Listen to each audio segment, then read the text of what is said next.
Chapter 1793. This time, Yuan Nanting had gone to the Huayang Pass Protectorate to discuss matters. He had practically slammed the table and glared at Chu Lushan, saying that if this battle did not belong to the White Feather Light Cavalry, then he really would not have the face to go back and be a general. He might as well stay in the Protectorate and be a Bulsh*T advisor. Sensing the movements of the White Feather Light Cavalry behind him, Agudamu immediately felt his scalp go numb. He angrily roared, "Break the formation with me!" Yuan Nanting, as a major third-rank general, was the same as all the other generals of the Beiliang Frontier Army.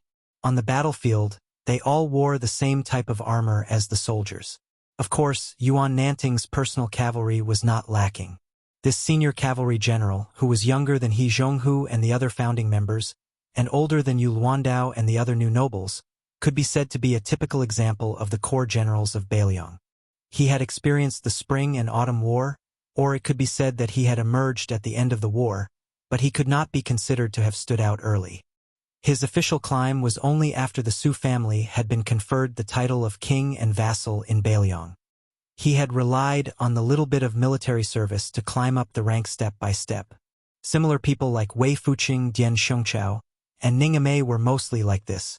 However, the attainments of these people in the art of war could not be underestimated. Su Zhao's words, "Any one of the Beiliang cavalry's captains can be thrown to the Central Plains to be a general of a province," were not completely joking. Under the protection of many iron armors, Yuan Nanting narrowed his eyes and looked over. The decisiveness of the Dong family's private cavalry general was somewhat unexpected. As for the response of the captains in the north under him, it was within reason. Yuan Nanting raised his arm and made a gesture. The Flood Dragon cavalry formation in the south began to bend and move towards the south collectively. However, the speed of the cavalry at the two ends was even faster. Although it seemed like they were facing the Dong family's main cavalry force and had adopted measures to avoid them, their true tactical intent was very direct and efficient. They wanted to let the 6,000 Beimang cavalry force miss their target in one spurt of energy while their own 5,000 cavalry, especially those in the middle, retreated as they fought. In the end, they formed an arc and cooperated with the 3,000 White Feather Light Cavalry in the north to chase after the enemy in the north. It was like catching a turtle in a jar, slowly cutting flesh with a knife, slowly exhausting the spirit of these 6,000 cavalry. In this battle of 2,000 cavalry against 2,000 cavalry, no matter who won or lost, it would not change the outcome of Dongzhuo's main cavalry force being annihilated. The White Feather Light Cavalry cunningly avoided battle. Agudamu, who wanted to end the battle quickly, gnashed his teeth in hatred but could do nothing. The feeling of not being able to hit the opponent despite using all his strength was simply maddening. It was not that the opponent was not strong enough and was afraid to fight, but that they were too fast. All of them were Beiliang B-class warhorses.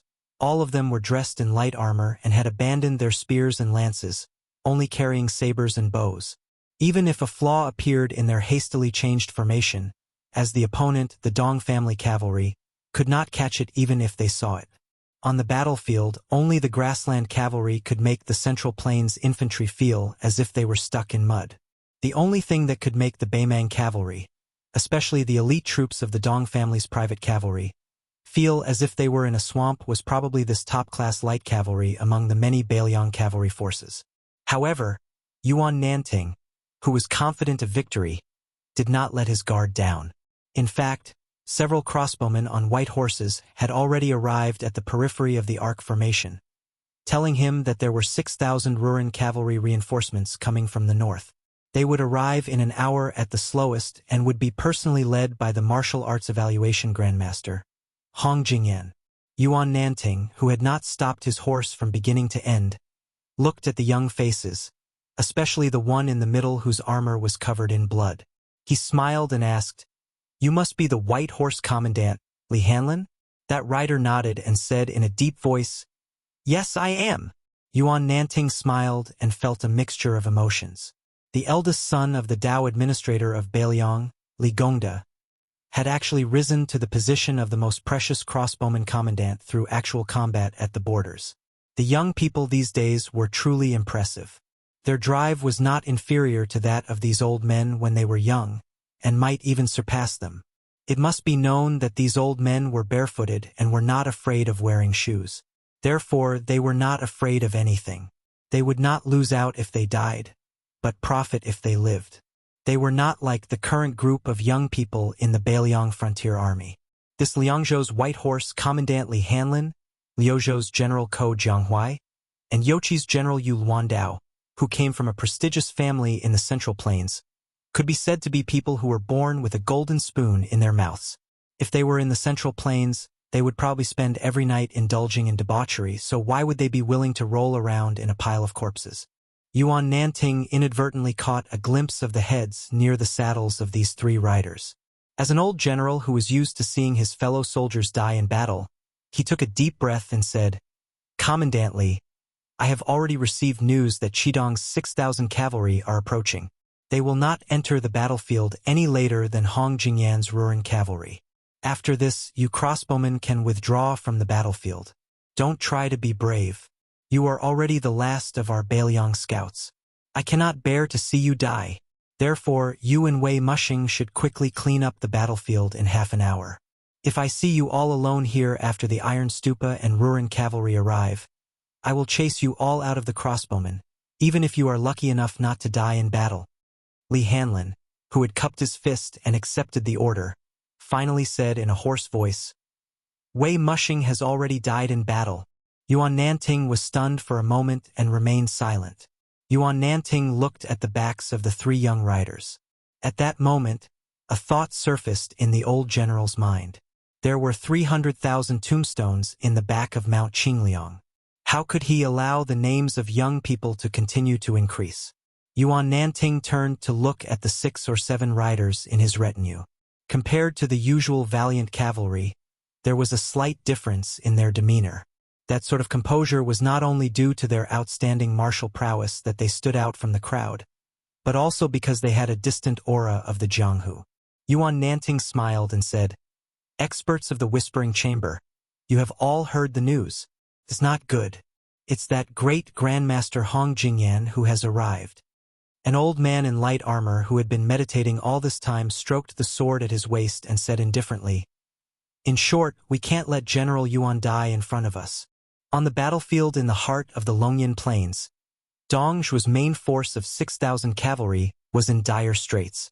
The 8,000 white feather light cavalry that Yuan Nanting personally commanded were increasingly at ease as they constantly reaped the heads of the enemy. The 2,000 cavalry under the command of Wuya Lanzi Yelu Chukai were engaged in a fierce battle with the white feather light cavalry. Neither side showed any signs of defeat. The 6,000 iron stupas of Qidang and the 6,000 Ruren cavalry that Hong Jingyan had left without permission met by chance and arrived on the battlefield at almost the same time. The two armored torrents clashed head-on. The Ruren cavalry wanted to save the remaining 3,000 or so soldiers of the Dong clan, so they charged straight at Yuan Nanting's 6,000 cavalry. The iron stupas circled around the battlefield of Liang Mang's 2 light cavalry forces on the left flank. Light cavalry against light cavalry, heavy cavalry against heavy cavalry. The 6,000 iron stupas of Qidang were in the center of the front line. 1 man, 1 horse, and 1 spear led the charge. Of the 6 adopted sons of the old Prince Liang Sushao, Chen Jibao was a dazzling figure. His military exploits were numerous, and he was the center of attention of the world. The reputation of the white-clothed war saint was obtained by stepping on the corpse of the spring and autumn armory Yi Baikue. Although he had betrayed Beiliang and was a vassal of Western Shu, it did not diminish his reputation. Chu Lushan, although infamous in the Central Plains, was destined to leave his name in the annals of history. Afterwards, in the hinterland of Beimang, it was he who stopped Dongzhou from winning 12 battles in a row. Not only was he and the king of the old south courtyard of Beimang known as the Northern Dong of Southern Chu, he was also seen as the victim of Dongzhou, the great master of the art of war in Beimang. Yuan Zuozong won the Battle of the Princess Tomb. Even the people of West Chu felt it was inconceivable. After the battle, historians and strategists thought highly of him. If it were not for Yuan Baixiong, the Liang army that Su Shao put together would not have had the chance to fight in the Battle of the Western Wall. Now, he would be the commander of Beiliang's cavalry. Yao Jian and Yi Shizhen were also praised by the imperial court when they were alive. They were not only outstanding scholars but also good at strategizing. If it were not for the fact that they lost their chastity in their later years, based on their friendship with the young king, it would not be difficult for them to become provincial governors of their respective provinces. Only Qi Dangua was not only looked down upon by the Liang imperial court and the Central Plains officialdom, but also rarely mentioned in Beiliang. He was not even as famous as Ning Amei, a young and strong general. Even his promotion to the Iron Buddha was seen as a nepotism by the new King Liang. It had nothing to do with Qi Dangua's military talent. Even the people of Mount Qingliang who were familiar with the affairs of the Su family did not think much of Qi Dangua, a general who was brave but not astute. The thing that this person was best at in his life was probably carrying the Su flag and following behind the butcher. His greatest achievement in his life was inexplicably becoming Su Zhao's adopted son. Mediocre talent, no reputation, and little military merit. This was Qi Dangua. Before Yao Jian and Yi Shizhen died, Chu Lushan did not want to help speak, and Yuan Zuozong did not want to plead for mercy. Only Qi Dangua's reverse scale spoke up. At the time, Beiliang Governor-General Chen Jibao chose to leave Beiliang alone. Chu Lushan was indifferent. Yuan Zuozong coldly looked on from the side, and Qi Dangua secretly urged him to stay. But in the end, Chen Jibao did not stay. How could a person who tried to smooth things over when he should not have done so win the respect of Beiliang, which valued military merit the most? Qi Dangua ran his spear through the chest of a centurion of the Ruran cavalry. With a furious roar, he continued to charge forward. Not only did he bring the corpse of the centurion to the back of his horse, his blood-soaked spear once more stabbed into the chest of another horseman behind him. Unstoppable. With Qi Dangua as the arrowhead, the cavalry formation of the Ruran cavalry was like a hot knife through butter. On the battlefield on either side of Qi Dangua, 200 cavalry from each side had been killed in almost an instant. If someone was unlucky enough to fall off their horse, they would not be beheaded like in a battle of light cavalry. Instead, they would be trampled to death by a charge from the enemy's warhorse. There was no chance of survival. In a battle of cavalry, falling off a horse meant death. 4,000 Ruran cavalry entered the formation, leaving 2,000 cavalry to watch from afar. In this vast battlefield, they seemed completely out of place. Chapter 1794. When Yelu Chukai saw this scene, he brushed away an arrow that the Northern Liang light cavalry captain had shot at his face. He quickly left the battlefield alone and came to the 2,000 cavalry that were as immovable as a mountain.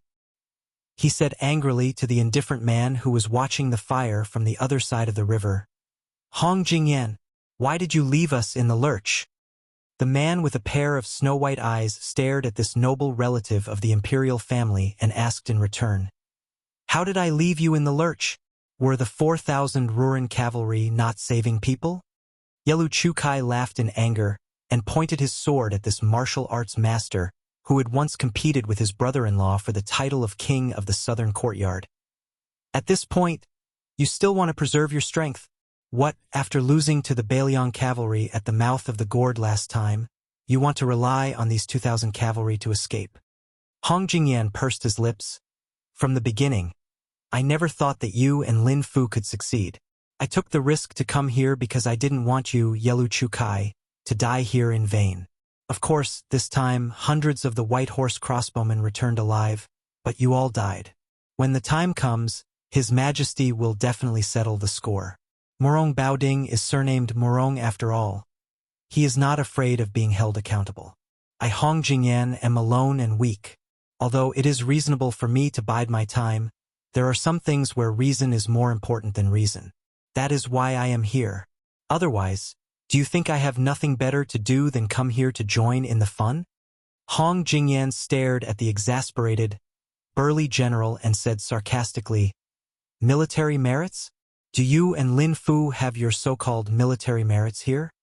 He shifted his gaze to the battlefield in the distance and sneered, "If your Black Crow fence and Black Fox fence died in vain, then wouldn't my 4,000 elite cavalry have died in vain?"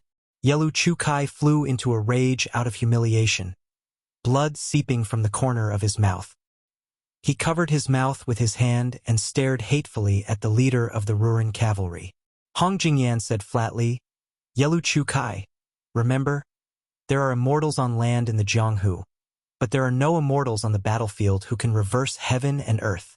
So your brother-in-law's 8,000 cavalry died here, which is the general trend.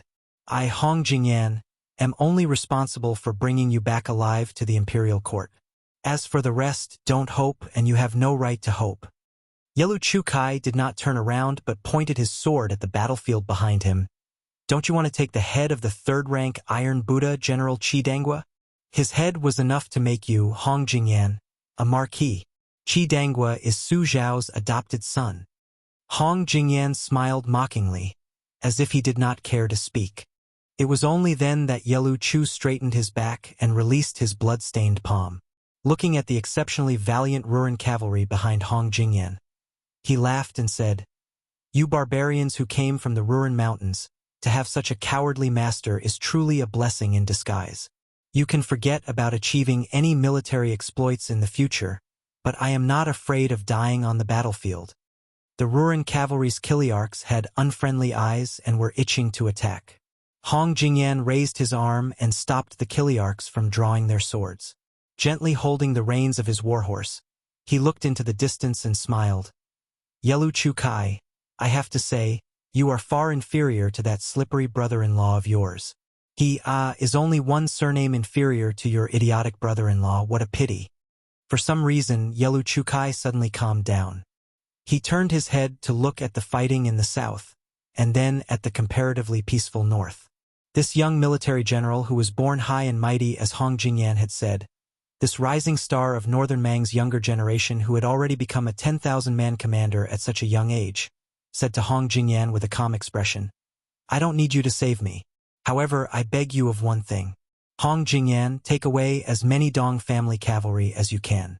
If you agree, then I will apologize to you for the disgraceful words I said earlier." Hong Jingyan, who was not in a hurry to make a promise, asked curiously, "Then you?" Yelu Chutsai's eyes were resolute, with a stubbornness that the men of the grasslands were all too familiar with. "My brother-in-law said that in business one must be willing to part with capital. I will follow your 4,000 Ruran cavalry to the end. How many Dong cavalry you can save with my life, Hong Jingyan, is up to you. How about it?" Hong Jingyan narrowed his eyes and finally nodded slowly. Yelu Chu Kai turned his horse around with an indifferent expression, his back facing Hong Jingyan. He said softly, "I am a person who is about to die. There are some things that I have said, but don't take your anger out on the other men of the Dong clan. In the end, you were not willing to personally act today, and did not dare to kill that Qi Dangua. Is it not because you are afraid that, in the future, you will be pursued and killed by that young vassal king on the battlefield? But I feel that if it was Tuoba standing here, he would definitely act." A cold killing intent flashed through Hong Jingyan's eyes. But in the end, Hong Jingyan smiled and said, "Don't worry and die. Perhaps I will personally avenge you." Yelu Chu Kai went to his death. As he urged his horse forward, he smiled. This young man thought of the little girl called Tao Manwu by his brother-in-law's side. He thought of the song that she often hummed. He had once tried to hum along with the little girl and her sister, but his brother-in-law had laughed and scolded him that it was worse than the snorting of a warhorse. After that, he resentfully stopped making things difficult for himself. The grass grows next year, the wild geese go and come back. The spring breeze blows this year, will young master return? The green grass grows on the green flagstones. The azure-clothed man hums a tune from Jinling on the green flagstone bridge, whose daughter lowers her head and smiles. The yellow leaves fall this year, year after year.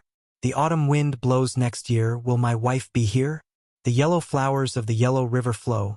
The yellow flowers of the yellow river city bloom with yellow butterflies, whose sun's saber is in its scabbard. Yelu Chu Kai glanced at the battle saber in his hand that had 2 cracks. He raised his head and laughed out loud. The wild geese go and come back. I, young master, will not be returning this year. Behind him, Hong Jingyan's horse and the 2,000 Ruran cavalry remained motionless. Hong Jingyan did not care about a dead person's last words, but he cared greatly about the dead person's unintentional words. If it were Tuoba, he would definitely kill Qi Dangua today. Back then, when Su Fengyan traveled to Beimang in an out-of-body state, he passed by the Ruren Mountains. In that golden wheat field, Hong Jingyan avoided the battle. Back then, Hong Jingyan believed that his choice was not wrong. He wanted the martial way and the world to be his. He wanted both. He wanted to walk further and higher than Tuoba, be it in the pugilistic world or the imperial court. Hence, there was no need for him to let his emotions affect his decisions. He wanted to fight a person who was bound to die and suffer great losses. However, Hong Jingyan did not expect that the knot in his heart that should have been undone after Su Fengyan died at Wang Xianji's hands would become more and more obstructive to his martial way realm after Wang Xianji, that old man from Martial Emperor City, failed to kill that Sugai. Hong Jingyan exhaled softly. His naturally snow-white eyes stared blankly at the blue sky. There were no clouds in the sky. This great grandmaster, who was once viewed by Beimang as having the greatest hope of surpassing Tuoba, told himself in his heart that to sharpen his state of mind, he would start by killing Qi Dangua. Hong Jingyan retracted his gaze and turned to give orders to the few Kiliarchs. He wanted the 2,000 Kiliarchs to rescue the Dong clan's cavalry that only had about 1,000 men left on the smallest battlefield. Then they would return to their encampment. Although they did not understand, the Ruren cavalry who were born to obey orders obeyed the orders and began to charge. Hong Jingyan, who was patiently observing the situation on the battlefield, suddenly frowned. Then he muttered to himself, "It's really heaven's perception. It seems that I made the right bet." Hong Jingyan turned to look to the east and sneered, "Su Fengyan, you are always going against the heavenly Tao.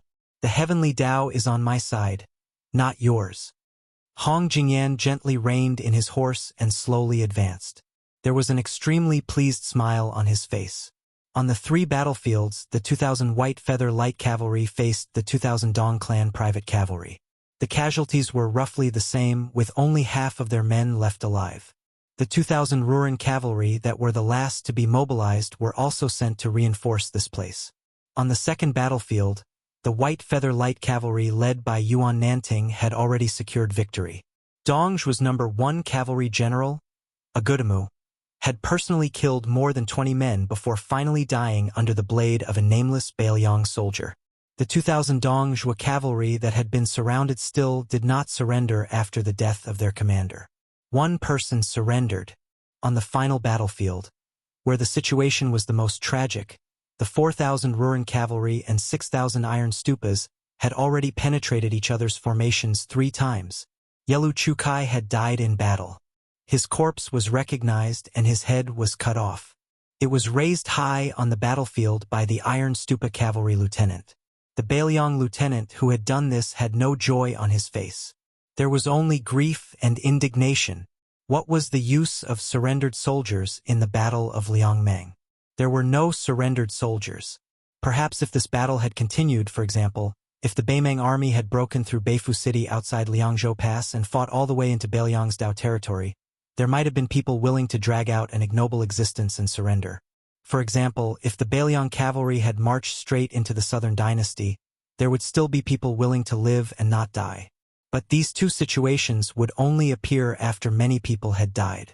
If one did not personally go to the northwest border and personally witness the confrontation between the 2 armies, perhaps one would never understand the heroism of both sides.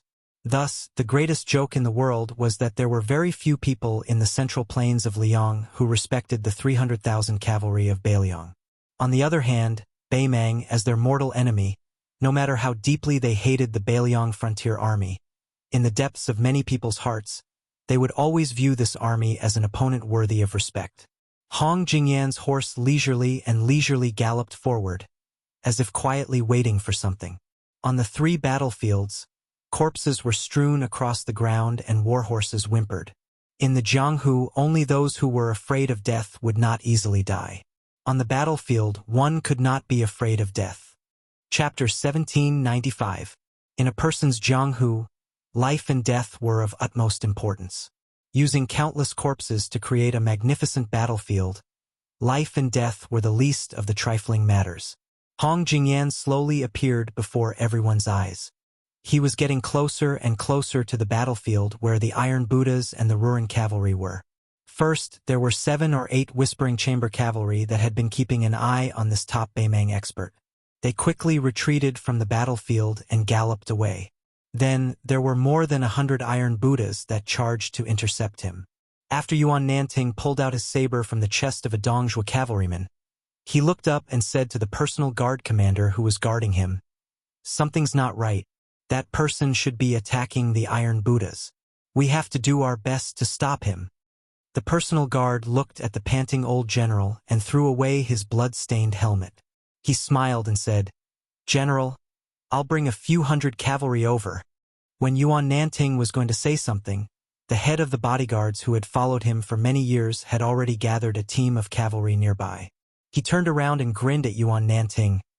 "General, to be honest, you're really old. Don't be a burden to us." Yuan Nanting bent over and said with a smile, "Bullshit." Without waiting for Yuan Nanting to stop him, the personal guard had already led a few hundred white feather light cavalry and charged forward. Yuan Nanting wanted to follow, but he was blocked by one of the guards who stayed behind. Yuan Nanting said angrily, "Get out of the way." Although the young retainer was afraid of the general's might, he still said through gritted teeth, "The commander gave me a look. He forbade me from putting the general in danger." Yuan Nanting said angrily, "Whose official is higher?" The young man who refused to give way lowered his head and muttered, "A county official is not as good as an official on the spot. The commandant has always told us in private that on the battlefield, his orders are sometimes higher than the general's." Yuan Nanting reprimanded loudly, "Get out of the way! Do you believe that I won't make you pack up and get out of the White Feather Guard right now?" The young man's eyes were red as he said stubbornly, "I'm not even afraid of death. What's there to be afraid of?" Yuan Nanting was so angry that he almost unconsciously slashed down with his saber. Even he himself was shocked. He quickly put down the saber, sighed, and cursed weakly, "Bastard!" Seeing that this audacious white feather light cavalry was about to turn around and rush to the 4th battlefield, Yuan Nanting roared, "Get back here!" The young rider wanted to say something but hesitated. The commander of the white feather light cavalry gazed into the distance and sighed softly. "Even if it's because of my, Yuan Nanting's, selfishness, it's still good that one less person dies." Yuan Nanting clearly remembered that the Grand General had once said that he, Su Shao, was not afraid of anything in this life. The only thing he was most afraid of was when someone saw him and said his name. This was because the person who remembered his name would remember the debt he owed when he died. He would never forget it for the rest of his life. The exhausted Yuan Nanting gasped for breath as he surveyed his surroundings. The White Feather Light Cavalry's battle achievements were outstanding, but there was only endless sorrow in his heart. On Mount Qingliang, the originally nameless tombstones were going to have so many new names. Yuan Nanting was suddenly startled and turned his head to look. There was a rider from the Iron Buddha cavalry that had suddenly charged out of the bloody battlefield that had yet to end.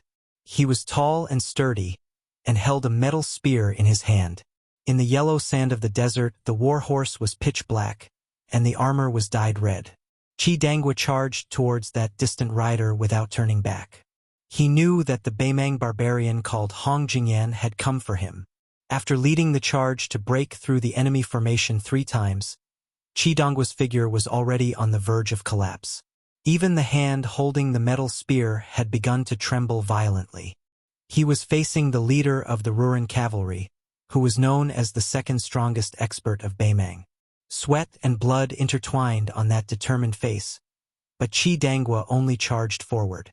This man vaguely remembered that when he was young, his adoptive father, who was not very old at the time, had personally told him that no matter how outstanding one's physique was, no matter how astonishing one's strength was, there would come a time when one's sword and spear would be unsteady at the end of the battle.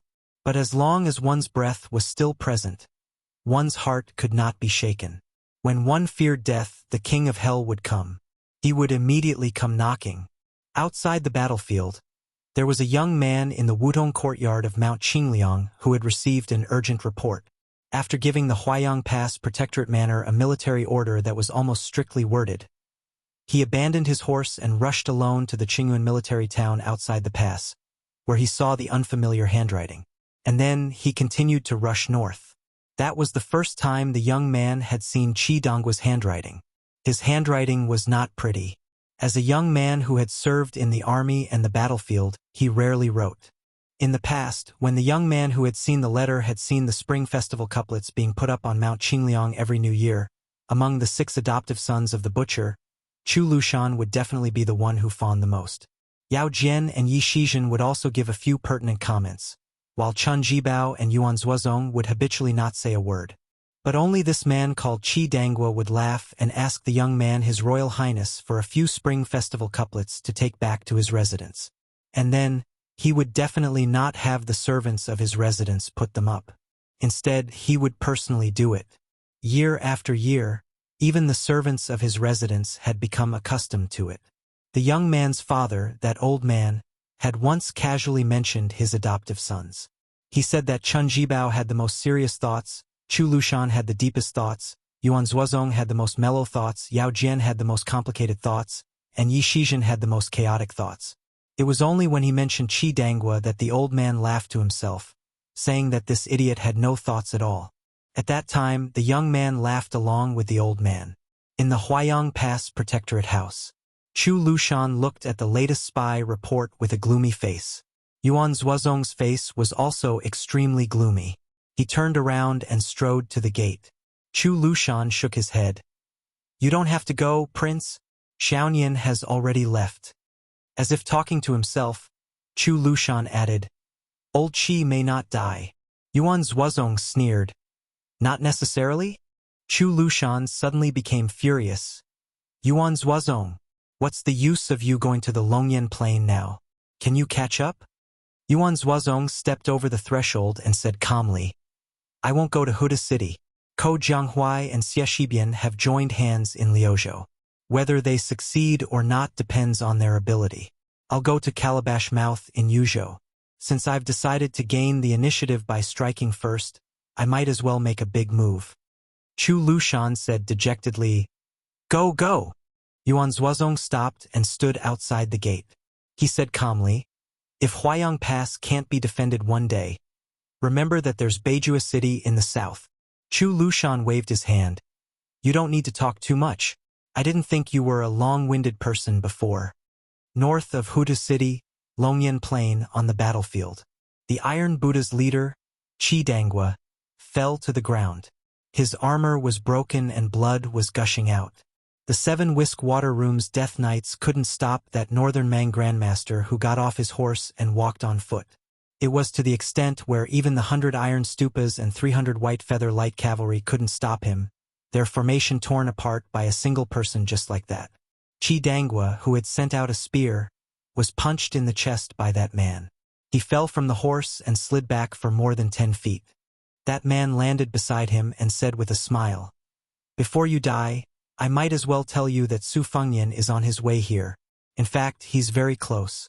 Unfortunately, he's still a bit late. Qi Danggua, are you unwilling to die?" Qi Donggua's chest rose and fell rapidly. Blood kept oozing out from the corner of his mouth. He could no longer speak. However, his elbows were straightened and his fingers were grasping the ground. He seemed to be struggling to get up. Hong Jingyan closed his eyes and said with intoxication, "This is the taste of the resonance of heaven and earth.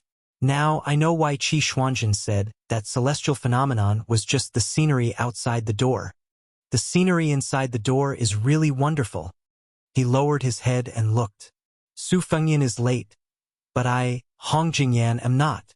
Hong Jingyan was increasingly happy. "Oh, right, let me tell you another piece of bad news.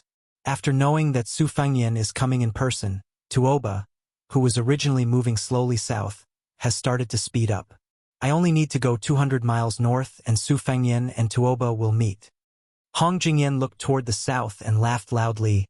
"Su Fengyan, when North Ju City is breached, I'll give you the chance to take revenge." Hong Jingyan's figure flew backward and disappeared in the blink of an eye. After a few blinks of the eye, a young man with cracked lips and wearing casual clothes sat cross-legged beside Qi Dangua. This man was dying and his vision was blurry, but for some reason, he recognized that young face. He wanted to speak, but he couldn't say a word. Instead, the blood at the corner of his mouth was gushing out more and more. The young man reached out and gently pressed on his chest. Where his hand touched, the iron armor was shattered. The cold armor was soaked in blood and felt warm. The young man bent down and shook his head gently. This valiant general of the Northern Liang cavalrymen in the past had unexpectedly generated an unimaginable strength out of nowhere before he died, and he tightly gripped the young man's arm with one hand. Since ancient times, the strongest person on the battlefield would carry the enemy. The Beiliang cavalry had 300,000 men, and only Qi Dangua could carry it, and this man, with the last of his strength, wanted the young man not to go to the north for him. He didn't want to let go even if he died. The young man gently held the dead man's hand. He was quiet and expressionless. He was neither sad nor happy. Great suffering was silent. In the end, the young man pried open Qi Dangua's fingers one by one. Then he leaned over and helped him close his eyes. When he left Beiliang Palace, he didn't have time to hang his cold blade. He found the iron spear not far from Qi Dangua's body and held it in his hand. One man, one spear, rushed to the north. Hong Jingyan, who had already escaped dozens of miles away, heard a thunderous sound. "You want to die, so I'll let you die." Chapter 1796. On the Dragon Eye Plain, from north to south, there was a straight line of dust flying. When a short middle-aged man with long arms like an ape stopped, the flying sand behind him that looked like a yellow flood dragon gradually dissipated. The man raised his eyes and looked into the distance. His extraordinary aura was not like that of an ordinary person. It was because his two arms were shining with a golden light from under his plain clothes. Strands of light lingered around his arms, showing the appearance of thousands of tiny flood dragons coiling around his arms. At the critical moment when the Second Battle of Liangmang was about to start in the autumn wind, as the king of the northern courtyard, he quietly left and went to the northernmost part of Beimang's territory. He used an iceberg as a boat and continued to cross the sea to the north. Finally, he got what he wanted. He was supposed to go to the western capital temple of the Southern Dynasty to participate in the military affairs. Even if he had been stripped of the title of the king of the northern courtyard, he was still the anchor of the entire Beimang dynasty. The grassland cavalry had almost blind trust in him, just like the Liang imperial court's trust in Gu Jiantang. No matter how bad the Guangling Road War was, and even if the West Chu's restoration reached the peak of momentum on the battlefield, as long as Gu Jiantang did not make a move, and as long as he and the two border armies did not move, then Liang still had full confidence to deal with the West Chu rebels. After Tuoba slowly returned to the south, he quickly sensed the majestic aura of Beiliang heading north. Tuoba originally thought that it was the young man's provocation. As a martial artist who had reached the pinnacle of the human world, he naturally would not retreat. But when he later sensed the second unique aura on the Dragon Eye Plain, Tuoba was still full of fighting spirit, but also somewhat helpless. Turned out that it was a baffling misunderstanding. Hong Jingyan had for some reason angered the young king, so much so that the latter did not hesitate to travel thousands of li to the battlefield alone. Tuoba did not mind letting Hong Jingyan do the killing for him, but he was very curious as to why Hong Jingyan, a recognized martial genius, would suddenly show signs of breaking through the threshold of celestial being. Therefore, Tuoba was not in a hurry to act. In Tuoba's eyes, the battle with Su Fengyin could happen sooner or later. Could even be said that the later the better. When the 300,000 cavalry of Beiliang were wiped out and the young man was in a desperate situation, he would be able to fight with all his might without any worries. Therefore, he would save Hong Jingyan, the leader of the Ruran cavalry, who had always been known as the second Tuoba in the grasslands, for both public and private reasons. However, this did not prevent Tuoba from making the shrewd junior suffer a little. Too many of Beimang's top experts had died in the past 2 years. The fifth raccoon of Bingbing Mountain, the sword chi of the chess and sword music school, Huang Qing and the Bronze Man Grandmaster, Xiao Xiang of the Princess's Grave, etc. The emperor, who had always regarded the Jianghu as the maidservants of the imperial court, was deeply worried about this.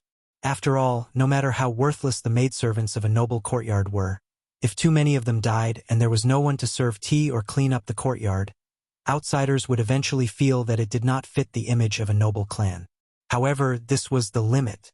To the emperor, the grandmasters of the Jianghu were ultimately just carps in a pond and sparrows in a cage. Tuoba slowed down his steps and slowly headed south. However, with each step, his physique grew taller and more majestic. The golden light that appeared on his arms became even more dazzling. Looking at the Jianghu of Beimang, the number of people he viewed as his opponent could be counted on one hand.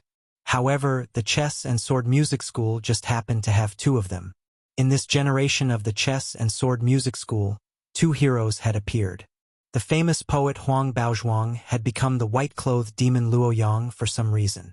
In the end, she betrayed the grasslands and went south to the central plains of Liang.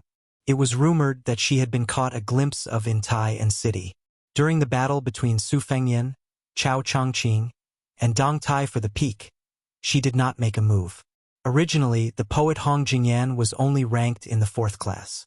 However, even with the Taiping magistrate as the imperial tutor of Beimang and the help of the crown prince's wife, Hangu, in the court, Hong Jingyan, who commanded the Ruran cavalry, was still unable to defeat Dong Zhuo and missed the opportunity to become the great king of the southern courtyard.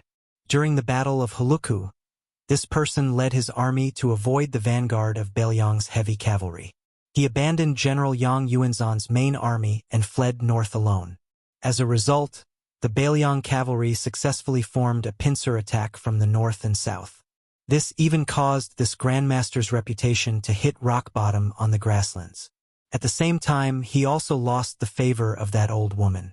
In the second expedition to the south, he was only able to assist the imperial tutor Murong Baoding as a deputy general.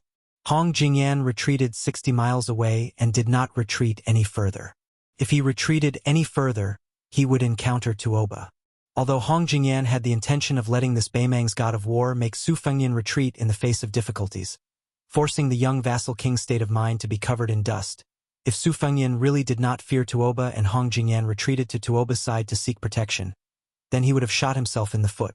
It was not easy for him to cross the threshold of celestial being, and it was highly likely that he would be forced to withdraw from the mysterious realm of celestial being perception. Moreover, when Su Fengyan faced Wang Xianji, who rushed to Beiliang in the past, even though he knew that he was no match for him, he still chose to fight to the death and not retreat, using that old monster as a whetstone. In the end, his state of martial arts reached perfection. How could Hong Jingyan not hope to use Su Fengyan, who was said to be invincible in the world today, as a stepping stone? Moreover, today he was no match for Su Fengyan, so he could retreat again. Tuoba's appearance in the Dragon Eye Plain was his biggest escape route. As long as he stabilized his state of celestial being, Hong Jingyan believed that there would be a day when he would be able to reach the level of the 4 great grandmasters. Moreover, that day would definitely not come too late. At that time, he would first kill Su Fengyan and then kill the Peach Blossom Sword God Dong Tai. He would then lead hundreds of thousands of steel cavalry under his command to break through Tai and city, cross the Guangling River, and stop his war horses at the coast of the Southern Sea. There was nothing more satisfying in life than this. After Hong Jingyan stopped, he calmly waited for Su Fengyan. Instead, his aura was like a rainbow. This was the first time in the history of the chess and sword music school that he was so eager to fight with his full strength against someone. Just as Hong Jingyan's aura reached its peak, thunder once again exploded in his ears. This time, it was not Su Fengyan, but Tuoba, who seemed to have intended to watch for a moment. Hong Jingyan, retreat another 30 miles. Hong Jingyan lost his composure in that instant. His intuition told him that Bodhisattva Tuoba's admonition was not a threat and that he should retreat quickly. However, his rationality made this extremely arrogant grandmaster of martial arts feel that he could not retreat. Suddenly, Tuoba, who was sprinting madly towards the south, let out an angry roar. "Idiot! The state of mind can be lost and then returned. Do you have 2 lives?" In Hong Jingyan's field of vision, a speck of light lit up, like a firefly flickering in the summer night sky several zhang away. However, Just as Hong Jingyan discovered that the firefly had suddenly turned into the radiance of the moon, it was already too late to dodge. It was actually Su Fengyan's spear that had arrived before his body. The spear was thrown out, like a white rainbow piercing through the yellow sand of the desert. This simple spear was so swift and violent that it far exceeded Hong Jingyan's imagination. As a result, Hong Jingyan's mind spun rapidly, making all kinds of calculations. In the end, he sadly realized that other than taking the blow head-on, there was no other way. Chapter 1797. If he was injured in front of Su Fengyan, Hong Jingyan knew that even Tuoba would not be able to save him unless Chao Chongqing and Dong Tai came back and worked together with Tuoba. This did not mean that Su Fengyan had reached the level where he could challenge 3 grandmasters of martial arts by himself. It was just that when martial artists of that level worked together, it was not like Chao Chongqing and Dong Tai were equal to 2 officials or 2 peach blossom sword gods. Thus, in the Battle of Great Peace City, Su Fengyan had fought 2 people alone, but this did not mean that Su Fengyan had the power of 2 Dong Tai. This was the reason why Wang Xianji had said that she could fight the world by herself. Thus, it was arrogant but not arrogant. Tuoba did not help Hong Jingyan destroy the rainbow light. Instead, he moved to the right of the ladder. His hands formed into fists, and he swung them high into the air, smashing them heavily into the middle of the metal spear. There was a violent sound like a great bell. Hong Jingyan stared blankly at the beam of rainbow light. Even after being smashed by Bodhisattva Tuoba, it did not shatter. Instead, it curved into a half-arc in the air. Countless dazzling snow-white lightning bolts bloomed at the spot where Bodhisattva Tuoba's arms came into contact with the half-arc iron spear. Bodhisattva Tuoba stood in front of Hong Jingyan, and there were still electric lights swimming around his arms like thousands of silver snakes. That metal spear did not shatter after Tuoba's punch. It was only smashed to the left of Hong Jingyan. Hong Jingyan saw out of the corner of his eyes that the young person had one hand behind his back and the other hand lightly gripping the metal spear. He was standing 300 zhang away. The metal spear was too heavy and trembled in the young person's hands. Hong Jingyan's heart dimmed. It turned out that the difference of 1 step was still the difference between heaven and earth. He could clearly see all the details, and could even count how many times the iron spear trembled after the young man took it.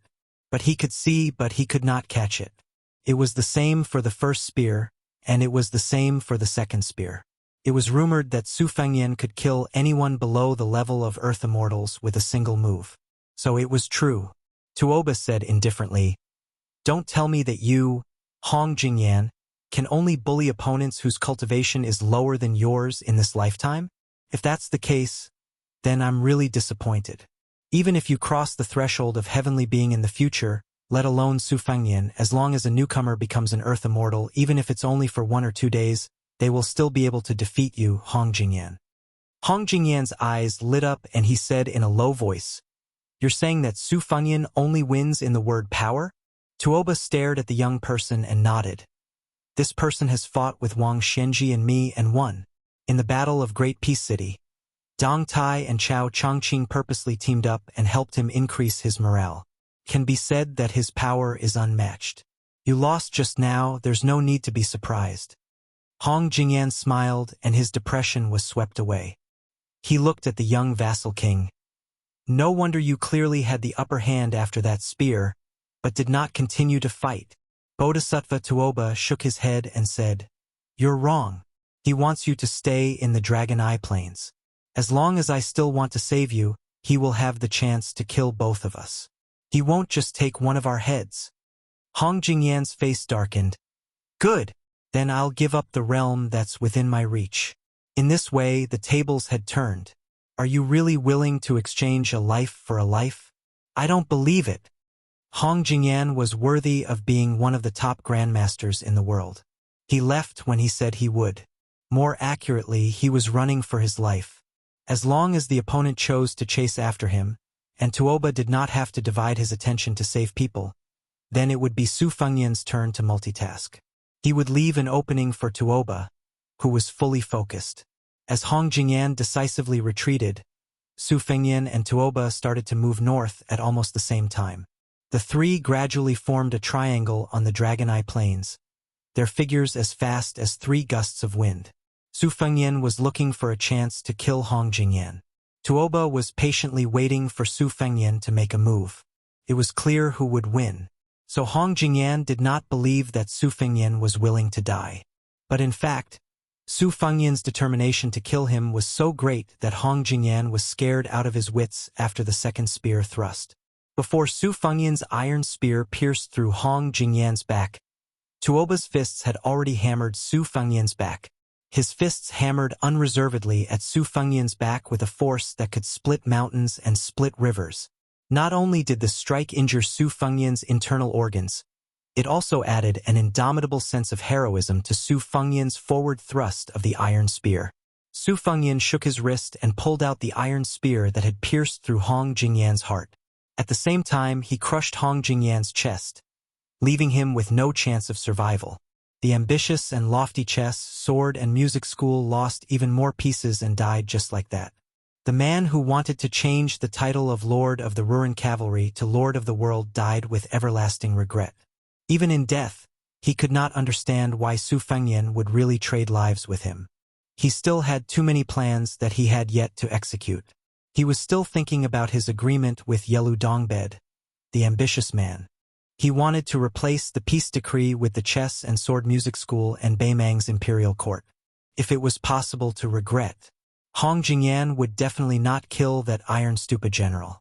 His last thought before he died was not to hate Su Fengyan's madness, but to hate Tuoba's insidious scheming. Tuoba looked at the lonely figure that had to lean on his spear to stand firm. He sneered and said, "Hong Jingyan died a worthy death, but isn't it a pity that you, the great king of Beiliang, died here? Even if you don't feel pity, I feel pity for you.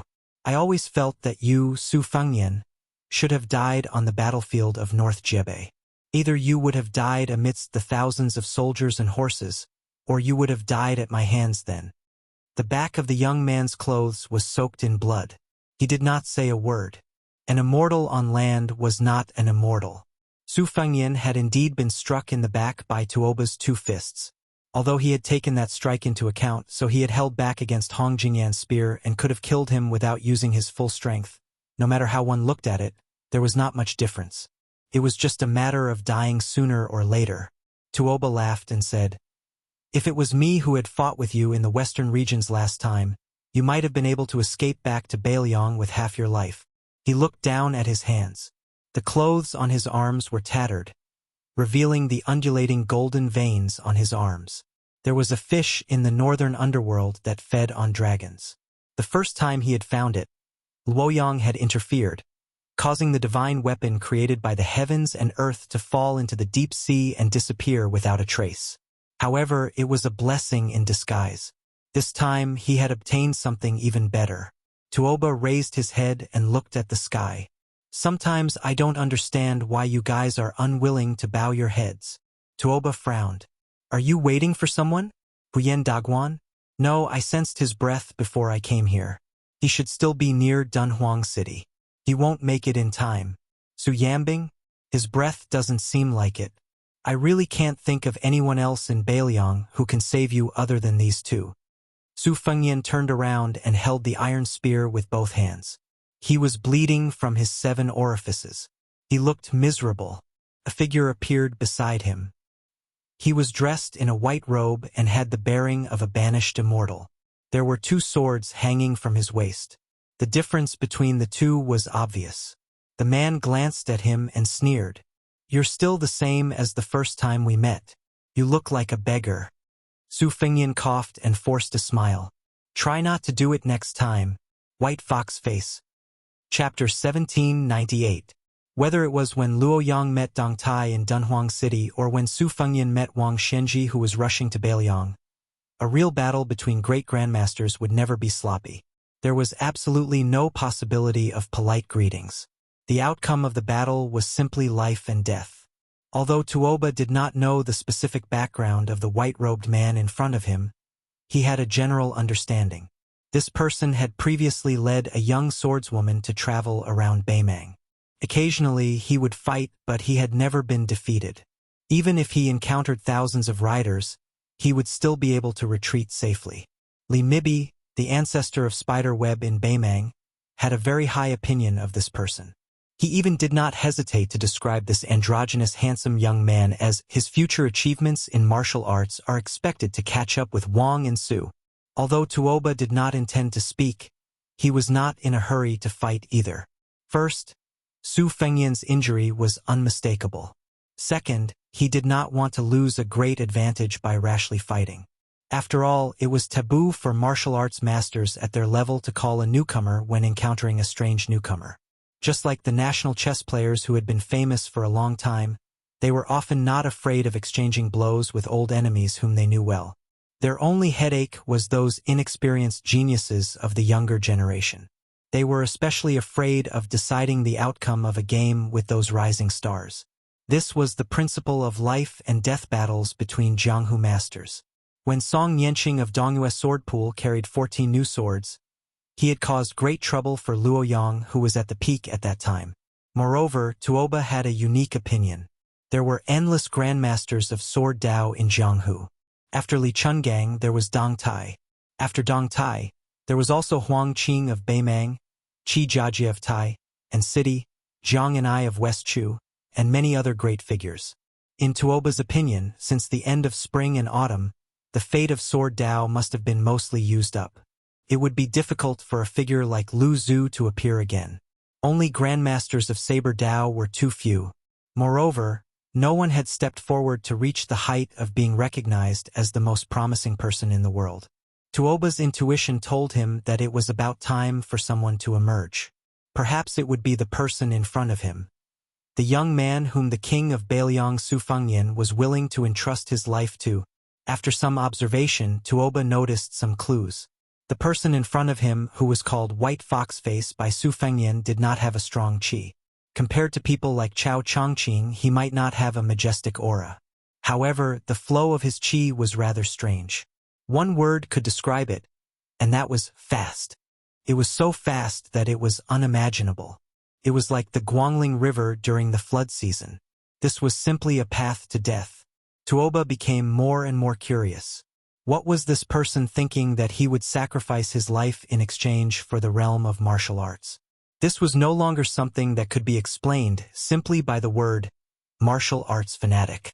Su Fengyan sighed softly. Of course, he knew why White Fox Face was so determined. He wanted to become the most powerful person in the world before the age of 30 and kill all his enemies with his own hands. After the age of 30, life and death did not matter. White Fox Face took a few steps forward and stood in front of him. Although I made it in time, don't think that both of us can survive. You also know that saving you is much more difficult than killing him.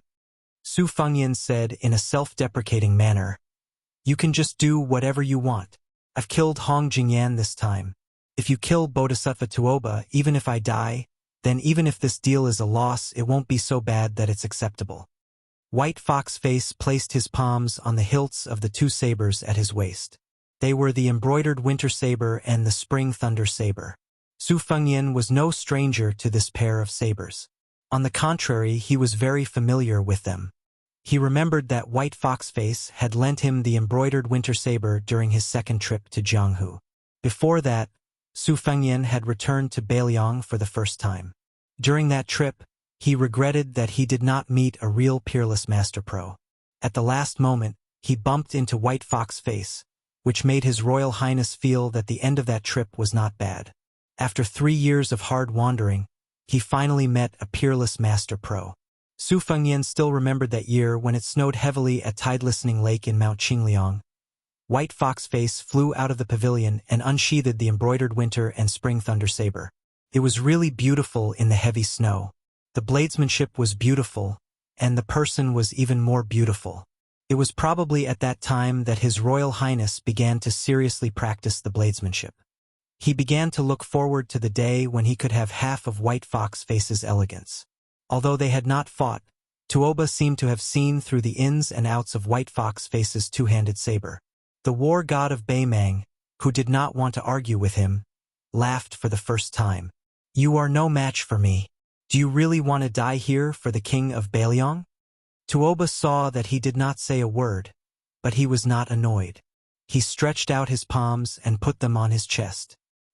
He looked down and said with a hint of loneliness, "I may not have the chance to kill you grandmasters of the Central Plains in the future. Wang Xianji and Chao Chongqing are both dead. What a pity." Su Fengyan held back his laughter and glanced at Tuoba. He said in a mellow Southern Dynasty official's accent, "The one in front of me doesn't understand the Baimang language at all. Don't flatter yourself. If you can fight, don't talk. Do you really want to wait until Huyen Dagwan gets here?" Bodhisattva Tuoba dismissed it with a smile and raised his head. "He won't come." Su Fengyan's eyes were gloomy. Tuoba said playfully, "Although I don't know what you're up to in Dunhuang, I learned on my way back south that His Majesty and Li Mibi went there personally. They even temporarily borrowed Helian Wuwei's Hushi army and 20,000 cavalrymen from the king's camp of Norland. Even Huyen Dagwan, who claims to be a one-man sect, will not be able to gain any advantage no matter what he's up to." Su Fengyan took a deep breath and suddenly straightened his body. He held the iron spear tightly in one hand. White Fox was not the only one who was surprised. Even Bodhisattva Tuoba was momentarily stunned. White Fox attacked first. The winter-embroidered saber exploded in front of Tuoba with a bright light, like the moon rising from the sea. Tuoba smashed the moonlight with one punch and broke the cold saber gang. Then, he punched directly between White Fox's eyebrows with his other fist. The other spring thunder dagger on White Fox's face finally came out of its scabbard at the critical moment and stabbed towards Bodhisattva Tuoba's armpit. It was obvious that she wanted to exchange injury for injury. Tuoba's punch did not stagnate at all and still hit White Fox's forehead. At the same time, he pulled back his elbow and tried to clamp the saber. White Fox's forehead was hit and his body leaned back. He kicked Tuoba's chest and took advantage of the momentum to pull out the spring thunder saber from under Tuoba's armpit. The spring thunder saber, which was full of chi, only slid through Tuoba's clothes. In the process of pulling it out, there was a loud sound of metal and stone, like a saber cutting through iron and stone. White Fox's face, who was holding two sabers in her hands, left the ground and flew backward. Coincidentally, she circled around Su Fengyan and his spear like a butterfly circling around a branch. Then, she pounced on Bodhisattva Tuoba at an even faster speed. Bodhisattva Tuoba raised both of his arms and crossed them above his head. The White Fox's face was embroidered with the winter-spring thunder and the cold blade collided with Bodhisattva Tuoba's arms. The intense fluctuation of chi dynamic created 2 layers of ripples between the two of them. Tuoba's feet sank into the sand and he only took a few steps back. Strands of golden light on his arms were like thousands of dragons entrenched and did not weaken at all. By the time White Fox's feet touched the ground, he had already waved more than 20 sabers in one breath. The layers of strength were stacked and there was no sign of him being exhausted. On the contrary, his momentum was rising steadily. Bodhisattva Tuoba continued to slide backwards. Even though he had a calm expression on his face, he appeared as if he did not have the strength to fight back at all. If news of this were to spread, just this point alone would be enough to make this person with the nickname of White Foxface rise to fame. Su Fengyan was known as an earth immortal who could kill the enemy with one move. Like Su Fengyan, as one of the 4 grandmasters of Wushu evaluation, when encountering an ordinary master, even if the opponent was a first-grade celestial state, even if he could not kill the enemy with one move, he would not retreat without holding back too much strength. Moreover, Tuoba had improved a lot compared to the time when he fought with Su Fengyan in the western region. Both his physique and momentum were not the same as before. This meant that the White Fox's face was so fast that even Tuoba could not find a gap. Tuoba thought that even if he gave this person dozens of sabers, so what if the chi flow could travel 800 miles or even 1,000 miles in an instant? No matter how long a breath was, there would always be a time when the old and the new would be replaced.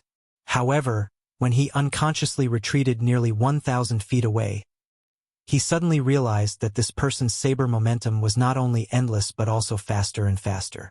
The latest 2 sabers were faster than the one Su Fengyan used to force him out of the city in the western region. Fast was not scary. What was scary was that this kind of speed seemed to have no end. Step by step, it was as if the heavenly gate did not stop. Tuoba was quite helpless. If he was confident to break the saber momentum at first, then he could only defend to the end now. It was like a large-scale heavy infantry army with slow movement meeting an elite light cavalry. It would not lose, but it could only be passively beaten. Bodhisattva Tuoba counted silently in his heart. He started counting from 3 to 9. Chapter 1799. Every increment was a strange pause in this person's attack. After the pause, he would attack more rapidly. Su Fengnian squinted his eyes and looked at the battlefield that was getting farther and farther away from him. Even he could no longer see the figure of White Fox's face clearly. He only saw a ball of white snow rolling in front of Tuoba.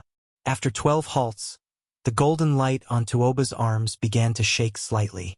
After 14 halts, White Fox's attack was wrapped in the power of wind and thunder formed by heaven and earth. This was no longer as simple as a celestial phenomenon master borrowing the general power of heaven and earth. It already had the implication of a Taoist immortal opening a cave in his sleeve, or the Buddha performing the pure land of lotus in the abbot's land. If it was Su Fengnian with his current cultivation, he could use a whole breath to create a move similar to the state of spirit. However, it was absolutely impossible for him to do it continuously and still be as one after many breaths. Between the 15th and 16th halts, Tuoba tried to stop the opponent's terrifying momentum at the risk of injury. He clenched the spring thunder embroidered winter double sabers with both hands. However, the two sabers seemed to have the help of God. In Tuoba's hands that could tear the body of any celestial phenomenon martial artist apart, the sabers were easily pulled out from the water flow. This was simply beyond Tuoba's imagination. However, the truth that really made Tuoba feel uneasy was that perhaps after 17 or at most 18 halts, this person would really be able to gain the upper hand. This person's attack did not have any gorgeous colors, but it was fast. It did not have the majestic momentum of Li Chuangong's greensleeve snake, nor did it have the instantaneous power of Gu Jiantong's thunder of mind, nor did it have the wanton ocean of Dong Tai's immortal sword. This man's strikes were like that of a diligent old farmer, day after day, year after year, relying on his old skills, quietly waiting for the predictable harvest. This was the most terrifying part. It was not that Tuoba did not have a backup plan, and his intuition told him that the line of victory was around 18 halts. However, today was not the battle between him and this person. There was a young vassal standing 150 feet away who definitely had a backup plan. 16 stops.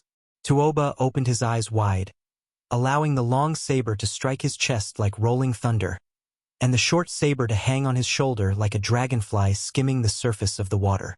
The stumbling Baimang god of war's feet left the ground for the first time, and for the first time he had to use the momentum to speed up, just to increase the distance between him and the two sabers.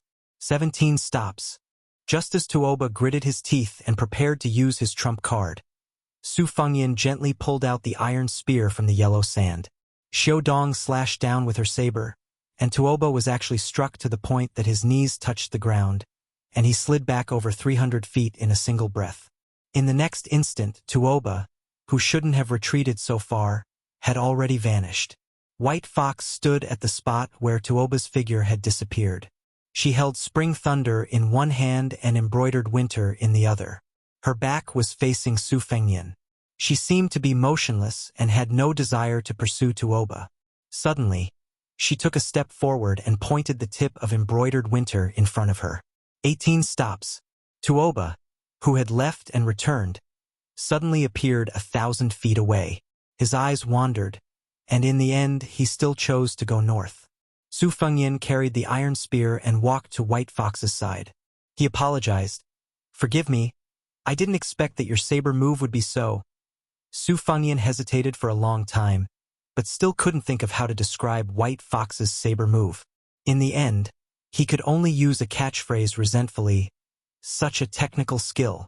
Su Fengnian looked at the wisp of qi that was gradually disappearing in the north and lamented.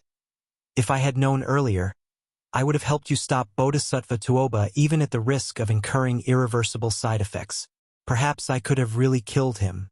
In my current bleak situation, I can still give him 2 or 3 moves even if I have to sacrifice half of my life." White Fox's face slowly put her saber back into the sheath and said coldly, 6 stops to kill level 2. 9 stops to kill mysterious finger. 12 stops to kill celestial phenomenon. 16 stops to break through Buddhism's great Vajra, and the celestial being's physique is as white as paper. After 18 stops, there won't be any land immortals in front of me. As long as I succeed in making the first move, no matter if it's Wang Xianji or Qi Xuanjin, I'll be invincible. At the very least, I can exchange my life for theirs. Su Fengyan walked to White Fox's side and stopped. He said helplessly, "Don't talk about such a domineering thing in such a casual tone. Okay?" White Fox's face was silent. Su Fengyan didn't turn to look at White Fox's face. He said softly, "Quickly wipe the blood off your face. Don't just put on the airs of a master. There are no outsiders here." White Fox's face lifted her trembling arm and wiped her face. Only then did Su Fengyan turn his head and stare at the beautiful face that seemed to be neither familiar nor unfamiliar to him. He smiled and said, "When I fought with Han Shengxian and Wang Xianji, I was beaten to a pulp every time. Last time I was able to block Qi Jiajia's sword. It wasn't easy for me to pretend to be a master from the beginning to the end." White Fox's face said coldly, "Li Yishan asked me to save you once before he died. Now we're even." Su Fengyan said, "Yes, we're even." White Fox's face suddenly frowned and said, "Why are you pretending? Both of your legs are swaying." Su Fengyan, who was punched in the back by Tuoba's fists with full force, grinned and said, "If I'm not wrong, you can only use 17 stops now. You're still a little short of your so-called invincible first move. Your posture with your hands behind your back is handsome, but it's not easy. It's a little hard." Both of them fell into silence. In the end, Su Fengyan was defeated. "Who's going to carry who? Of course, I want to carry you, but I'm afraid you won't like it. So you have the final say." Thus, a funny scene appeared in the yellow sand of the desert. White Fox's face was wearing a white robe and carrying a young vassal on her back. The young vassal was dragging the iron spear in his hand. White Fox's face complained, "You're worse than a woman." The young vassal, who was living under someone else's roof, said helplessly, "Whatever you say. By the way, White Fox's face, do you still remember the first time we met?" White Fox's eyes were in a trance, but she deliberately said in a cold tone, "I don't remember. I still remember. At that time, I only thought you were a real master in Jianghu. You were so cool and powerful." The young vassal, who was holding White Fox's neck with one hand and dragging the spear with the other, was rambling. His words became more and more muffled, and he fell asleep without anyone noticing. With her back facing Su Fengyan, White Fox waited for him to fall into a deep slumber before she muttered to herself, "Actually, I once thought that I would bring you with me to travel the Jianghu after I've taken my revenge. The world is so big.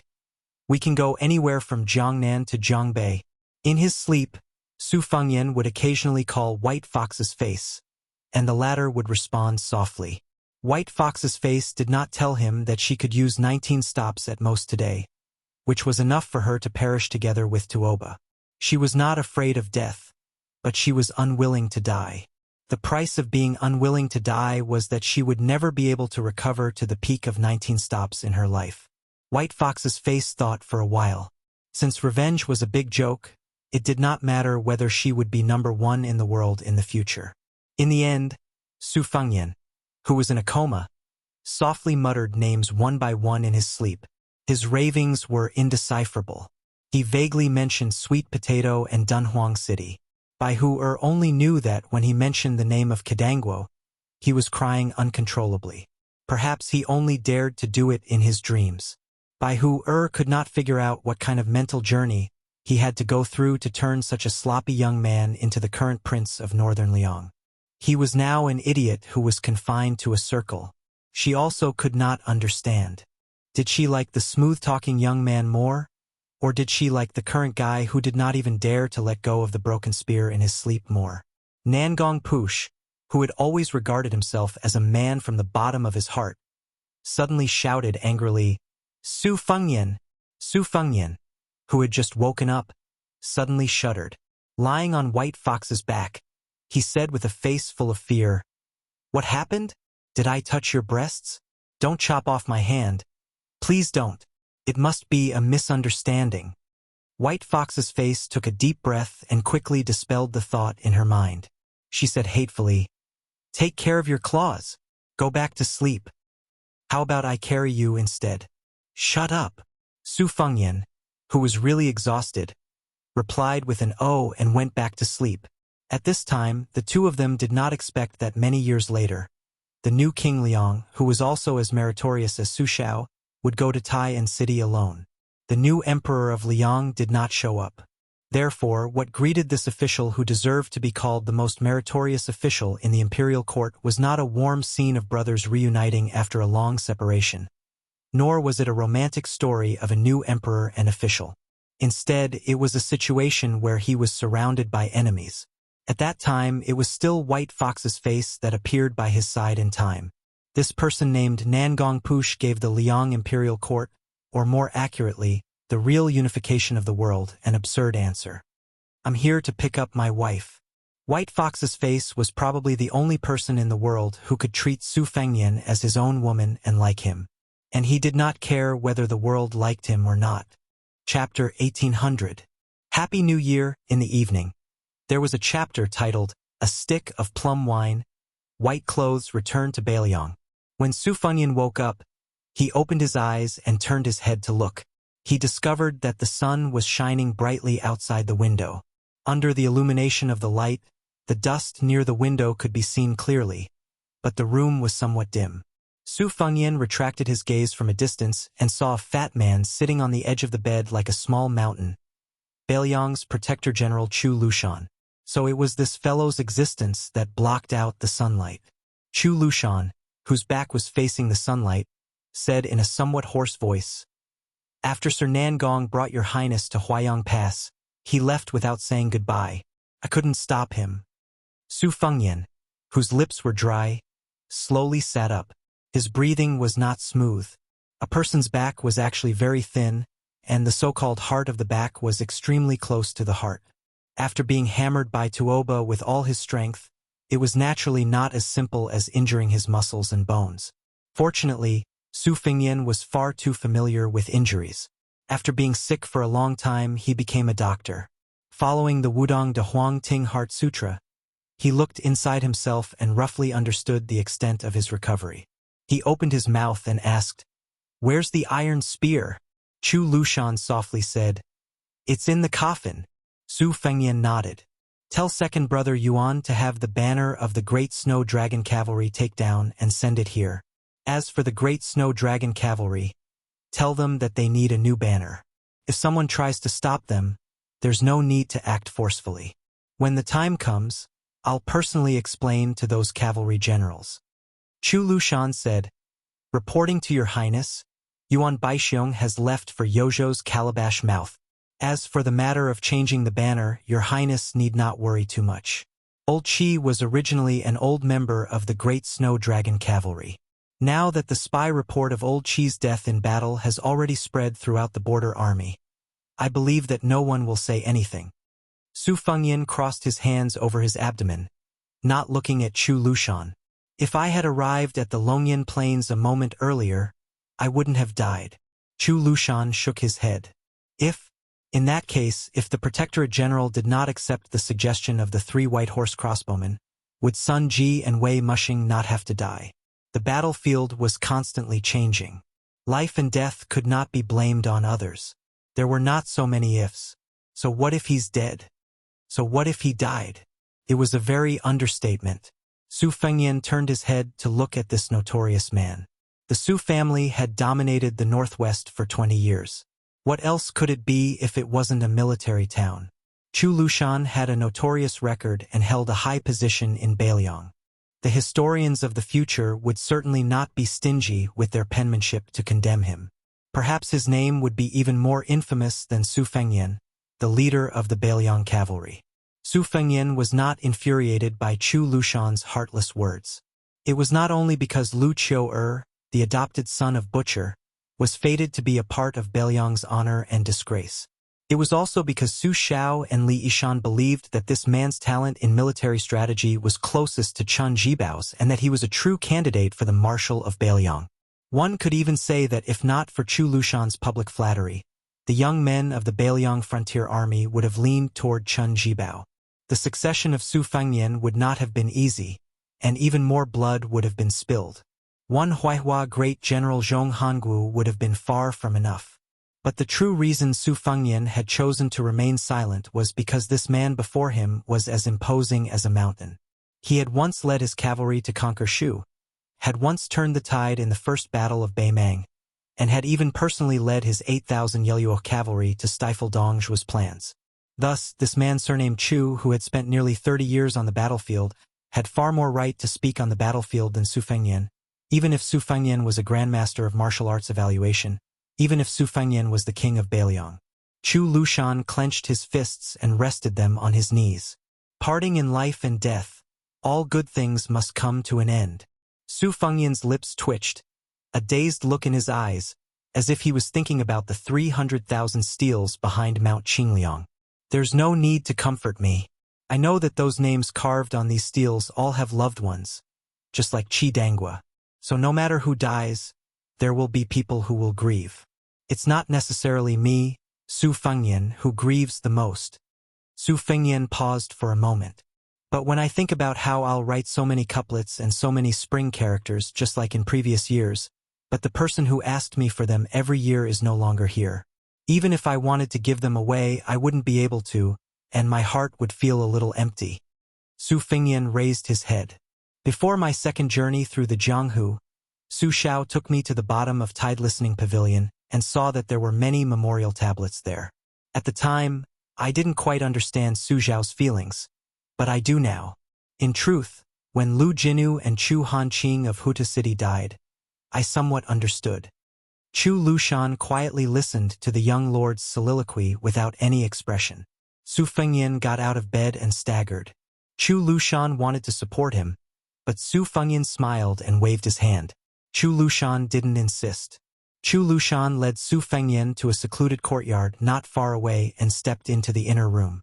When he saw the cypress coffin, Chu Lushan took a few steps closer and said with a smile, "We couldn't find the best Nanmu in Huayang Pass, so we could only let old Qi sleep with it. Fortunately, old Qi was never a particular person in his life. I still remember that in the Western Wall, this guy could sleep with corpses as pillows. We went to find him several times, but it didn't work. Later, when we got to the northwest, Wang Fei had to help old Qi arrange the residences for the 6 of us. She was afraid that old Qi would find a house the size of a sparrow's nest to fool her. Later, when he got married, Wang Fei was the matchmaker. Old Qi Lu agreed without hesitation. He probably saw his wife's face for the first time on the day of the wedding when the red veil was unveiled. Fortunately, old Qi had a good life these years. He had been a military commandant for more than 10 years, a 4th-grade official the size of a sesame seed, but he had never complained about anything. If it were me, I would have gone to my adoptive father and Wang Fei to make a scene. Chu Lushan suddenly patted the coffin lid heavily. "Old Qi, don't sleep. Wang Ye is here to see you." Su Fengnian stared at Chu Lushan. The latter smiled bitterly, retracted his hand, and glanced at the coffin. Chu Lushan whispered, "Sleep, sleep, old Qi. Your sleepiness is stronger than the sky. Even thunder can't wake you up. Only the words 'when there is a war, carry the big banner' are the most useful." Su Fengnian stood by the coffin and looked outside the room. The sunlight spilled over the ground of the courtyard, covering it in a layer of gold. He softly asked, "What's the situation north of Huda City and Liuzhou?" When it came to important military matters, Beiliang Protector General Chu Lushan was much more solemn. He sternly said, "In this battle on the Dragon Eye Plains, Beimang suffered heavy casualties, losing all of its elite scouts, including Wuya Lanzi and Heihu Lanzi. As a result, the Central Army led by Dong Zhuo and Murong Baoding was blinded. Of the 8,000 Dong clan cavalry, only 1,000 or so returned. Of the 6,000 Ruren cavalry, only around 2,000 remained. The main reason is that after Hong Jingyan's death, the Ruren cavalry was leaderless. It will probably be quickly carved up by the various factions of Beimang. An unorganized cavalry army cannot be considered a fighting force. Most importantly, After the Dong clan cavalry and the Ruran cavalry were destroyed, the flexibility of Beimang's central army was greatly reduced. On the other hand, in Beiliang, Yuan Nanting's White Feather Light Cavalry has been preserved well. It's just a pity that Old Qi's Iron Stupa, Chu Lushan, hesitated. The Deputy General of the Iron Stupa, Ning Amei, has been ordered by Old Qi to remain in the encampment around Qingyuan Army Town. She only has a few hundred soldiers. Even if we add in the remaining cavalry on the Longyan Plains, they only have 2,000 cavalry. With the war at hand, it is not suitable to transfer soldiers from He Zhonghu and Zhou Kang's left and right cavalry. Otherwise, the two generals who have been suppressing their anger would really rebel. In this way, it will be very difficult for the Iron Stupa to fight alone in the Second War. This is not good news. After all, the Iron Stupa is a precious cavalry force. On the battlefield, 2,000 and 4,000 are not the same concepts. Chapter 1801. Seeing Su Fengyan's contemplative expression, Chu Lushan continued. According to current intelligence reports, Dong Zhuo and Murong Baoding have both chosen to bide their time. This is within reason. The anger of the old woman of Beimang is enough to make them suffer. As for Liuzhou, everything is going according to plan. The only variable is that the Deputy General of the Western Front, Zhong Tan, has gone missing. Huang Songpu's 170,000 or 180,000 elites of the Southern Court have chosen the same route as when Lu Gui attacked Qingsong City. Now, it all depends on whether or not Ko Jianghuai's attack has the ability to make Huang Songpu lose his sense of propriety. Otherwise, if Huang Songpu smoothly advances all the way to Qingsong City, our chances of victory are not high. The Battle of Liuzhou can only be fought outside of Qingsong City. Su Fengyan suddenly said, I will have 800 white horse soldiers enter the Iron Stupa. Starting from me, I will have all fourth-rank generals and above send out a portion of their personal guards. I want the Iron Stupa to recover to 4,000 men within a month. Then, they will follow Yu Luandao's Yuzhou cavalry into the battlefield of Liuzhou. Chu Lushan paused. He crossed his fingers and placed them on his abdomen. Narrowing his eyes, he carefully considered the pros and cons. Su Fengyan walked to the door. Before Xie Shibian left Liangzhou, he made a suggestion to me. However, the risk is too great. Moreover, for all of Liangzhou's border army cavalry, it means a great number of casualties. Most importantly, this kind of loss may not be something that Beimang can bear. Chu Lushan asked curiously, Oh! Su Fengyan laughed self-deprecatingly. Fortunately, Xie Shibian also said that he would personally go to the border of Liuzhou and asked me to wait for a month. He also said that perhaps by then, he would overturn that suggestion himself. Chu Lushan laughed. Actually, when Your Highness made the decision to secretly send 10,000 Yuzhou cavalry into Liuzhou, you already approved of Xie Shibian's strategy of Liuzhou, right? Su Fengyan nodded. I think it's better to take a big gamble than to wait helplessly for Beimang to push forward. Chu Lushan leaned against the door and sighed inexplicably.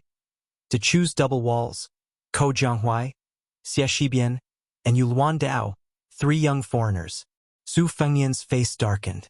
Isn't that too rash? Chu Lushan gave a vague answer. It's hard to say. Su Fengyan did not leave the courtyard. Instead, he sat on the doorstep. Chu Lushan looked a little embarrassed. He didn't know whether to sit or stand. After all, the threshold was only a small space. With his body size, he estimated that if he sat down, the young king would be squeezed out. So he had to think of a compromise. After crossing the threshold, he sat on the doorstep. Su Fengyan asked, Lu Qiu'er, if Xie Shibian really did what he said, would your group of Beiliang elders be angry? Chu Lushan, who had his back to the young vassal king, didn't answer the question. I remember that under Li Yishan's plan, the local forces in Beiliang were turned upside down and moved to what is now Liuzhou as a sinner. The Su family army finally took root in this strange land and gained a firm foothold. At that time, there was a celebratory feast on Mount Qingliang. At that time, His Highness looked at all the generals in the hall and drank until he was dead drunk. For some reason, he said something that didn't fit the occasion. The general idea was that if the Su family wanted to rule Beiliang for a long time, it wasn't enough to rely on war swords alone. Internally, They also needed to provide a stable life for the people under their jurisdiction. The Su family army couldn't be on horseback for the rest of their lives. After getting off the horse, in addition to enjoying life, they also needed to work hard to govern Beiliang. Chu Lushan raised his head to look at the blue sky. It was also from that time that many martial artists left the army, like Lin Dofang and Hu Kuei. There were also many literati who flourished in the officialdom, like Li Gongda and Yan Jieshi. However, adoptive father was still worried in private. He felt that it was because his reputation was too bad that Beiliang had abducted scholars who couldn't come to study abroad. He felt that it would be very difficult for Wang Yi to inherit the position. At that time, he had probably just chatted with teacher Li.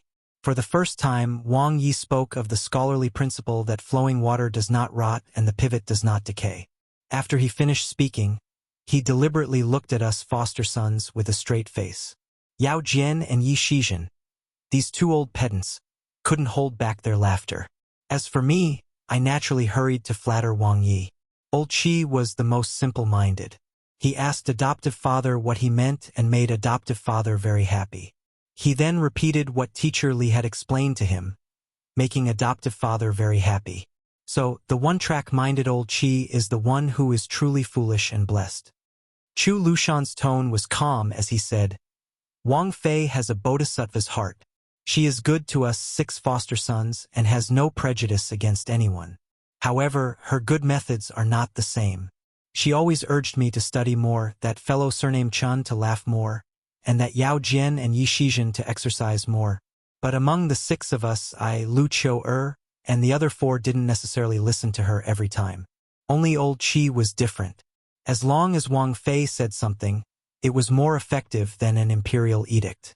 Sometimes, when he made a mistake, even though he knew that Wang Fei wouldn't blame him, he still felt uneasy. When Wang Fei passed away, the 6 of us were all pallbearers. It was very strange. Even the guy surnamed Chun and Yuan Baixiong's eyes turned red. I even cried my eyes out. On the other hand, old Qi was expressionless. I asked why, and this fool said that his adoptive mother had gone to heaven to become an immortal, so he was not very sad. He just somewhat missed her. Su Fengyan smiled and said, So when I was young, every time I got into trouble, I would look for my sworn brother, Qi Dangua. As long as I got someone to pass a message to him, he would immediately bring his troops over. At that time, I didn't think too much about it. I just felt that this sworn brother was the most straightforward. Not only did he help me solve my troubles, he never nagged, never deliberately tried to reason with me. He was carefree and always looked fearless. I felt that even if the sky fell, he would help me hold it up. I remember that in my early years, in a remote county in Lingzhou, which was still called Fengzhou, Li Hanlin, Yan Qizhi, and Kong Wuxi, the 4 of us had a conflict with a group of descendants who didn't know our identities. We were chased into a mess by the other party's private army. At that time, Qi Dangua happened to be patrolling with a few old generals near Fengzhou. When he heard the news, he immediately led 200 cavalry and charged over, tearing down the east sect of those families as firewood. That disturbance was very big, because Zhong Hangu, who was the commander of the Northern Liang cavalry, and a large group of generals from Lingzhou supported him, it caused Qi Dangua, who should have been promoted to Lingzhou's deputy general, to lose his future. After that, Su Shao was very angry. Because he didn't dare to get angry at me, the crown prince who was used to being lawless, he gave me a fierce beating. I felt sorry, so I secretly brought 2 jars of green ant wine to apologize with Yan Qizhi. At that time, I knew that Qi Dangua would definitely lose his official position. Firstly, I didn't have the confidence to make Su Shao change his mind. Secondly, at that time, who in the Northern Liang army was willing to listen to me?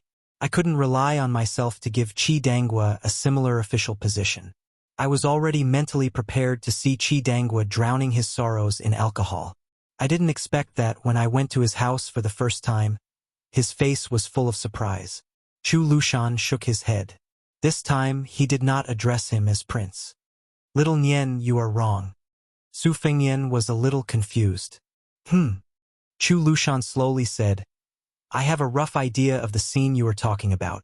When old Qi saw you, it was not as if he had seen his adoptive father, but as if he was a farmer who thought he had no future. He suddenly saw his younger brother, who had been away from home for many years, return home. Moreover, he did not look down on his older brother, so he was very happy and proud.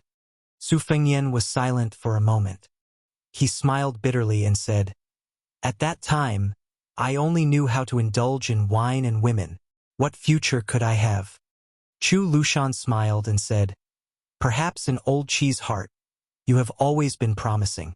In this matter, not to mention Yuan Baixiong, even I, Lu Qiu'er, am not as good as him. Among the 6 people, only old Qi felt that you, His Royal Highness, was promising. He never doubted that you could become a man like your adoptive father in the future." Using the catchphrase of old Qi, whose ancestral home is Dongyue, "It's this kind of thing. What's the point of reasoning?" Su Fengnian sat on the threshold in a daze. The Protector General of Beiliang had his back to the young lord, and the young lord had his back to the coffin. 2 living people and 1 dead person. Both of them were speechless. Chapter 1802. Su Fengnian suddenly stood up. Chu Lushan only noticed that something was wrong a little later. Su Fengnian said softly, "It's all right, don't worry. Even if it's the worst-case scenario, I can still handle it." A graceful figure suddenly swept into the courtyard. It was a female bodhisattva with long black hair. She was the 6th jewel master of Mount Lantuo, the female immortal master who lured 100,000 souls out of Xiangfan City. However, the current scene was a little shocking. This Western region grandmaster's robe was stained with blood and her face was pale. When she saw Su Fengnian and Chu Lushan, she said sadly, "There's a guy called Zhong Tan who brought the Beimang Emperor's imperial edict up Mount Lantuo. With the help of both the inside and outside, I was able to escape because both of you risked your lives. I believe that there will soon be an imperial edict issued to the thousands of monk soldiers in Liuzhou, asking them to return to Mount Lantuo. Su Fengnian, you better be prepared. Even if you manage to keep the monk soldiers in Liuzhou, I'm afraid you'll only leave behind a hidden danger." Su Fengnian and Chu Lushan looked at each other. Their hearts were heavy. The victory brought by the Dragon Eye Plains had been returned so quickly at Mount Lantuo. Mount Lantuo had a total of 20,000 monk soldiers. Although it was not the kind of force that could make the final decision in the Battle of Liangmang, it was still a difference of 40,000 men. Beimang, which had a strong military force, could withstand the fall of Mount Lantuo to Beiliang, not to mention the 20,000 extra men that appeared out of nowhere to restrain the 2 towns of Linyao and Fengxiang. More importantly, with Huang Songpu's army on the left and right, it was enough to suppress Liuzhou. For Beiliang, who was already at a disadvantage in terms of military strength, it was like adding fuel to the fire. Su Fengnian stood up and asked, "What's the general process?" Zhong Tan was able to convince the dozens of eminent monks in Mount Lantuo with just a single imperial edict from Beimang. Even if there is a spy, Mount Lantuo should continue to waver and observe for a while. The Bodhisattva of 6 pearls clutched his chest. Not only did the imperial edict name several gurus as Beimang's national teachers, but it also promised that Beimang would treat the inheritance of Mount Lantuo as the foundation of a country and help Mount Lantuo promote Buddhism so that it would be on an equal footing with Taoism sect. In the future, they would share the power of Buddhism in the Central Plains. At the same time, Zhong Tan ascended Mount Lantuo by himself. One had to know that there were 10,000 Beimang cavalry at the foot of the mountain. If he agreed, the host and guest would be happy. If he didn't, then after Zhong Tan's death, both sides would perish together. Su Fengnian, do you think Mount Lantuo will agree? Originally, I wanted to kill Zhong Tan so that I could have no way out. Unexpectedly, the 2 monks who were spies of Beimang risked their lives to stop me. Now, they are still on the side of the eminent monks of Mount Lantuo from Beiliang. She pointed at herself with a bitter smile. Then I'm the only one left. Su Fengnian thought for a moment and let the Bodhisattva of 6 pearls, who had fled thousands of miles away, rest in peace. Then he turned to Chu Lushan and said, "We can't trust Kai Anshan, the governor of Linyao City, and Malioka, the deputy general of Liuzhou who is stationed in the military town of Fengxiang. Both of them aren't people who can rest easily. Send a secret letter to the governor's mansion of Liuzhou with 600 miles of urgent cavalry, and let Xie Shibian replace Kai Anshan as the head of Linyao military town. Although Malyoka has been taken over, his prestige among his former subordinates is still there. Let Qingsong City send troops to escort him to Qingyuan military town of Liangzhou. At the same time, let Xie Shibian and Ko Jianghuai have the authority to do whatever they want in the western region and Liuzhou. Chu Lushan nodded and said, apart from that, Yu Luandao's 10,000 secluded cavalry is not enough to rush to Liuzhou. Even with Ning Amei's 4,000 iron stupas, it's still the same. I'm afraid we'll have to let Shi Fu, the new general of Liangzhou, take action. Su Fengyan was a little helpless. If that's the case, Xie Shibian's suggestion will temporarily become a major strategy for Beiliang. Chu Lushan smiled and said, fighting on the battlefield is not an imperial examination. Cramming at the last minute is often very useful. The Bodhisattva of 6 pearls was not in a hurry to leave the small courtyard. She listened to the two's undisguised conversation as if she was listening to a heavenly book. Su Fengyan had Chu Lushan bring the Bodhisattva of 6 pearls to a secluded place to recuperate while he stayed in the small courtyard alone. Then, a familiar white robe appeared at the door. It was the face of White Fox who had returned. Her hands were pressed on the embroidered winter-spring thunder at her waist. Although her expression was indifferent, there was no doubt that she was facing a great enemy. This grandmaster of martial arts, who had no one in front of him after the 18 halt, was treated so seriously and cautiously by this person. Naturally, this person was not Su Fengyan, who was on good terms with him. Su Fengyan took a deep breath and turned around. He saw a slender figure standing beside the coffin in silence. The man who was dressed in white like White Fox seemed to be casually carrying 2 cloth bags of different sizes. One of them contained the shaft of a spear, the other the head of the spear. The name of the spear was Plum Wine. The man in white put his hand on the coffin and seemed to be talking to himself. Before Qi Dangua led the army to battle, he wrote me a letter. He said that if he died in battle, I should find time to return to Beiliang. In the letter, he even stupidly hoped that I could serve Beiliang. He said that, as a brother, there was no threshold to cross. After I received the letter, I knew that Qi Dangua's what if would most likely come true. Therefore, I made an exception and returned here, hoping that I could save his life. I didn't expect that you, Su Fengyan, have been keeping a low profile for so many years. You've finally become a grandmaster of martial arts evaluation, but you're still useless. You can't even save one person on the battlefield. Whether it was in the army of the Su family during the Spring and Autumn War, in Beiliang where he had been the governor for more than 10 years, or in Shishu where he had been bestowed the title of king, the man in white who had always been taciturn spoke a lot today. White Fox pushed the embroidered winter-spring thunder out of the scabbard by an inch with both thumbs. Su Fengyan stood in the doorway between the 2 men in white. At the same time, the 6-pearl Bodhisattva also stood outside the courtyard. The entire Huayang Pass also began to move. The clanking of iron armor resounded through the streets. Chen Jibao, who had returned to Beiliang with the plum wine, turned around and asked directly, "Who killed Qi Dangua?" Su Fengyan answered, "Hong Jingyan." Chen Jibao asked in return, "Did Tuoba attack Qi Dangua?" Su Fengyan did not continue to answer. He and the war sage in white who had submitted to the Liang imperial court did not have much to talk about. It was the same when the war sage in white sent His Royal Highness away from Liangzhou. It was the same when they met again on the Guangling River. Chu Lushan strode into the small courtyard under the escort of a dense mass of armored soldiers. He walked up to Su Fengyan's side and tossed the pot of wine in his hand high into the air.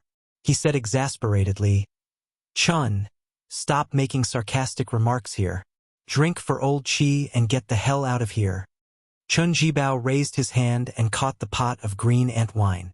He squatted in front of the coffin, opened the pot and slowly poured the wine on the ground. No one knew that the person who Chun Jibao truly regarded as a friend and a brother in this life was not Yuan Zuozong, who was also Su Zhao's adopted son and was famous in the Central Plains. Nor was it Chu Lushan, who was evil but overflowing with talent.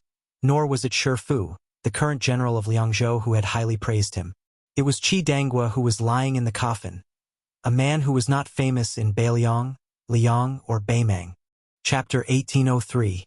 Previously in Beiliang, Chen Jibao only had that remote house in the desert far away from the pass. Only Qi Dangua visited him many times. The two never had a pleasant conversation and only drank in silence. Qi Dangua drank jug after jug. Chen Jibao, who never liked drinking, accompanied him to drink a few cups. Every time Chen Jibao returned to the capital of Liangzhou, he would almost never stay at the prince's mansion on Mount Qingliang. Instead, he would stay at the residence in Qidong State. Even if Yao Jian and Yi Shizhen invited him to stay, he could not do so. The former leader of the White Feather Light Cavalry, Wei Fuqing, and the former commander of the Iron Futu, Dian Xiongzhao, could not understand why General Chen, whom they wholeheartedly worshipped like a god, would be willing to deal with an insignificant commandant who only knew how to charge and break through enemy lines.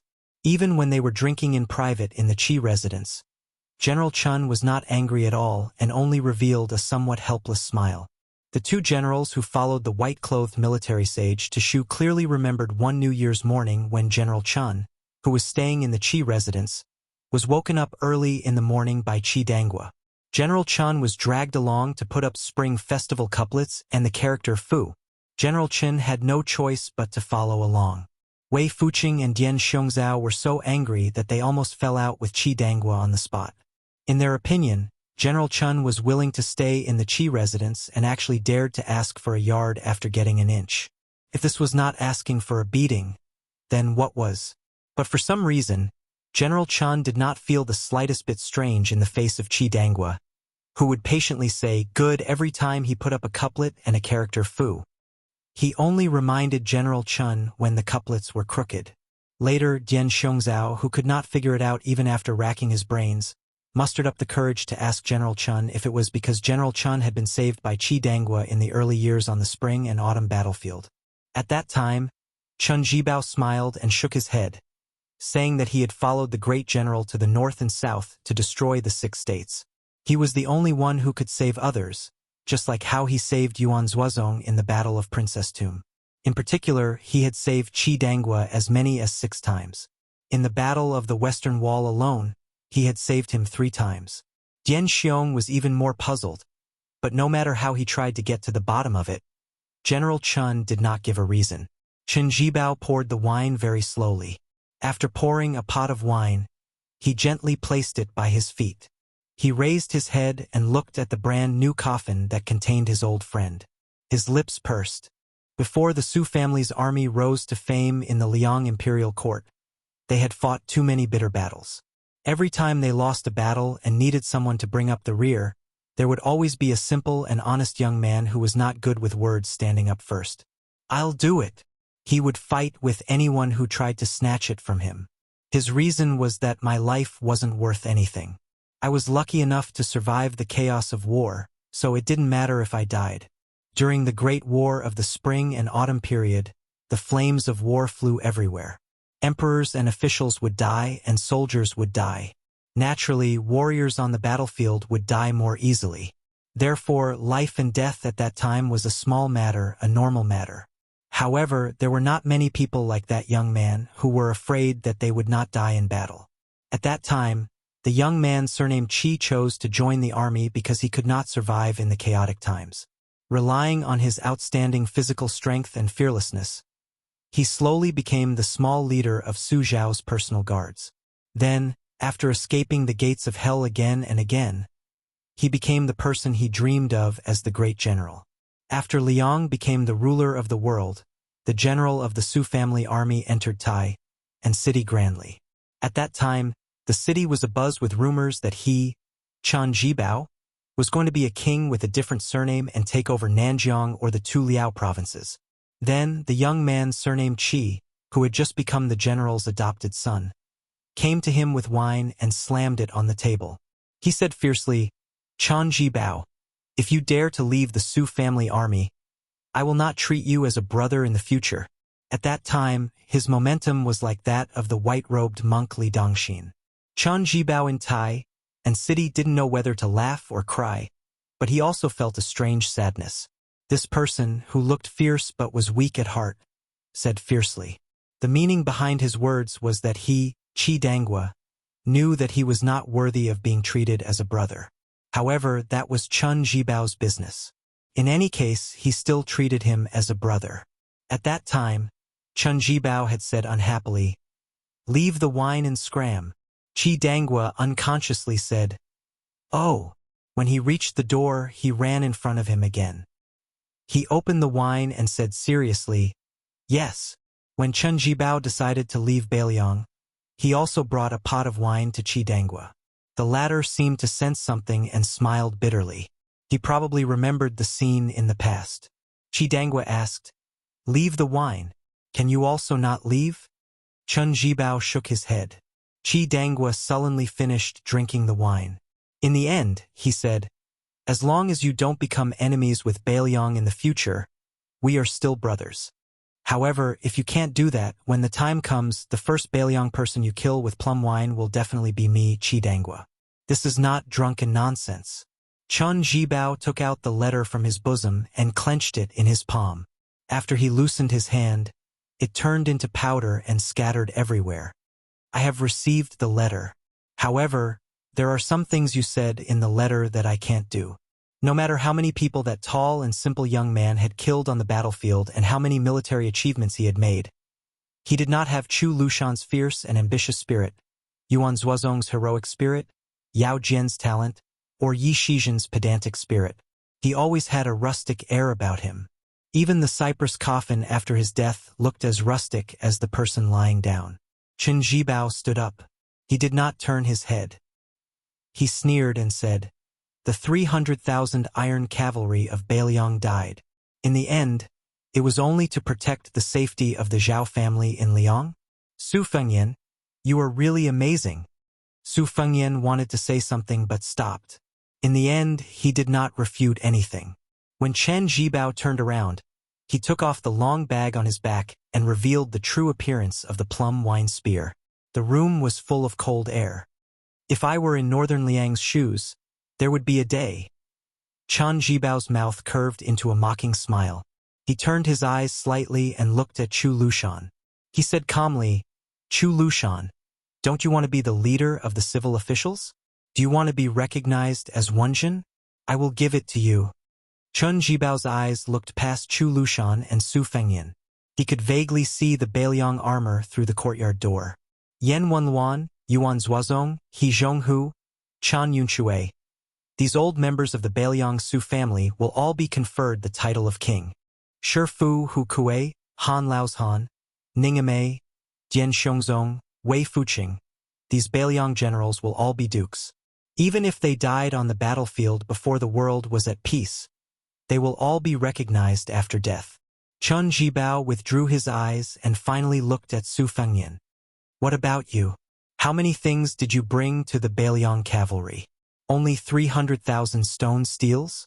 Chen Jibao wiped away the cloth bag and held the plum wine spear in his hand. Chen Jibao took out the small cloth bag and put the spear head in it. "Although you killed Hong Jingyan, you and I both know that Qi Dangua died because of you.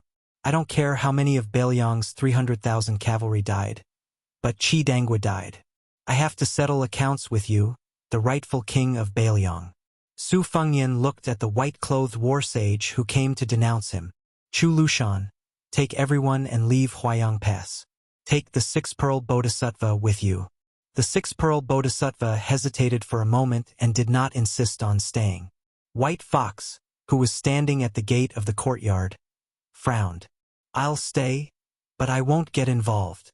Su Fengyan shook his head. "You go too. There's no room for discussion." The king of Shu, who held the plum wine in his hand, was indifferent. He allowed Chu Lushan to leave the courtyard with an ashen face. Then the bodhisattva of 6 pearls took a deep look at Chen Jibao's white fox face. Chen Jibao, who didn't immediately take action, seemed to be waiting for Chu Lushan to leave Huayang Pass with the troops. He asked with a smile, "About half an hour later you will die. Do you have any last words?" Su Fengyan began to close his eyes to rest, waiting for the last Beiliang frontier army to leave Huayang Pass. Chen Jibao didn't speak anymore, letting the king in front of him adjust his qi. He narrowed his eyes and thought far away. The young King Liang was still wearing the boots with the badly worn soles. King of Shu, who had come all the way from Guangling Road to Liangzhou Pass, was not much better. There was a prophecy that was passed down in the imperial court. Beiliang in western Shu was like a rat eating grain, and the flood dragon in white was killed. Chapter 1804. Half an hour later, the thousands of soldiers in the Huayang Pass had all retreated from the Huayang Pass. It was enough to show the order of the Beiliang Frontier Army and Chen Jibao's insight into military affairs. White Fox was the last to leave the city with Chu Lushan. Suddenly, she turned her horse around and pulled out the embroidered winter and spring thunder sabers hanging from her waist. She threw them high into the air and into the city. In the small courtyard, Su Fengyan walked down the steps. Chen Jibao slowly walked out of the house where the coffin was placed.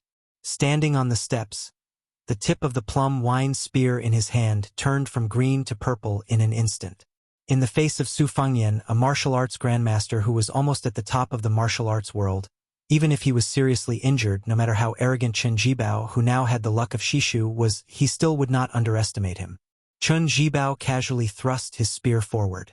For some reason, it did not have the majestic aura that could swallow mountains and rivers that ordinary people imagined. The plum wine overflowing with purple qi pierced through Su Fengyan's chest. Chen Jibao's wrist trembled slightly, and the originally taut spear body suddenly bent like a bow, shooting towards Su Fengyan's chest. This was the arc character of the Spear Immortal King embroidery forward formula. Su Fengyan's hand lightly pushed against the arc of the spear body, and the plum wine was not pushed out. Instead, in an instant, it exploded with a shattering force that was like a bolt of heavenly lightning striking down on the mortal world. Su Fengyan's opened palm turned into a bent finger, and his figure slowly retreated. He leisurely strolled in the courtyard and pointed his finger, enlightening the hidden force of the Spear Immortal King embroidery, one by one. Suddenly, Su Fengyan's body seemed to be hit by a heavy hammer. His feet did not leave the ground and slid backward. He finally stopped at the moment when he was about to lean against the high wall of the small courtyard. Perhaps the back of his clothes was only a thin line away from the wall. Su Fengyan swallowed a mouthful of blood and gently waved his sleeves, forcibly suppressing the turbulent qi inside his body. After suffering a moderate loss, Su Fengyan gently exhaled a mouthful of turbid qi. He looked at the king of Shu in white, who did not take advantage of the victory to pursue after the spear strike. It was very strange. This person's qi flow was not outstanding, only 500 or 600 li. Not to mention that he could not compare with Chao Chongqing, Dong Tai, and the others who could easily reach 700 or 800 li, not to mention that Li Chungang had broken through 2,600 armor with one sword strike during the battle at the Guangling River, crossing the 1,000 li distance that Ancestor Lu praised as the threshold of the celestial being. In terms of qi flow, perhaps Chen Jibao could not compare with Shenyuan Qingfeng, who was like the sun in the midday sky in the central plains. Since ancient times, the way of the sword had been a battle of will and power. It was the same for the martial arts in the world. However, no one could deny the importance of continuous qi flow. It was almost the foundation of a martial artist in the Jianghu. However, even though Chen Jibao's qi flow was not outstanding, he was still able to integrate Wang Xiu's 4 words formula into his spear strike. It seemed that he had only used 30 to 40% of his strength, yet he was able to display a very elegant and relaxed style. Chen Jibao, who had gained the upper hand in one move, said indifferently, "This spear strike is for the 300,000 cavalrymen of Beiliang. Those Beiliang frontier army whose names have been engraved on the stone tablet should not have died so sullenly." Su Fengyan did not engage in any argument with Chen Jibao. He slowly gathered his strength.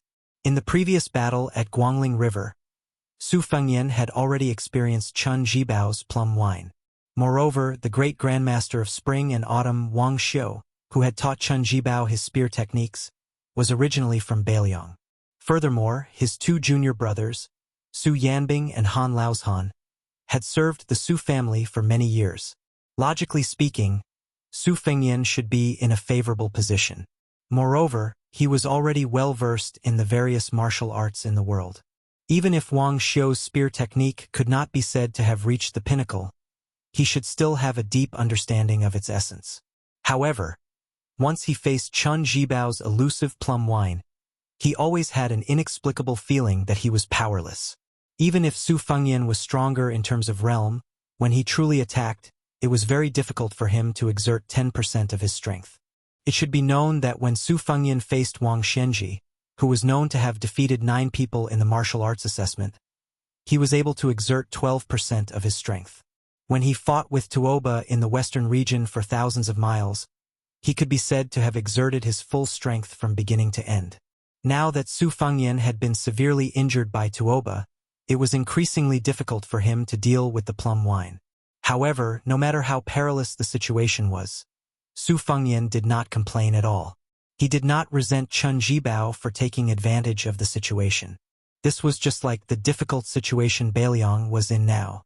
Since the general trend of the world was like this, if they wanted to survive, they had to ignore whether or not the Beimang army's methods in the Liang Temple were not open and above board. In fact, it was not up to Beiliang to care about these things. As the old saying goes, do your best and leave the rest to heaven's will. Su Fengyan had always firmly believed that whether he listened to heaven's will or not, or whether heaven's will was good or bad, was secondary. What he had to do was to do his best and never give up before he felt that he had done his best. At this time, the embroidered winter and spring thunder sabers fell into a small courtyard outside Huayang Pass. Su Fengyan did not move, allowing the sabers to stick into the courtyard. Chen Jibao did not stop the 2 famous sabers from falling either. Only the tip of his spear trembled slightly, and the purple clouds swayed slightly. It was not that Su Fengyan did not want to take on the embroidered winter and spring thunder sabers, but he could not. Chen Jibao made his move again, sweeping to a place about a spear's distance away from Su Fengyan, who was standing in the corner. However, in the next moment, although Su Fengyan did not move at all, Chen Jibao's swift and violent spear pierced into Su Fengyan's left side a few steps away. The plum wine was lightly pressed against the wall, and did not touch it until it reached a certain point. Su Fengyan's clothes were cut horizontally across his chest, and blood gradually seeped out. Su Fengyan frowned. Chen Jibao's spear was very fast. It was originally a straight thrust, but it was not so fast that Su Fengyan could not dodge it. Therefore, Su Fengyan only took 3 steps forward, but the tip of the plum wine spear appeared in front of his chest in an instant. Therefore, when Su Fengyan returned to his original position, his clothes were still cut by the not-so-sharp tip of the spear. Chen Jibao slowly withdrew the plum wine. The secluded courtyard's door was not closed, and a gentle breeze brushed past his face. There was a jujube tree in the corner of the courtyard, and it was laden with fruits. Jujubes alternating between green and red hung from its branches. Whenever the autumn wind arrived in the northwest, almost every family in Beiliang would buy and eat jujubes. Even the physically weak children could easily shake them. Some married women who had not yet given birth, according to custom, would even stand under the jujube tree and have the younger generation of their family pick the slender branches of the jujube tree. They would shake them vigorously and let the red jujubes fall on their heads, symbolizing the early birth of a child. On that unremarkable jujube tree, a jujube suddenly silently left the branch, bumping into the branches and other jujubes below, and then falling to the ground. Su Fengyan made an unimaginable movement. His hands were inserted into his sleeves, and he adopted a posture as if he was waiting for death. His face was somewhat pale as he looked at Chen Jibao. After the jujube tree, which was even more unremarkable than the jujube tree, gently fell to the ground, it actually exploded with a bang. The plum wine in Chen Jibao's hand seemed as if it had been struck by an invisible flying sword. Thunder fell in the mortal world and reverberated in the heavens. This was the divine intent of Gu Jiantong's ultimate skill, the Thunder Core. However, the wrist that controlled all things to become a flying sword, and the realm where the heart and the sword moved was the root of the Wu family's sword path.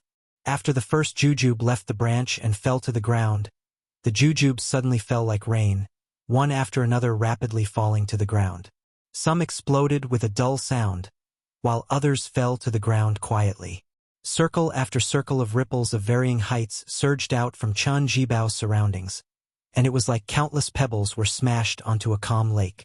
The profound scene was like lotus flowers blooming out of thin air on a piece of snow-white paper under the hand of an immortal. Chen Jibao closed his eyes and held the plum wine tightly. Even if the ripples were 3 feet above his head, he still did not dodge, let alone use his spear to break the stalemate. A ring of ripples spread slightly in the air just an inch above his shoulder. Chun Jibao was waiting, patiently waiting for Su Fengyan's killer move, waiting for the moment when Su Fengyan had the intention to kill. As for the seemingly mysterious ripples, they were nothing but a smokescreen. For Chun Jibao's plum wine, there was no such thing as a flawless first move in the world. He was confident that he could defeat Dong Tai, who was said to be unparalleled in the world, with 1 spear strike. Therefore, no matter who he was fighting, he was in an invincible position, let alone this young vassal king who was at the end of his rope. Some of the ripples carelessly swayed far away from Chun Jibao. When all the jujubes fell to the ground, Su Fengyan's sleeves moved slightly, and small and exquisite flying swords quietly hovered in front of him. At the same time, the ripples that had disappeared around Chun Jibao reappeared, large and small, high and low. Each of the ripples produced a swaying snow-white lotus flower. A small courtyard seemed to be full of lotus flowers, and there was a faint tinkling sound. This was the lightning pool of Great Peace City's gatekeeper Lu Haosher, and the great yellow court of Wudong sect master Wang Zhonglo. The lightning pool was full of lotus flowers. In desperate straits, life was full of vitality. Chapter 1805. Chun Jibao slowly opened his eyes as if he had sensed the strange phenomenon in the small courtyard. He did not have the slightest awareness that he was in a dangerous situation. Instead, he leisurely looked around carefully. The pond was filled with lotus flowers, swaying gracefully. These lotus flowers should be the materialization of Su Fengyan's spiritual will. The young vassal king who had once inherited Gao Shulu's celestial physique needed to use this kind of celestial method that did not require the use of qi to face the enemy. It seemed that the battle at the Dragon Eye Plains had indeed damaged his foundation. Chun Jibao's line of sight looked past the lotus flowers in front of him and saw the 9 pocket-sized flying swords hovering in front of Su Fengyan. He was probably afraid that this thunder pond would not be able to trap him, so he needed to rely on these flying swords, which also did not require the use of qi, to guard against the sudden killing of the plum wine in his hand. He did not know if these 9 small objects were a gift from the legendary peach blossom sword god, Dong Tai. It was said that Dong Tai had given him 12 of them in one go. After that, Su Fengyan had lost some to the enemy outside Shenwu City, Cat Han Shengxian, as well as in the battle with Wang Xianji. Could it be that they had not been replenished?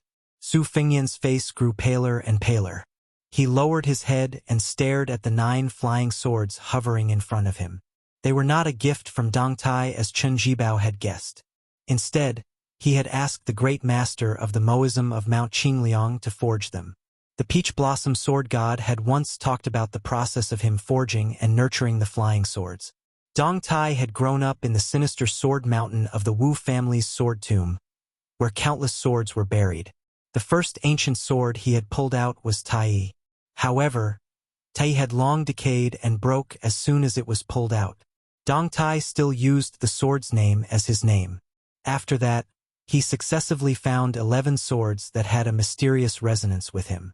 Because he hated the Wu family that had abandoned him and left him to fend for himself on the sword mountain, Dong Tai did not bring any of the ancient swords out of the tomb. After he left the sword tomb empty-handed, he only took 12 sword wills and finally forged 12 flying swords that were stored in a small box. They were respectively Shenjia, Childhood Sweetheart, Morning Dew, Spring Water, Peach Blossom, Moth May, Vermilion Bird, Huang Tong, and Golden Thread Tai. Su Fengyan had returned to Beiliang after the battle with the imperial astronomer and forged 9 swords according to this method. Fengdu, Old Flood Dragon. These 2 swords were a pair. One was reminiscent of Fengdu's green Pao Air, and the other was the old man wearing a sheepskin fur coat who had once said on the river, "The only sword in my life where there are flood dragons, slay flood dragons." Moose Fish. The first time he heard of this name, it was the state scholar teacher from Tide Listening Pavilion who said that Su Fengyan was a kind of bookworm. According to legend, it liked to live among piles of old books. Water Spirit. It was because before Su Fengyan forged the swords, he thought of the huge turtle at the Spring God Lake who had lived for an unknown number of years. Beautiful beard. Liang Imperial Court once had a tailor. He had a purple beard and blue eyes. In his later years, his integrity was not guaranteed. Although he was Bailiang's great enemy, from Su Xiao to Li Ishan to Su Fengyan, they all respected him from the bottom of their hearts. Childish interest. He still remembered the first time he went to Beimang and passed by the Tuma Pass at the border of Yuzhou. There was a child who longed for the Jianghu who plucked up his courage and reached out to him, saying that he wanted to touch Su Fengyan's saber. Wild fox. Once, he chatted with Zhu Zisu Beiji. This strategist had once teased him that the new prince of Liang cultivated the wild fox Diana, which was not orthodox and would inevitably be plagued with misfortune. Mutton fat. It was because Su Fengyan thought of the servant girl in Wutong'an who liked to put on scarlet rouge. He didn't know if she was doing well in Dunhuang. He also didn't know if Huyan Daguan would be able to persuade her to return to Beimang and bring her home this time after entering Bailiang's hinterland. Ishan. A dead tree is fragrant. What about a dead person? Su Fengyan had been to many places, met many people and seen many sceneries. But in the end, he still liked the barren and cold Bailiang the most. He liked this place where every family once wore white clothes. Fengdu, Ishin, moose fish, water spirit, old Jiao, beautiful beard, childish interest, wild fox, and mutton fat. Not only did Su Fengyan give these 9 flying swords a divine will, they also contained the spirit in the depths of Su Fengyan's heart. Chun Jibao narrowed his eyes as he looked at the 9 pocket-sized flying swords with different divine wills. It was like he was looking at the life of this young vassal king. In reality, Chun Jibao had already looked on coldly like this for more than 20 years. When he first saw Su Fengyan, Chun Jibao was just a youth who had just entered the Manjia battalion. He wasn't even 14 years old. At that time, his dream was to one day be able to wear armor and ride horses under the heavens with a long spear in hand. When he carefully took the child lying in swaddling clothes from Wang Fei's hands and looked at that young and tender face, Chun Jibao smiled very happily. His son, Su Xiao, had helped the Zhao family of Liang establish the Central Plains. The white-clothed war saint, whose name had spread throughout the capital, had given up the title of king and had silently followed the Su family army to Bailiang. Especially after Wang Fei's death, this man had become even more taciturn, neither too far nor too close. Looking at the young heir surnamed Su, who had abandoned all restraint in Wutong'an and idled about outside Qingliang Mountain, the young heir's carefree and unfettered manner, compared to the smoke of the wars of the spring and autumn period. That young man's reputation was too disreputable, while the old soldiers of the Su family died too nameless. There was a stark contrast. Chun Jibao naturally did not have the slightest favorable impression of such a young man. But to say that Chun Jibao had long harbored killing intent towards Su Fengyan, or to say that he harbored thoughts of rebellion against Bailiang, he had overestimated Su Fengyan and underestimated Chun Jibao. This was because Chun Jibao had never regarded Su Fengyan as a worthy opponent. In the past, his only opponent in Jianghu was the spear immortal Wang Xiu, and on the battlefield, there was only the spring and autumn period weapon Yi Baikue. Chun Jibao suddenly thrust his spear like a dragon, thrusting his spear towards Su Fengyan, who had a courtyard full of lotus flowers and 9 flying swords lined up in front of him. His momentum was like the Guangling River flowing into the sea.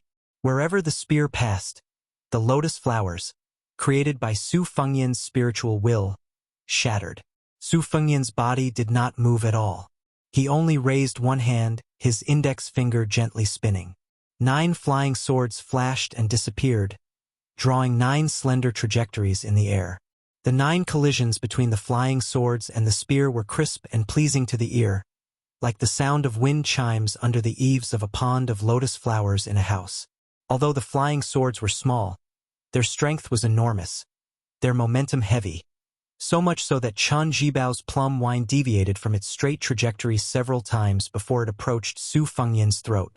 At the critical moment when the spear was about to pierce Su Fengyan's throat, he tilted his head and bent his knees slightly. The tip of the plum wine's spear scraped a bloody groove on the left side of his neck. Leaning forward slightly, Su Fengyan seemed to have picked up the plum wine on his shoulder, and then suddenly charged forward. Chun Jibao's wrist trembled, and the plum wine pressed down. Su Fengyan's shoulder made a loud bang, but his forward momentum did not stagnate in the slightest. Chen Jibao's wrist swayed slightly to the right, and the plum wine that smashed into Su Fengyan's shoulder seemed to have the power to sweep away an army of 1,000 soldiers. Su Fengyan, who continued to charge forward, fell to the right, but did not fall, just in time to avoid the plum wine that was trying to cut off his head. All of this happened in the blink of an eye. The difference of a hair's breadth was the difference between life and death. Su Fengyan raised his elbow to block the plum wine, preventing the spear from changing its move. Then, he sent a palm strike toward Chen Jibao, who had left a large gap in front of him. Chen Jibao looked as if Su Fengyan was about to close in on him, but he didn't withdraw his spear or retreat, nor did he intend to use the plum wine to change his moves. He directly exchanged a punch and a palm with Su Fengyan. Chapter 1806. Su Fengyan's palm struck Chen Jibao's forehead, while Chen Jibao's fist smashed into Su Fengyan's forehead between his eyebrows. Both of their bodies swayed, trying their best to stabilize their bodies. Neither of them was willing to take even half a step back. Then, each of them viciously kicked out with their feet, still seeking only offense and abandoning defense. This time, both of them finally took a few steps back. Then, almost at the same time, they took a few steps forward. Just like before, they raised their arms and struck out with their elbows. The two of them, who had been hit in the head, staggered to the left and right. When Su Fengyan and Bodhisattva Tuoba fought in a narrow alley in a small city in the western region, both of them only moved within a small area. They gave up on the pursuit of a powerful aura and instead used their Tao field in a snail's shell, showing the graceful bearing of a grandmaster who had returned to his original simplicity. Today's battle in Chen Jibao's courtyard could be said to be a different approach to achieve the same result. After the two of them separated by a small distance, Chen Jibao, who originally held the plum wine in his hand, did not necessarily have the advantage of making the first move. After all, the plum wine was too long. It was just that Chen Jibao, whose spear technique had reached perfection, suddenly grasped the air in his palm, causing the spear to slide backwards. After grasping the plum wine tightly in his hand, it became like a 3-foot-long sword that was at the perfect distance to meet the enemy. As a result, the plum wine spear tip struck Su Fengyan's palm earlier. Even though the plum wine spear tip was unusually blunt, when it struck Su Fengyan's chest, it immediately sent the pale-faced Su Fengyan flying backwards. Chen Jibao, who had succeeded in one strike, frowned for some reason. As his body slid backwards, Su Fengyan spread out his arms. His 9 fingers were spread out, leaving only one finger bent. Su Fengyan's 9 fingers separately guided the 9 flying swords that had once again appeared in the air. Under the guidance of the 9 swords, not only did the momentum of his retreat abruptly stop, but it also immediately followed up with a forward momentum as fast as lightning. Su Fengyan leaped high into the air and pressed down with his finger. All of the slightly swaying qi lotuses in the small courtyard dissipated, and the divine will from all directions gathered on his finger. Li Chungang had once wielded his sword on a muddy path in the rain. Immortal One Sword knelt down. Chen Jibao raised his plum wine spear in front of him. The plum wine was flicked by a finger, and the spear bent in an exaggerated arc. The tip of the arc heavily smashed onto Chen Jibao's forehead. The king of Shu was knocked back until his back was pressed against the wall. Only then was he able to stop himself.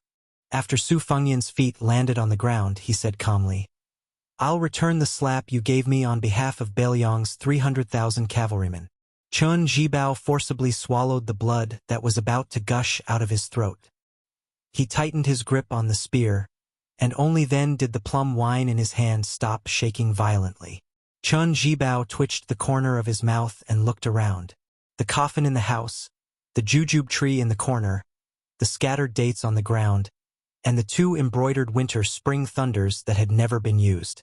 Finally, he looked at the young king who had just suffered one disaster after another. Chen Jibao slowly took off the spearhead and walked into the house. He put the plum wine back into the cloth bag and carried it on his back. He walked straight to the door of the courtyard.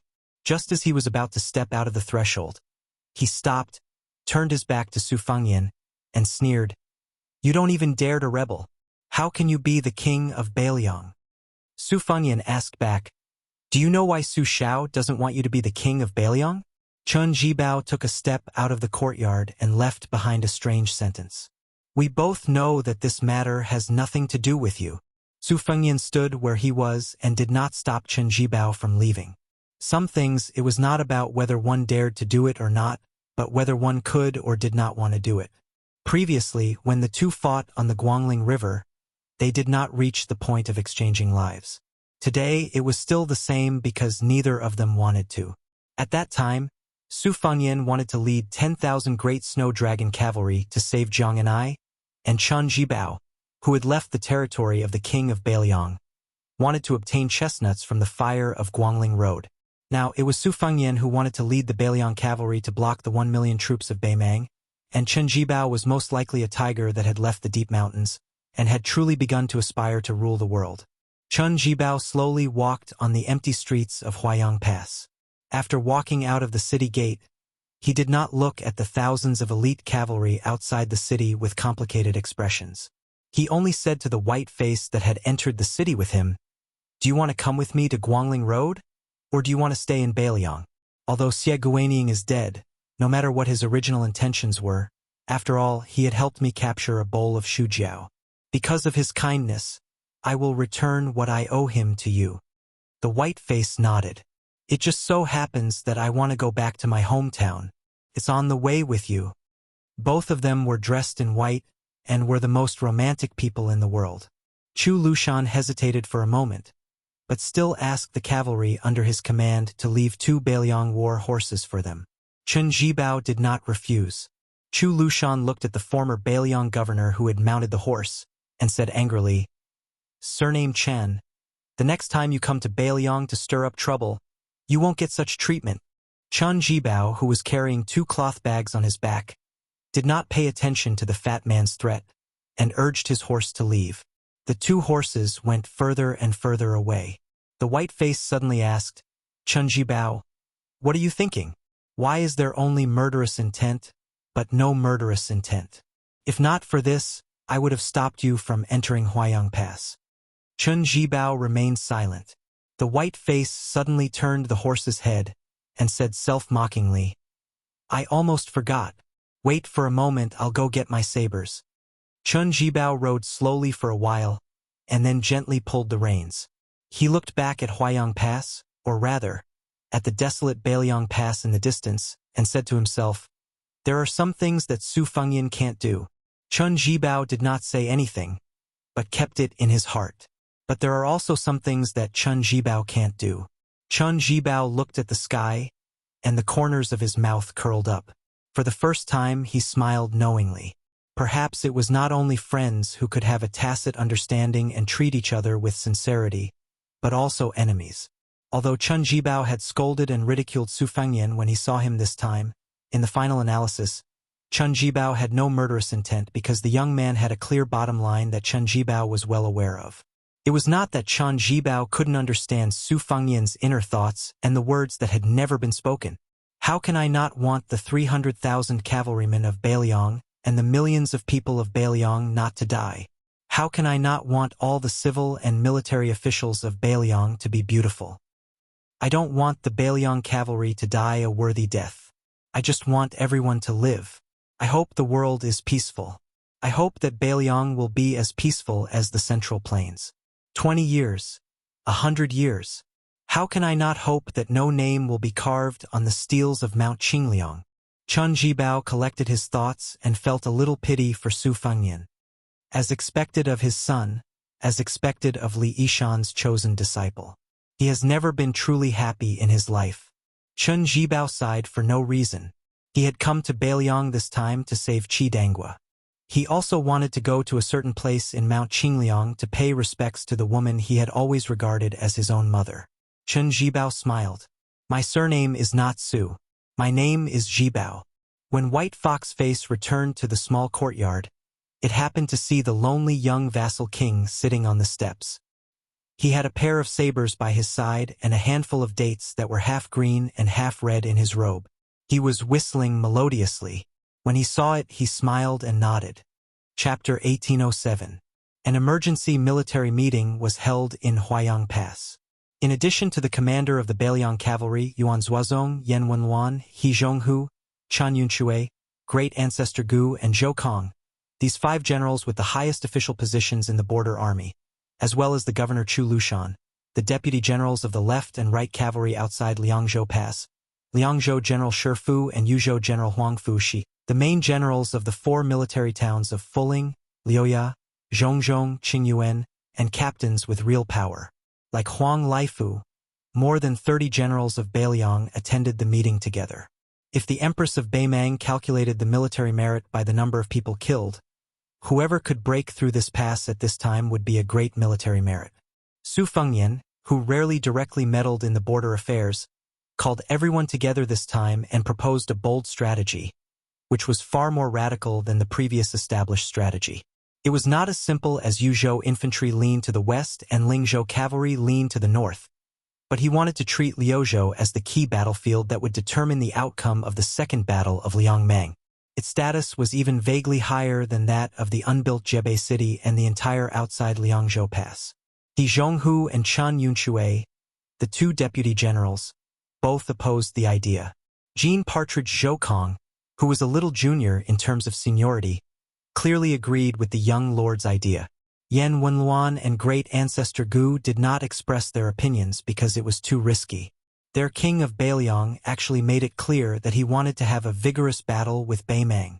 If you use a large number of troops to attack outside Liangzhou Pass, then I will destroy your Beimang southern dynasty. However, after Great Ancestor Gu weighed the pros and cons, he couldn't help but lower his head to look at the Liangmong confrontation map on the table again. Deeply worried, he said, "Your Highness, this move might not necessarily be appropriate. Let's not even talk about whether or not our cavalry in Lu province can push all the way into the southern dynasty's hinterland, north of northern city.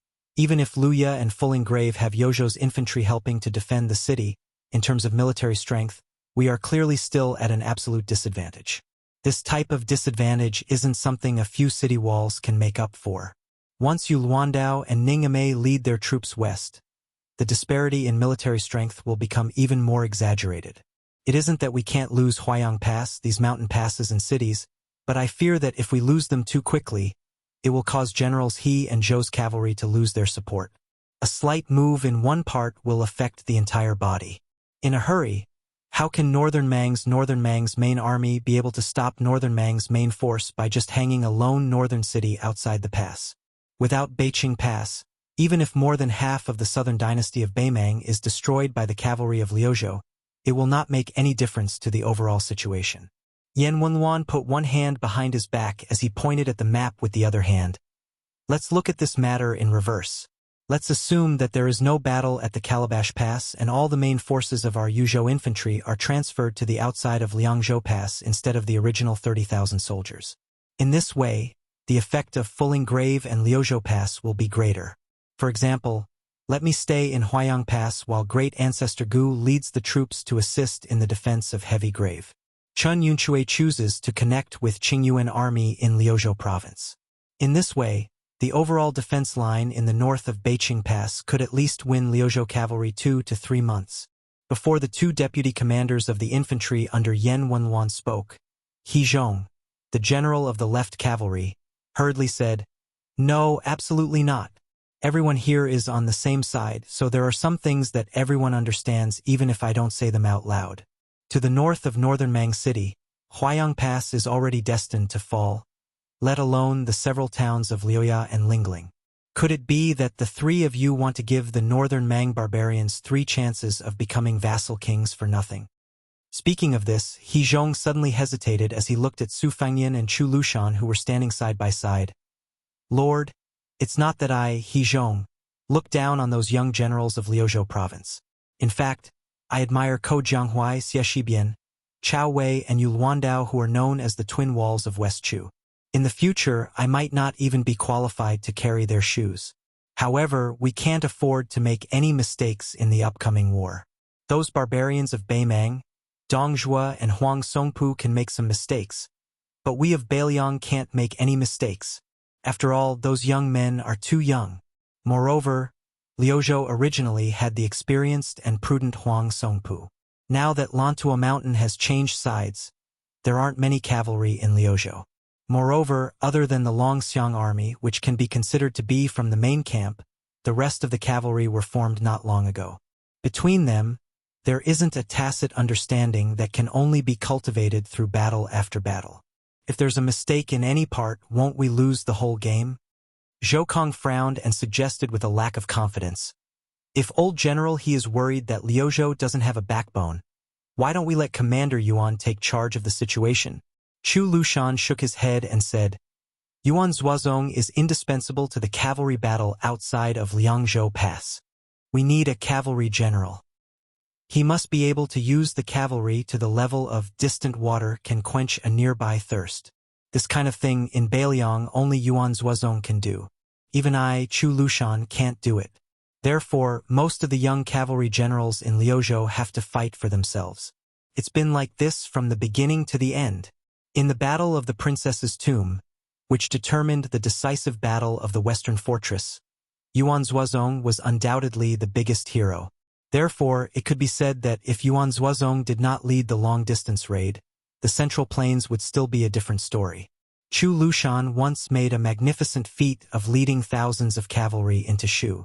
Together with Lu Shengxiang's Luzhou in the Snowy Night, they were known as the two classic cavalry battles in the Spring and Autumn War. However, compared to Yuan Zuozong's sudden raid on the Princess Tomb, it was undoubtedly inferior. Even Chen Zhibao admitted afterwards that he realized the significance of the Princess Tomb battlefield later than Yuan Zuozong. So the first thing Su Fengyan did after his succession was to make Yuan Zuozong the commander of the cavalry, and Chu Lushan the first general of Northern Liang in name. Reality proved that this combination of one real and one fake, the new king of Liang, who had not been able to truly convince the people at the time, did not choose the wrong person. It was also because of this that the Northern Liang border army did not have a great shock. Su Beiji, who had just secretly returned to Beiliang from the mansion of the administrator of Lianghuai, stood in the corner without saying a word. He was a little tired after the long journey, so he just stood there and closed his eyes to rest. Chapter 1808. Yan Wenluan, who was short and thin but had an imposing manner that suppressed the generals in the hall, bent two fingers and knocked on the table. She turned her head and asked, Commander Chu, Chao Wei transferred 10,000 cavalry from the border army, Yuluandao's 10,000 Yochi cavalry, Ko Jianghuai mixed with a considerable number of young and strong cavalry from Liuzhou, plus Xie Shibian who temporarily took over the two towns of Linyao and Fengxiang, with a total of no more than 6,000 cavalry, and Ning Amei's iron stupa that was urgently replenished after its vitality was greatly damaged. The five of them added together were no more than 2 times Yan Wenluan's age. Do you really want to bet on them to turn the tide? Aren't we asking too much of the old people in Liangzhou and Yuzhou? The root of this debate was actually whether these young people could shoulder the great responsibility and whether they deserved the sacrifice of the border army of Liangzhou.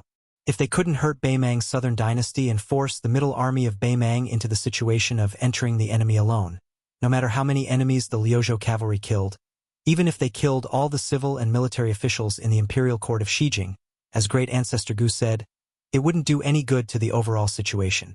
Once Beiqing was lost, Liangzhou, which had no military strength, would definitely fall and there would be no need to fight this war.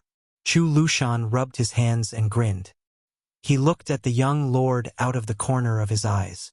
Just as Su Fengyan was about to speak, Su Beiji finally spoke. When the great general led the Su family army to the south and north, they trampled the 6 countries. I remember that king of Shu Chen Jibao, Commander Chu, and Commander Yuan were all very young. Su Pu, Wu Qi, and the others weren't that old either. Even General Yan was considered a young general. That's why the Ministry of War of Liang had the sarcasm of Kid Lieutenant General Crown. Whether it was Ko Jianghuai, Xie Shibian, Chao Wei, Yuluandao, or Ning Amei, they weren't the kind of great generals who only knew how to talk on paper. Except for Chao Wei, who hadn't made any great military achievements, the others all had outstanding military achievements. For example, Chao Chongqing dared to appoint Ko Jianghuai and Xie Shibian as the main generals of West Chu's eastern and western fronts respectively. Why can't Beiliang rest assured? Su Beiji asked with a smile. Is it because the combat strength of our Liuzhou cavalry isn't worth mentioning? Can't we compare to the West Chu cavalry that was pieced together? Without waiting for anyone to give an answer, Su Beiji took a few steps forward and walked to the table. He continued, Beimang's Taiping commander-in-chief made this unwise decision because he wanted to encroach on the Beiliang cavalry bit by bit on the battlefield outside Liangzhou Pass. In fact, he was also forcing us Beiliang to follow this unwise decision together with Beimang. To put it bluntly, as long as the Beiliang cavalry chose to fight the Beimang barbarians north of Zbiching to the end, then even if we didn't take any risks and didn't rely on the battle in Liuzhou to break the stalemate, everyone in this room would still be unable to escape death. It's just a matter of time. In my opinion, we shouldn't always think about how to not lose too badly. We shouldn't only think about sacrificing all of our border troops just to kill hundreds of thousands of Beimang cavalry. We should think about how to win and win in a way that will convince Beimang and Liang wholeheartedly. Su Beiji pointed at the table. Suddenly, his smile disappeared. He said in a low voice, Now the opportunity has come. It's right in front of our eyes. Su Fengyan turned his head to look at this fellow and smiled slightly. Yan Wenluan and He Zhonghu, these experienced generals, were not hot-blooded hotheads. After hearing Su Beiji's words, they didn't show too much excitement. Instead, they became more cautious. Partridge Zhoukong was publicly recognized as the most violent general in the Beiliang frontier army. He had always believed that the best defense was offense. He probably knew that the outcome of today's meeting would determine the survival of Beiliang. He didn't add oil to the fire. Instead, he said carefully, There is no need to doubt the talent of those young men. Now, I want to confirm one thing. That is, can the leaderless cavalry in Liuzhou really lead Huang Songpu by the nose? As the only civil official in Beiliang, Su Beiji suddenly made a move that made all the generals in the room not know whether to laugh or cry. He pointed at the king of Beiliang not far away. You have to ask him about this. Today's dispute was caused by him. Su Fengyan, whose face was somewhat pale and sickly, couldn't help but laugh. He slowly said, Ko Jianghuai and Ko Jianghuai are used to using troops on the western border. I believe everyone has seen the report from Fu Shuifang and the report from the imperial court and have a general understanding of it. Each of them has their own peculiarities. The turning point of the Guangling War, the turning point of West Chu's national power, was actually when Ko Jianghuai left the battlefield in a fit of anger. As for the reason behind this, it is not within the scope of today's discussion, as it also involves Ko Jianghuai's privacy. However, when we look back at that battle that left the imperial court battered and battered, it is not difficult to realize that these two sides of West Chu, one on the left and the other on the right, surrounded and protected West Chu.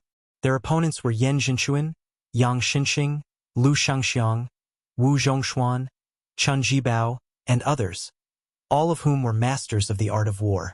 Although the later stages of the war began to tilt in Liang's favor, there were also some factors outside of the battlefield that caused Lu Shengxiang and Chun Jibao to not send out their full strength. However, West Chu was still able to maintain a balance of power, which was not easy.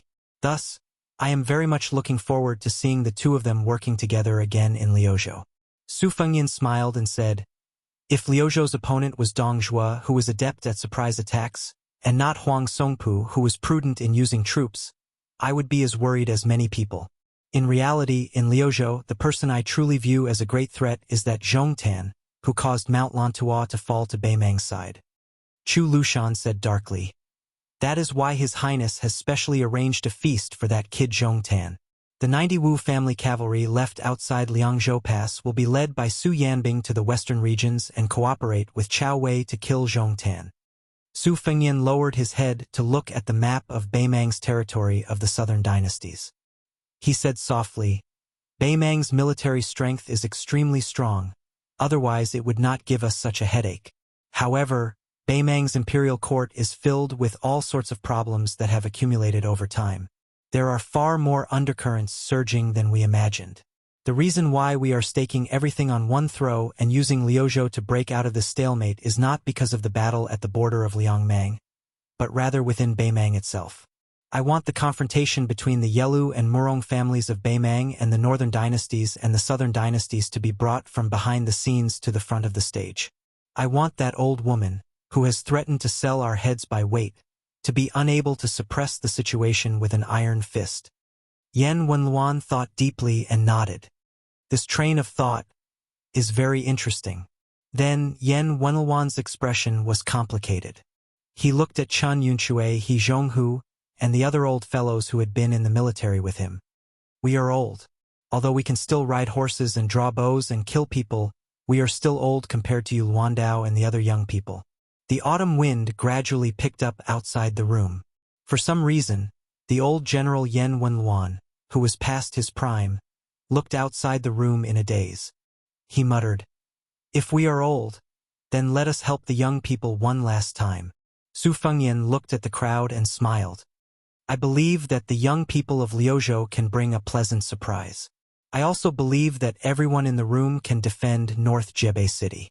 Su Fengyan paused for a moment. He reached out and pressed heavily on the map of Liangmang's situation on the table. "If there must be a reason, then it is that our Beiliang cavalry is the best in the world." Chapter 1809. After the meeting ended, Su Fengyan took Su Beiji to a small courtyard to visit the old general He Zhonghu. When they arrived, they found that Yan Wenluan was also there. The four of them sat around a stone table. Su Fengyan looked at the fatigued commander of the left cavalry and felt a little worried.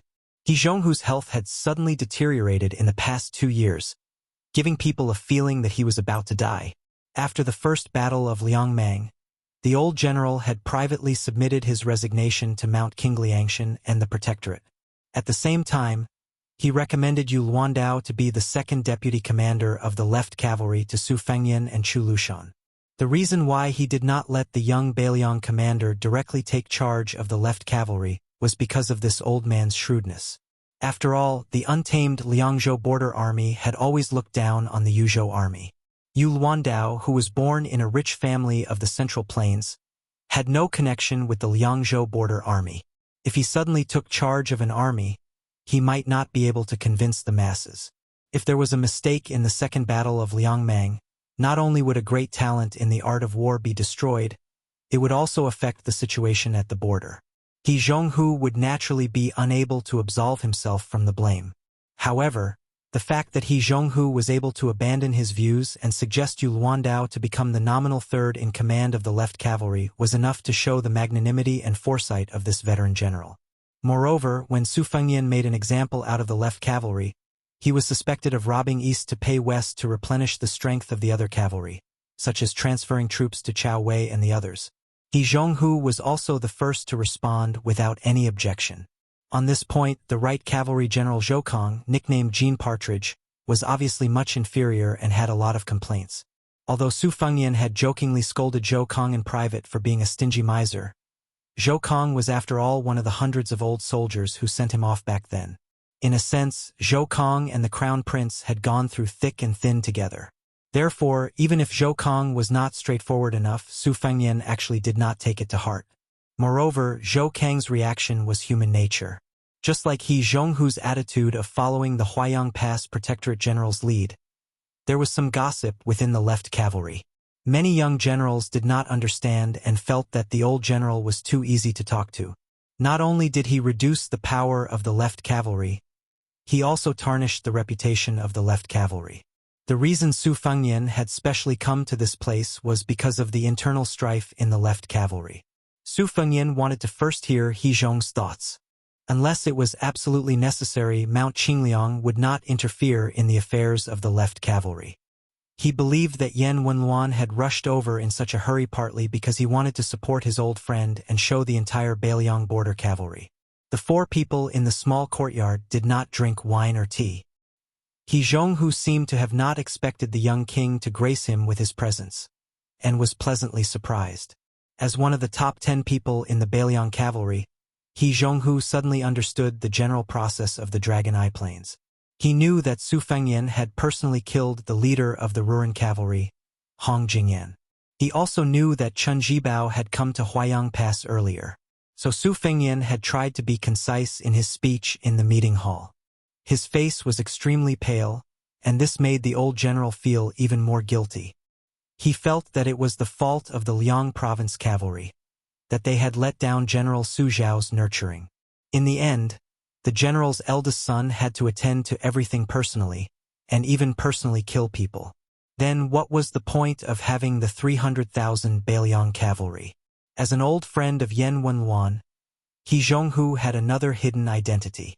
The old man had once been a member of the Su family's supporting dragon sect.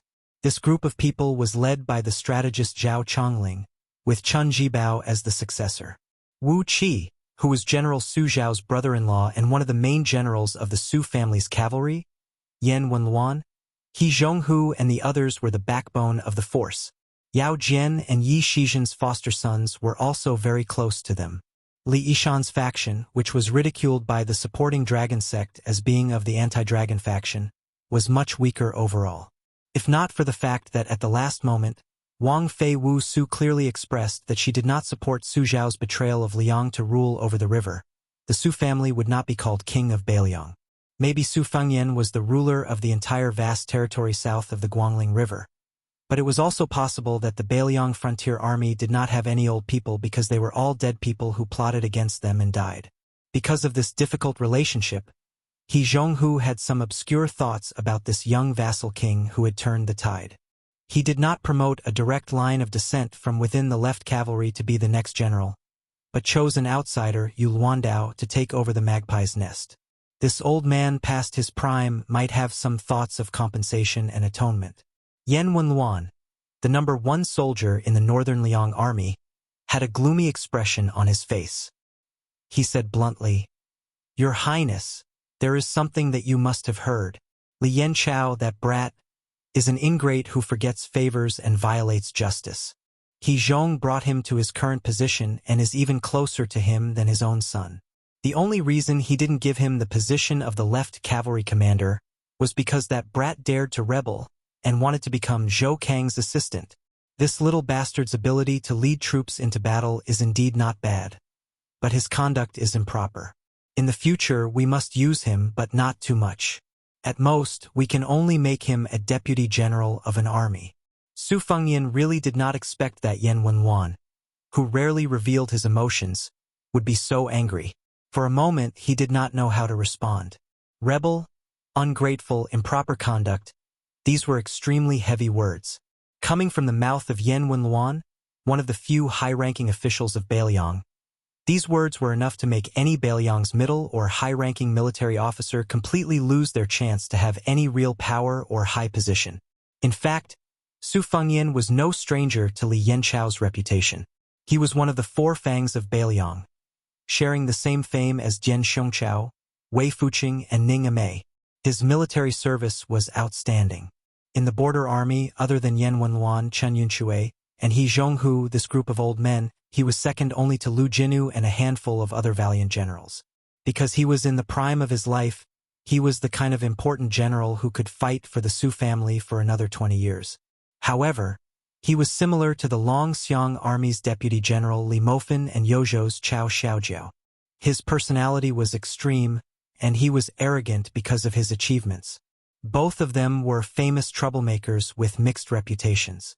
He Zhonghu glared at Yan Wenluan and then turned to Su Fengyan to say with a bitter smile, "Wang Yi, if the sky wants to rain and the mother wants to marry, we can't stop it.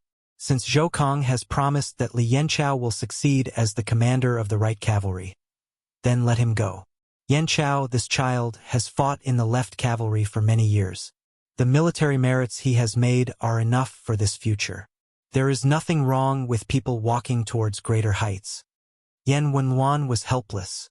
Actually, it wasn't that he didn't like Li Yanchao, but he just wanted to help He Zhonghu raise the topic. If Yan Wenluan was the bad guy, then He Zhonghu, who couldn't put down his face, would just nod his head. It wasn't that Li Yanchao couldn't leave the left cavalry, but he couldn't encourage this trend. Otherwise, wouldn't Jean Partridge's little hoe fly away? He Zhonghu's illness was not light. Would he really have to lie in bed in the future and hear the grievous news of the right cavalry falling apart? Was he really not afraid of dying with grievances? Yan Wenluan sighed. He had known He Zhonghu for most of his life and admired this old man. He didn't have a family in his old age and only raised a few lame old horses. He managed the army like a long-winded auntie. He treated the soldiers like his own children. They ate, drank, and peed in the army, no different from normal soldiers. There was no special treatment to speak of. Therefore, young people like Li Yanchao could be said to have been trained by He Zhonghu from small pawns to meritorious generals. Hearing that Li Yanchao was going to leave the left cavalry, how could Yan Wenluan not be angry? It was difficult for an upright official to resolve family matters. It could be seen that even if it had reached the stage where father and son had a falling out, He Zhonghu still couldn't bear to delay Li Yanchao's official career.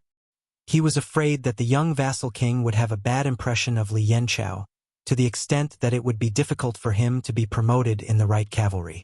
Su Fengyan thought for a moment and slowly said, "To be honest, as long as Li Yanchao remains outside the Great Pass, it doesn't make a difference to me whether he works for the left cavalry or moves to the right cavalry to climb up. Moreover, the left and right cavalry's extreme xenophobic tradition is indeed not beneficial to Bailiang. After all, flowing water does not rot and the pivot does not rust. Even without Li Yanchao's matter, I originally wanted to let the left and right cavalry carry out some exchanges of generals. Back then, when I integrated the armies of the 3 provinces within Bailiang, I only set up 14 captains with real power. However, the first great battle of Liangmang is imminent. I was afraid that too much of a commotion would cause the border army to become unstable and affect the war situation. That was why I didn't move the border army outside the Great Pass." Yan Wenluan narrowed his one eye and didn't say anything. Yan Wenluan did not oppose the border army restructuring. However, what this Bailiang infantry commander was not used to was that the young king did not hesitate to bring it up in front of him. Especially at this time when the left cavalry was in chaos and He Zhong was about to leave the border army due to illness. These words seemed a little cold and solemn. He Zhong was filled with emotions and did not know where to start. The old man's face was dejected and lonely, and his eyes were in a daze. Some rich old people in their twilight years, only when they were sick and had lost all hope would they start to envy the poor and healthy. However, He Zhong was different. Although he had a high position in the Bailiang border army, he did not have any children to inherit the family business. He did not even have a house within the Bailiang Pass. He was completely different from Huaihua Great General Zhong Hanguo, who treated the entire Lingzhou as his backyard. He Zhong's old and sickly appearance was that of a hero past his prime. Su Fengyan was very familiar with this kind of helpless hero past his prime. Su Fengyan and Su Beiji left the courtyard. Su Beiji's brows were tightly furrowed. Su Fengyan smiled and asked, "Juzi, are you curious why I did not help He Zhong calm down the left cavalry?" Su Beiji looked back at the courtyard door. "Forget about He Zhong. Aren't you afraid of angering Yan Wenluan? Aren't you afraid that the 2 old people will think that you are cold-hearted? That you are a cruel and merciless king?" Chapter 18:10. Su Fengyan and Su Beiji walked side by side in the dark alleys. Su Fengyan stretched out a hand and gently brushed it against the wall. As he walked, he said, "Then you can just think of me as bullying a good old man." Su Beiji joked, "Isn't that the case? Everyone in the Bailiang frontier army knows of the partridge's violent temper. The child who makes a fuss gets candy. That's why you, the king of Bailiang, tolerated the right cavalry's military affairs. In the end, you can be considered half the main culprit behind He Zhonghu's current situation." Su Fengyan said some irrelevant words. Su Xiao used to like to say that the wicked are not afraid of the heavens, and the kind are not bullied by the heavens. In the past, I thought this kind of great reasoning was nonsense. Later on, I realized that the reason great reasoning is because it really makes sense. Su Beiji laughed out loud. "I knew it. You wouldn't just let He Zhonghu leave the left cavalry like a coward." Su Fengyan sighed emotionally. "Of course I think highly of talented young foreign generals like Yu Luandao, Ko Jianghuai, and Xiesisi. But as for He Zhonghu and the other Bailiang old men who have followed Su Xiao through thick and thin, that kind of feeling—" Su Fengyan didn't continue, but Su Beiji could feel that that kind of feeling was similar to that of an elder in one's own family. Su Beiji smiled and asked, "If that's the case?" Su Fengyan replied, Then let's go meet Li Yanchao. Su Beiji hesitated for a moment before reminding him, don't let your emotions affect your decisions. Li Yanchao actually represents a large group of generals in the Beiliang Frontier Army. They are ambitious, have outstanding military achievements, and are bent on climbing up the ranks. Li Mofan and Chao Xiaojiao are the same. These people are similar to Yan Wenluan and He Zhonghu, but there are some differences. The Su family's family business was built by the great general and the old people around him. As for the younger ones, they can't expect everyone to be as indifferent to fame and fortune as Lu Jinu. Moreover, the war is imminent, so it's not a bad thing to have ambition. It's not that you can't pour cold water on them, but you can't make them feel like they've been stripped naked and thrown into a world of ice and snow. Su Fengyan smiled and said, in the past, when I was listening to plays, I often heard a phrase called, chilling the hearts of the generals and soldiers. I understand the principle. Su Beiji suddenly stared at this fellow and said, why does it sound like something's wrong? Su Fengyan smiled mischievously and reached out to put his arm around Su Beiji's shoulder. He said flatteringly, Tangerine, you know me best. Su Beiji shrugged him off in annoyance and said, go away! Just as the two of them arrived at another courtyard, a young and strong general happened to run wildly behind them. Perhaps it was because of the urgency of the situation. He bumped into Su Beiji's shoulder and strode up the steps. He didn't stop there and turned around to glare at them. In the end, he suddenly fell silent out of fear. He didn't recognize Su Beiji, who used to be the provincial governor of Lingzhou. But how could he not recognize the great king of Beiliang? Without waiting for this brave lieutenant of the left cavalry to apologize, Su Fengyan smiled and asked, did you send a message to Li Yanchao? This king just went to old General He's courtyard? The lieutenant's head was instantly covered in cold sweat. His head drooped as if he had lost his parents. Su Fengyan laughed it off and walked up the steps. He brushed past the lieutenant and was the first to cross the threshold of the courtyard. There was a hubbub of voices in the courtyard. No less than 10 border army generals had gathered. They were not old, but their titles were not small. They were like stars surrounding the moon, surrounding a general who was about 35 or 36 years old. This man was tall and handsome. Even though he was sitting, there was a sharp aura about him. He was Li Yanchao, the 3rd deputy commander of the left cavalry. He was born in the left cavalry and had a very high reputation. Naturally, he was regarded as the best candidate for the helm of the left cavalry in the future. There were 12 permanent generals in Liang. The first official with the title of Zhang was the highest, the second official, which was the same as that of the 6 ministries. The Zhen general had both the second and the third official, and the Ping general had the same title as the Ping general. It was reasonable to say that in a vassal state, there should not be enough titles to compete with the Zhen general. At most, they should be equal to the Ping general. For example, the general in charge of a province's military affairs was the 3rd official. But in Beiliang, it was very interesting. He Zhonghu, Zhou Kong, Gu Dazhu, and Chen Yunxue, these deputy commanders of cavalry, were the same as the 2 commanders-in-chief Yan Wenluan and Yuan Zuozong. They were all 2nd-level generals, only half a level lower than Protector General of Beiliang Chu Lushan. Therefore, almost all the young and strong generals were staring at these hot positions, waiting for the time when the old men in their respective armies retired. It was their turn to take a step forward step by step. Not to mention sitting in the top 2 positions below Yan Wenluan and Yuan Zuozong, one day to be the commanders-in-chief of the left and right cavalry, one day to be the commanders-in-chief of the left and right cavalry. They could go to the Great Snow Dragon Cavalry, or at least leave the border army to be the general of a province. Therefore, when the new Prince Liang promoted some outsiders, it undoubtedly made people's thoughts fluctuate, especially the rapid rise of Yu Luandao and the others. Huang Fujin, Ko Jianghuai, and Han Laozhan each took the share of the generals of 3 provinces. Shi Fu followed closely behind them as the general of Liangzhou. As a result, there were a lot of expectations and thoughts. When the generals saw the arrival of the young vassal king, after the initial shock, they all stood up from their chairs and cupped their fists in greeting. Greetings to the prince! The lieutenant of the left cavalry, who had been standing helplessly behind Su Fengyan and Su Beiji, quickly ran to join his colleagues. Only then did he feel relieved. A general quickly made 2 chairs for the young vassal king. After Su Fengyan and Su Beiji sat down, he raised his hand and gestured twice. Everyone, please sit down and talk. Today is not a military meeting, so there is no need to pay attention to the red tape. After all the generals saw Li Yanqiao calmly sit down, they carefully returned to their original seats. The 2 generals whose seats had been taken were standing not far away. Their eyes were bright as they stared at the legendary new Liang Wang, the eldest son of Rentu, a martial arts grandmaster. He had killed Wang Xianji and recently Hong Jingyan. Chapter 1811. He had caused a ruckus at the imperial astronomer of Great Peace City.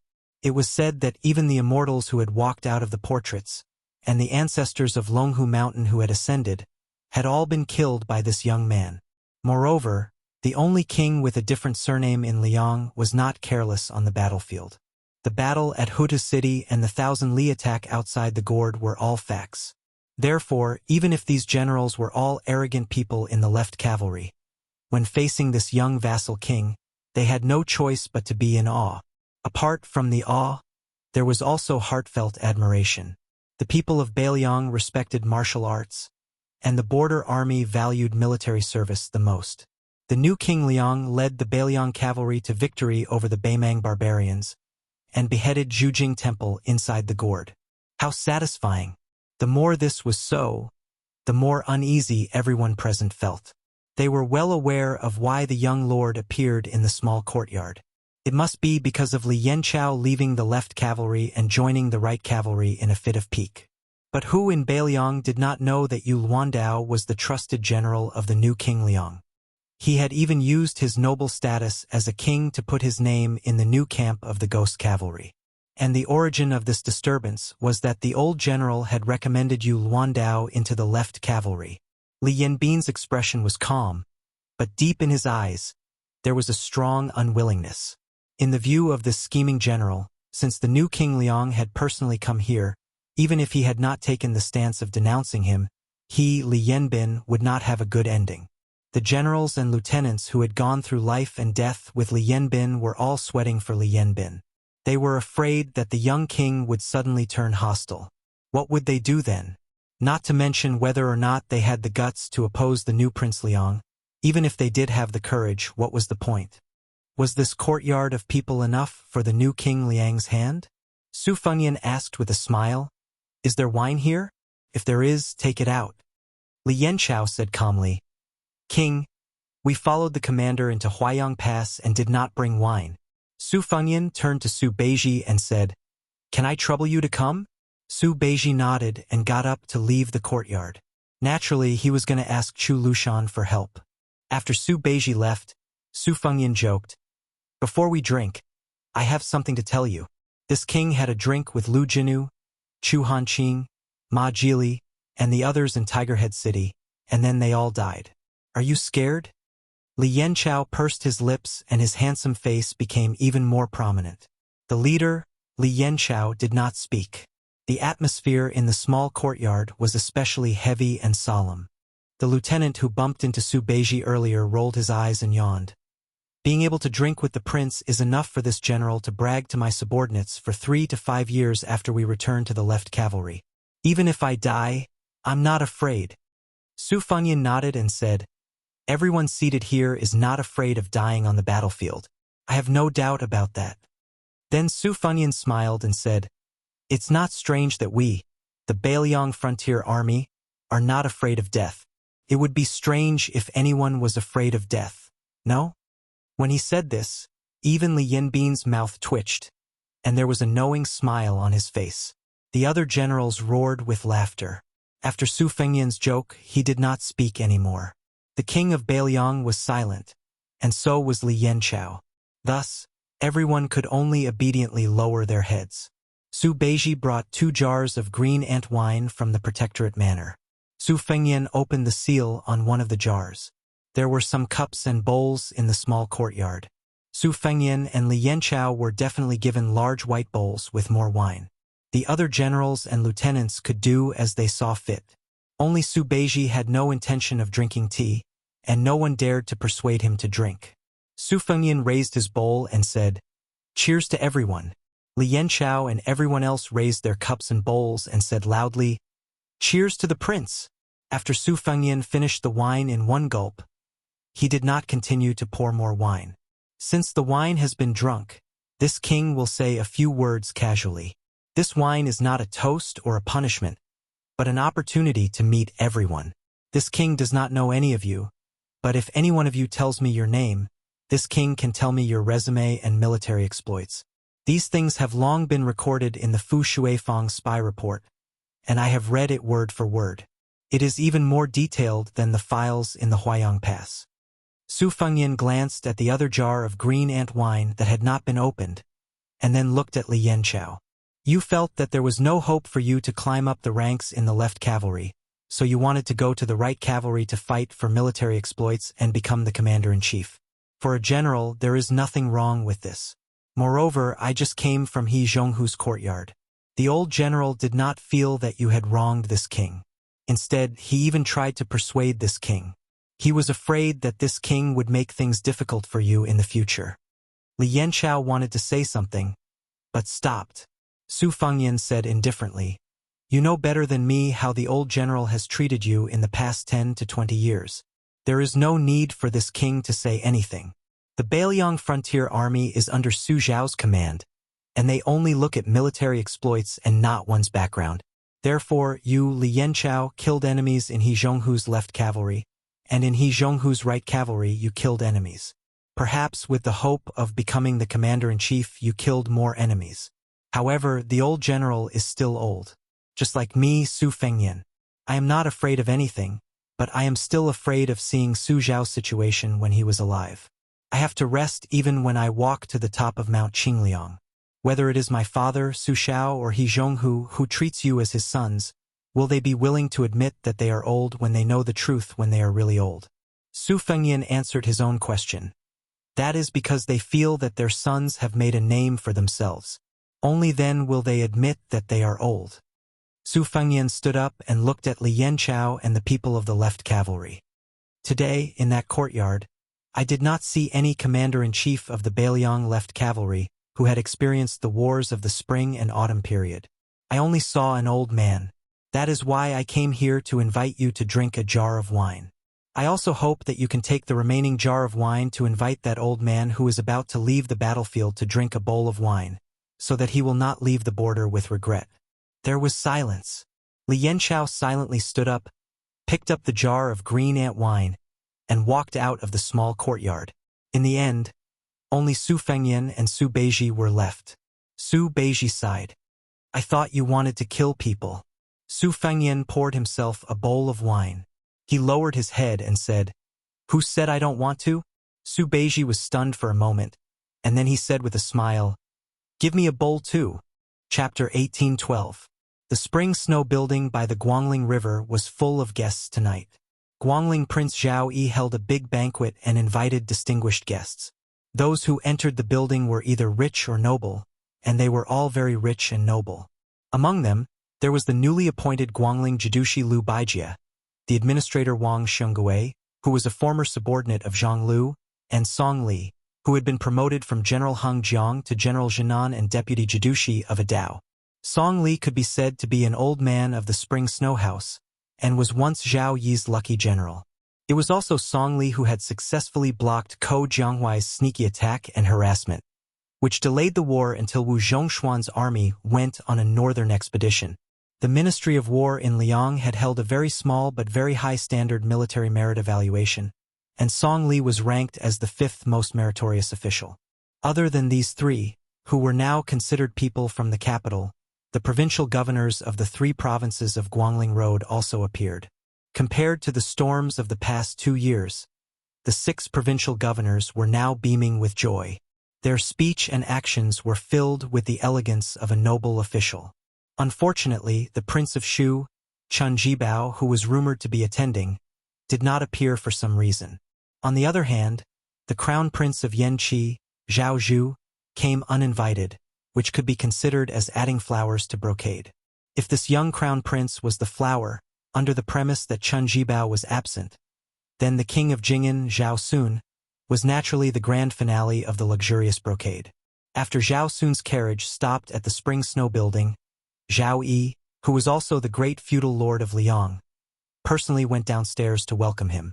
As the owner of the Spring Snow Building, after all the guests had taken their seats, Zhao Yi raised the priceless luminous goblet in his hand high and laughed loudly. There was once a literary giant in Dafeng Dynasty who said, "There are 4 people who wish to be safe and sound in life, and an old friend of Qingshan has a collection of famous books. I like to pretend to be cultured, so I want to have one more wish, which is that Spring Snow is safe and sound. Therefore, I named this building Spring Snow. The Spring Snow Building is honored by the presence of so many virtuous people tonight. Let me drink this cup of wine." The Tongxi sword immortal Lu Baijie and the former Minister of Revenue Wang Xiongui were the leaders of the civil and military officials. They sat at the head of the table on the left and right. After the toast at Guangling Road, the 2 of them also picked up their wine cups. However, Wang Xiongui and Zhao Yi downed their wine cups in one gulp. Lu Baijie only took a small sip before stopping. She quickly put down her wine cup and glanced at the crown prince, Zhao Yi, sitting next to Zhao Yi.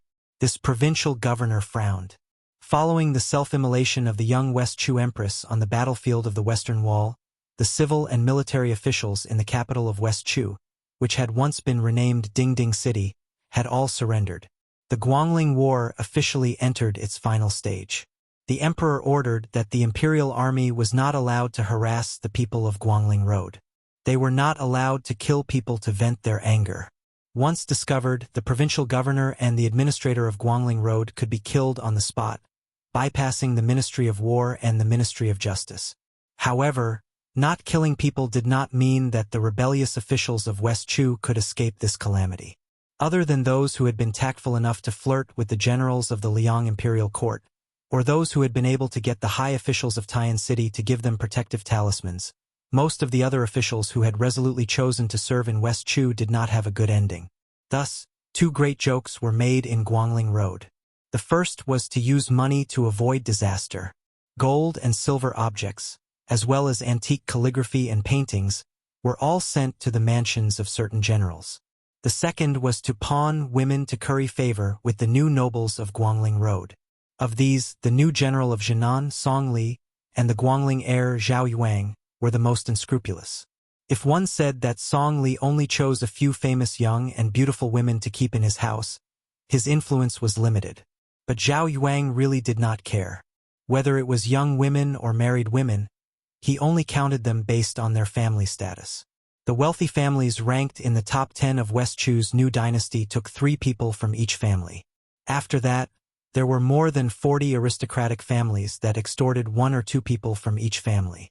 If there were people who were unwilling, Zhao Yuang did not dare to kill them openly, but he had his own methods to deal with them. He had plenty of ways to make those families who did not want to be humiliated live a life worse than death. Lu Baijie raised her wine cup and then put it down again. She looked around with mixed feelings. The commander-in-chief of the southern expedition Lu Shengxiang, the general who pacifies the South Wu Zhongshuan, the prince of Shuqin Jibao, the assistant minister of the Ministry of War Su Gong, the duke of Huainan Zhao Ying, Yan Jinchuan and Yang Shenxing. These were the real heroes who quelled the war in Guangling Road.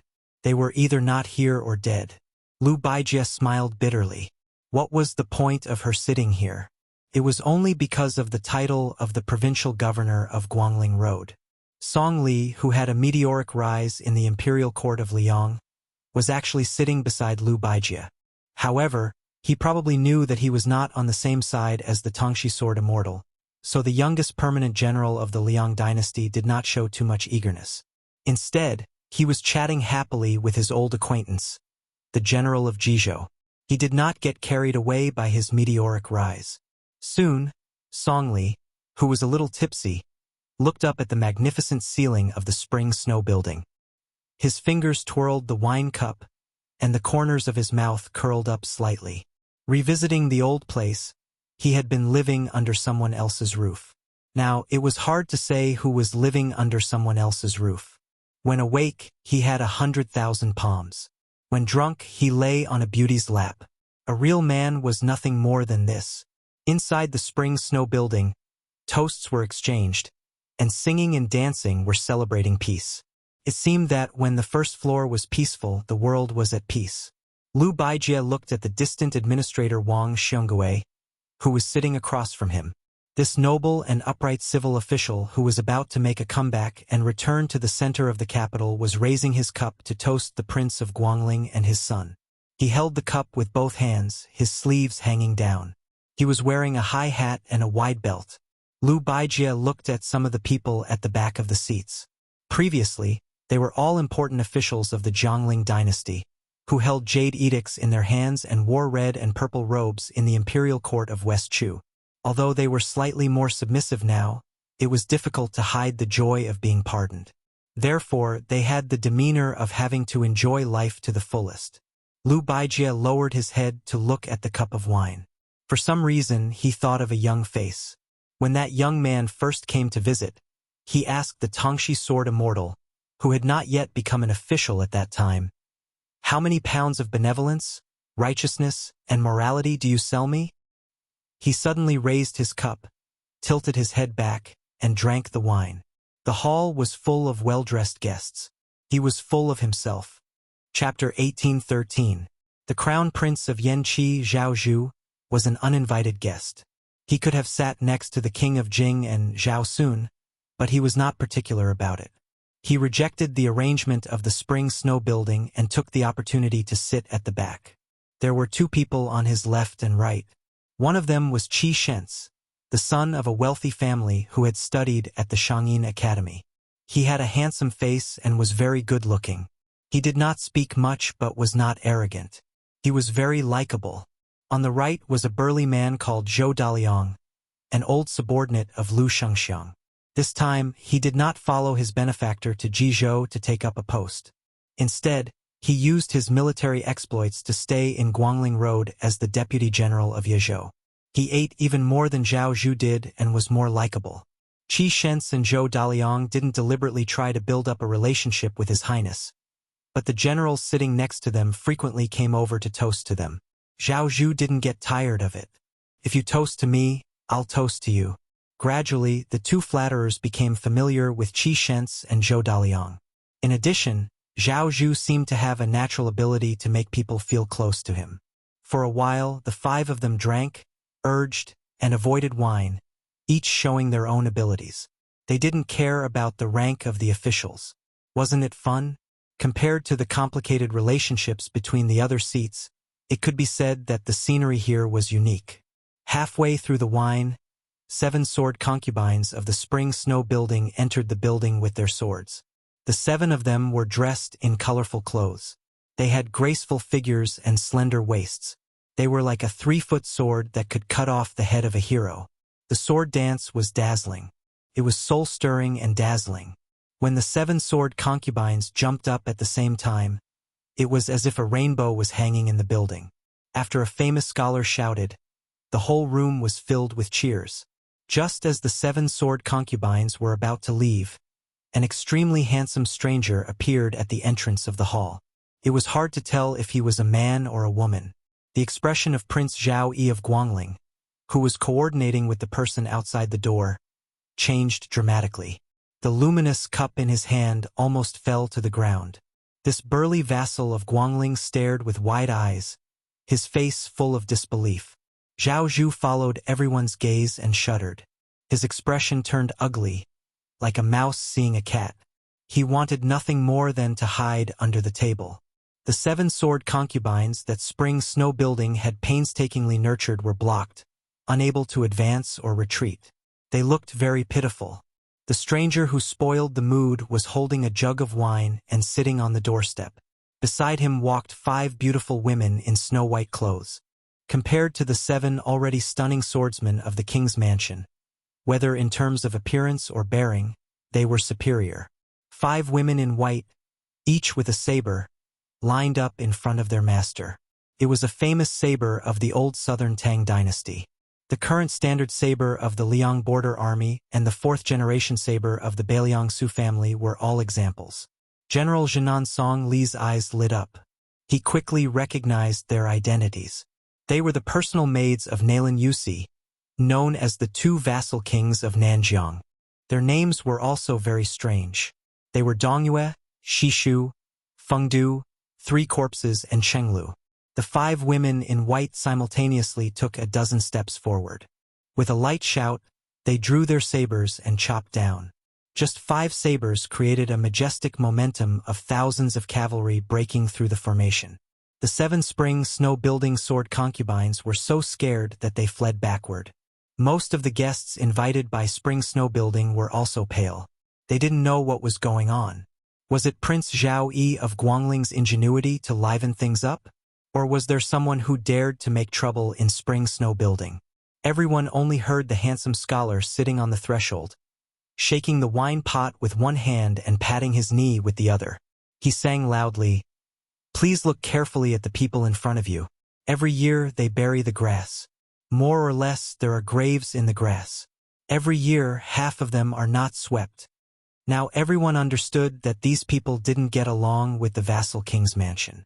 Otherwise, if it was the arrangement of spring snow building, those words alone would be too unlucky. Prince Zhao Yi of Guangling gritted his teeth. Lu Baijie looked calm. Wang Xiongui was puzzled. Song Li smiled playfully. Zhao Zhu didn't know whether to laugh or cry.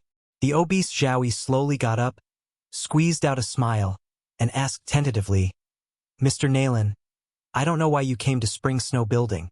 Do you have something to discuss?" Wang Xiongui, who was about to retire as the administrator and return to the capital, was furious after hearing the title. He asked knowingly, "Who are you?" Nalen Yusi, who was as charming as a god, stopped singing. He smiled intoxicatingly and pointed at himself. "Me?" Then he got up leisurely. He had been drinking when he went upstairs. Before sitting down at the door of the top floor of the spring snow building, he had already drunk more than half of the wine. His face was flushed, and he became more and more radiant. This advisor, who was only known by name in the entire Liang Temple, laughed and said, "I, Nalen Yusi, am a scholar." Following Nalen Yusi's words, the 5 beautiful maids once again moved forward.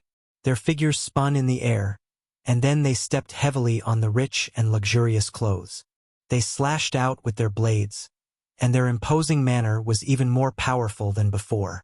Nalen Yusi slowly moved forward as if there was no one around.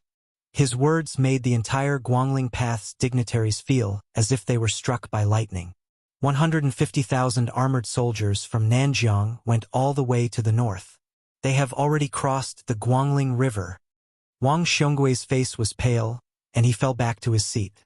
Not only was this Guangling Path administrator out of his wits, but there were also countless crisp sounds of wine cups breaking in the building. Zhao Yi's face was gloomy, and he did not say a word. Song Li narrowed his eyes and began to weigh the pros and cons. Zhao Zhu was stunned on the spot. The Nanjiang army left their territory to the north without permission. Obviously, even he, the king of Yanqi, and his royal highness were kept in the dark. Lu Baijie gently put down the wine cup, stood up and asked in a deep voice, "What is the king of Yanqi? Zhao Bing's intention?" Nalen Yusi seemed to be stumped by this question. He frowned and lowered his head to think for a moment. Then he suddenly raised his head and smiled. "Rebellion. Isn't this obvious? Why, Mr. Tongxi, you don't believe me?" Lu Baijie shook his head and smiled sarcastically. At this time, 2 people walked in side by side. One of them was wearing a royal robe. He was a burly old man, and he was very similar to the crown prince of Yanqi that everyone in the building was familiar with. However, compared to Zhao Zhu's frivolity, this old man was imposing. The old man smiled and looked at the Guangling king, Zhao Yi, who was sitting high on the main seat. "Little fatty Yi, how have you been?" "I have been in the barren Nanjiang for 20 years. I have been drooling over your Guangling path for a long time. But then again, it should have been I, Zhao Yi, who owned Guangling. You, Zhao Yi, are only fit to help me guard the house for 20 years. Zhao Yi's face was ashen, and his lips were trembling. However, compared to the king of Nanjiang, who had not spoken in the Liang Palace for more than 20 years, the king beside the old man who was also wearing a royal robe made all the dignitaries feel more terrified and desperate. The former protector general of Beiliang, the current king of Shu, Chun Jibao.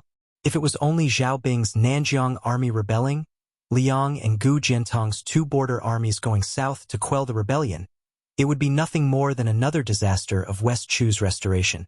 However, once Zhao Bing had Chun Jibao's help, everyone began to doubt whether the Liang imperial court, which had shown signs of trouble since the Yong Hui auspicious talisman, would be able to luckily survive this calamity. At this time, some people in the Spring Snow Building finally remembered the Northwest Armored Cavalry. They began to ask themselves, if he had the deterrence of the 300,000 loyal and devoted armored cavalry, would this Nanjiang barbarian, Zhao Bing, not dare to touch the Central Plains for the rest of his life, and could only slowly die of old age in the man miasma? The butcher Su Shao was dead. The blue-eyed Zhang Julu was dead. When the two were alive, the world was truly at peace. The Nanjiang army did not dare to take a single step out of Nanjiang. Even Beimang's million-strong army did not dare to take half a step south. After the two died, West Chu was quickly restored. Beimang knocked on the pass, and Nanjiang rebelled. No one knew why Qin Jibao chose to rebel against Beiliang. Since he had chosen to rely on the orthodox Zhao clan of Liang, he had long since become a vassal. Why did he in the end place all his bets on a vassal in a remote corner? Qin Jibao was expressionless. He calmly looked at Liu Baijie, the provincial governor of Guangling. In the end, Liu Baijie sighed and slumped back into his seat. How many people would die in the Central Plains before they would stop? Qin Jibao's lips curled into a cold smile. If people in the Central Plains did not die, how could they remember that some people were dying for them? I Qin Jibao am not Su Fengyan. I am not afraid of war, and I am not afraid of people dying. Chapter 1814. The Spring Snow Building had a banquet that would decide the future of the Central Plains. The Qingcang city of Liuzhou also had a banquet. Although it was a simple meal, it would decide the future of Liangmang. Provincial Governor Yang Guangdou looked at the young faces crowding around the table and couldn't help but smile. The old man was happy and gratified. Chen Shiliang, who had just been promoted to Liuzhou, General Ko Jianghuai Xiaxibian, who had just come from outside Liangzhou to take over the two towns of Linyao and Fengxiang, Yu Luandao, who had led 10,000 Yuzhou cavalry to this place, Chao Wei, who was about to go to Mount Lantua in the western regions, and of course Su Longxiang. The old man looked at these energetic young people, as if 5 rising stars had suddenly appeared in his family. It was like suddenly seeing clusters of fresh green on a snow-white winter day. It was too much for the eye to take in, and it filled one with joy. Chao Wei was short and had an ordinary appearance, but he was arrogant. Even though he was eating at the same table as these people of the same age, his voice was the loudest and his aura the sharpest. This short man chewed on a mutton pancake as he snorted at Yang Guangdou. Old Yang, just wait patiently and help me deliver the victory report to Mount Qingliang and the Protectorate. Actually, if you want me, you can pick up the brush right now. Just write the military merit as big as possible. I guarantee it won't be wrong. Chen Shiliang smiled. We still have to follow the rules. Chao Wei squinted. Old Chen, you don't trust me. Great General Chao, do you? Chen Shiliang smiled helplessly. Yu Luandao sneered. Don't forget that Zhongtan led 10,000 elite southern cavalry to Mount Lantua. You only have 10,000 men and horses. Victory and defeat are still uncertain. Now you're thinking about military merit? Who leads soldiers to war like you? Do you believe that I won't write a secret letter to the prince right now? Everything had its vanquisher. Chao Wei was frivolous with everyone except for the eldest grandson of the Yu family, who had defected to the Central Plains. He rolled his eyes and said, Bitch, I won't lower myself to your level. The handsome Yu Luandao pressed his hand on the famed saber de Luan at his waist and raised his eyebrows. Going outside to play? Chao Wei swallowed the last bit of the pancake. Suddenly, he cried out and held his stomach. I ate too much. Today, I only used 20 to 30% of my usual strength. Forget it.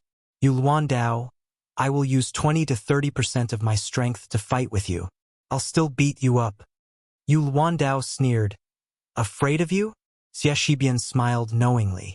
Ko Jianghuai silently chewed and swallowed the mutton pancake, occasionally taking a sip of water. He ignored the tit-for-tat between Chao Wei and Yu Luandao. Su Longxiang, barefoot and dressed in black, grinned. Why don't the two of you fight me together? Yu Luandao and Chao Wei looked at each other and said in unison, only one hand, only one leg. Su Longxiang chuckled. Sure. The hidden Luan saber was in high spirits and eager to fight, while Chao Wei was still cowering like a coward.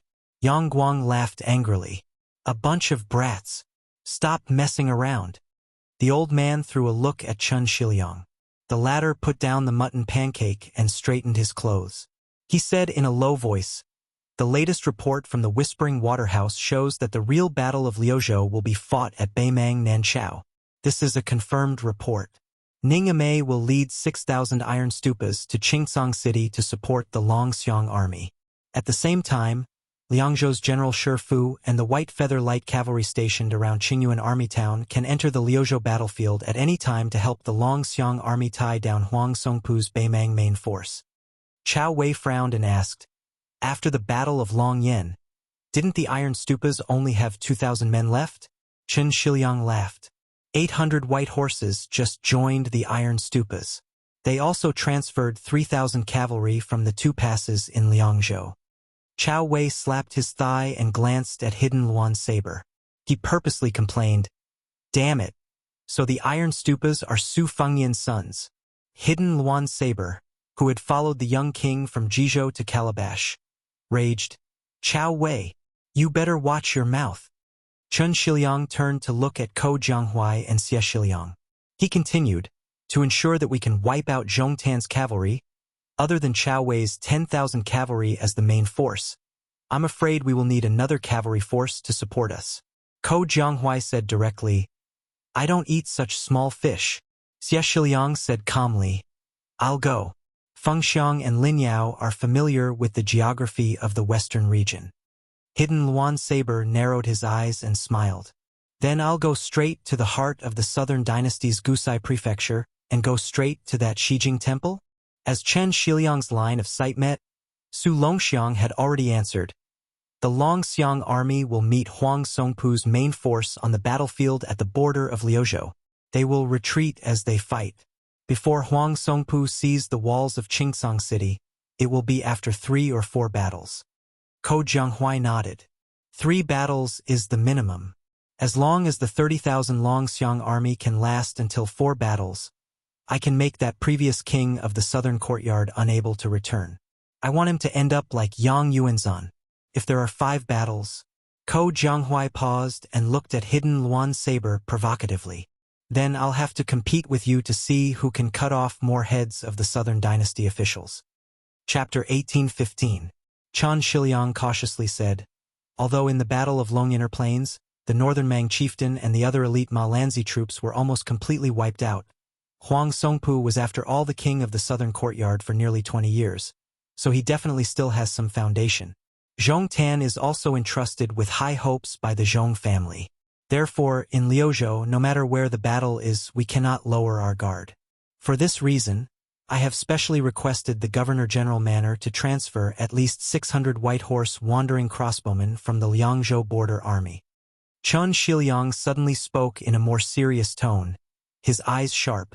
Everyone, although I, Chun Shiliang, am not good at military affairs, I am very clear about one thing, and that is that on the battlefield of Liuzhou, where a single move can affect the entire situation, no one can make up for their mistakes just by killing a few thousand Beimang barbarians. I will say the ugly words up front. If anyone dares to delay the overall situation of Liuzhou for a little bit of merit, then as long as I, Chun Shiliang, am alive, I will not rest until he or she is dead. Chao Wei, Yu Luandao, Ko Jianghuai, Xie Shiliang. Chao Wei sighed and resentfully put down the leg on the stool. I'm scared of you, old Chun. I know. Yu Luandao said with a solemn expression. You know the severity of the situation. Our Yuzhou cavalry will only make Shi Jingqing our primary target. We will do our best to avoid Gentleman's Pavilion and the other military towns, regardless of whether their forces are empty or not. Xie Shiliang nodded. Ko Jianghuai was still a taciturn person, but he could not withstand Chun Shiliang's gaze and could only nod along with Xie Shiliang. Su Longxiang scratched his head. Shiliang, is there nothing else for me to do? Chun Shiliang raised his arm, clenched his fist, and swung it down. General, you only need to focus on stopping Huang Songpu's main force. Su Longxiang laughed foolishly. This is indeed not a problem. Chao Wei slapped his forehead. This stupid little prince. Who knows how he could have such a crafty older brother? Xie Shibian couldn't help but laugh. Then he was a little dazed. Back in Guangling Road, although he had personally won many unbelievable battles, he still felt uneasy. That kind of feeling was like knowing that even if you won 99 battles, as long as you lost one, you would lose the whole game. After arriving at Beiliang, after arriving at Qingcang City, apart from the arrogant Ko Jianghuai, they became fellow soldiers with these strangers. Even though there was a great disparity in strength between them and the enemy, they felt incomparably at ease. At this moment, a handsome young man dressed in light armor strode into the house. He suddenly clasped his fist and said, "White Horse Crossbowman Li Hanlin, leading 1,200 riders, has entered the Azure City and is on standby." With a face full of shock, Chun Shiliang stood up and asked, "Officer Li, why are there so many crossbowmen? What about outside the Liangzhou Pass?" Li Hanlin said with a straight face, "This is a military order from the Protectorate. I only follow orders." Then, the only remaining White Horse officer of the Beiliang Frontier Army winked at the people in the house. With a bright smile, he lowered his voice slightly and said, "There are no Beimang soldiers left outside the Liangzhou Pass to kill. That old fellow Huang Songpu has 700 to 800 private soldiers under him, so it's not too bad." Ko Jianghuai raised his head and asked, "You are that Li Hanlin? The son of the administrator Li Gongda?" Chao Wei immediately got into the mood of watching a good show. He was afraid that the world would not be chaotic enough. TSK.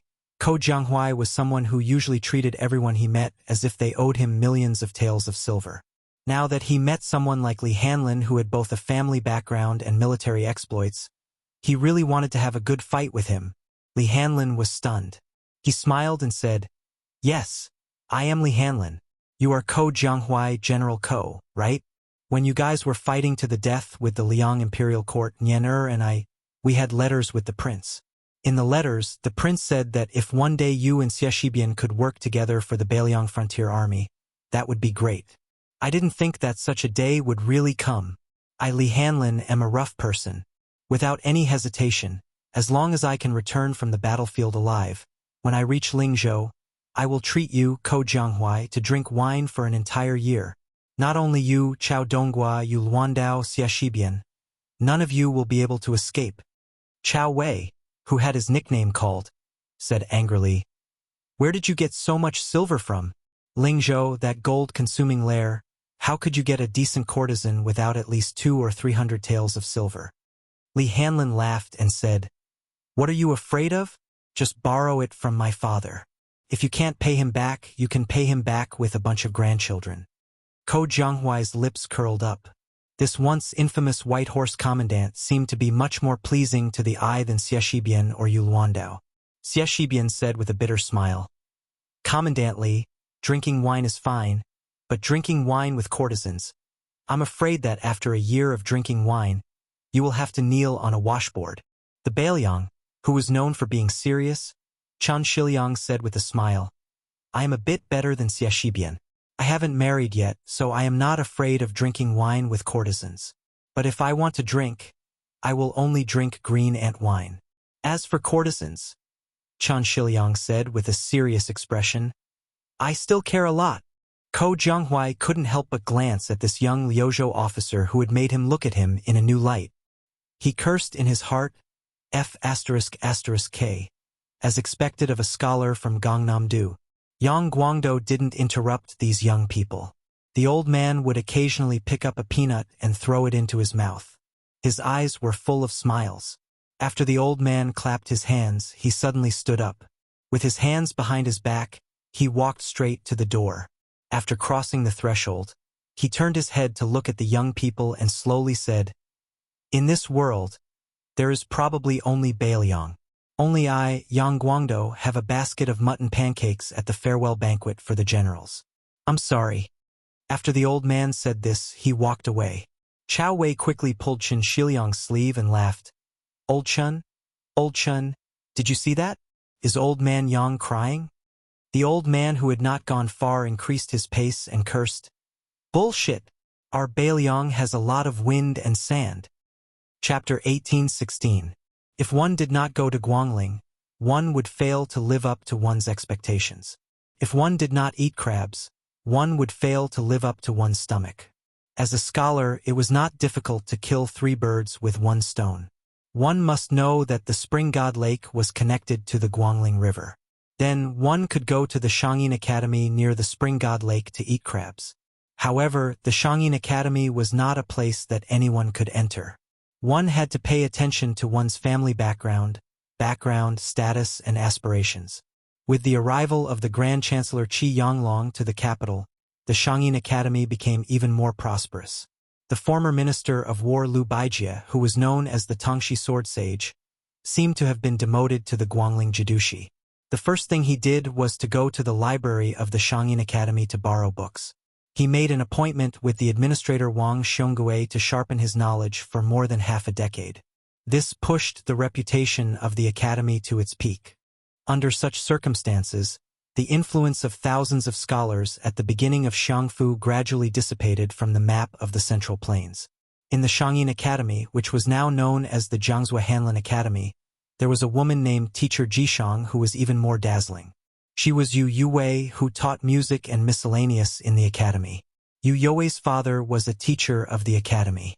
Her mother was the famous chief swordswoman of the West Chu royal family.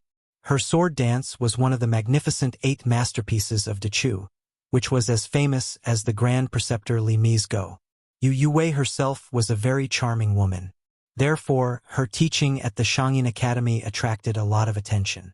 It was said that even the Empress Yan Dongwu, who lived deep in the imperial palace, heard of this extraordinary woman and wanted to persuade the emperor to summon Yu Yuwei to the imperial college in the capital to take up the position of a teacher.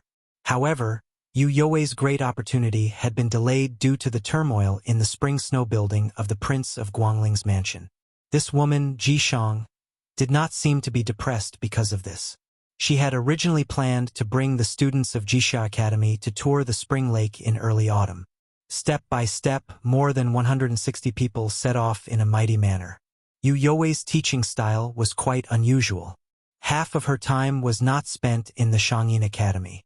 Instead, she led the students to visit the famous mountains and rivers, scenic spots, and the ruins of the previous dynasty. They listened to the sound of the pines, the gushing of the springs, and the whistling of the wind on the high cliffs. However, the spring lake, which was close at hand, had been forgotten by everyone, probably because it was dark under the lights. Until last month, a student proposed to visit the spring lake, and Yu Yuwei agreed. When they were approaching the spring lake, it happened to be raining heavily. A young military general led a group of elite cavalry and arrived unexpectedly. The sound of the horses' hooves splashed up a lot of mud. In the twilight, 200 armored cavalry soldiers clanked, dazzling the students of the academy. The leader of the cavalry swung the stirrups and dismounted.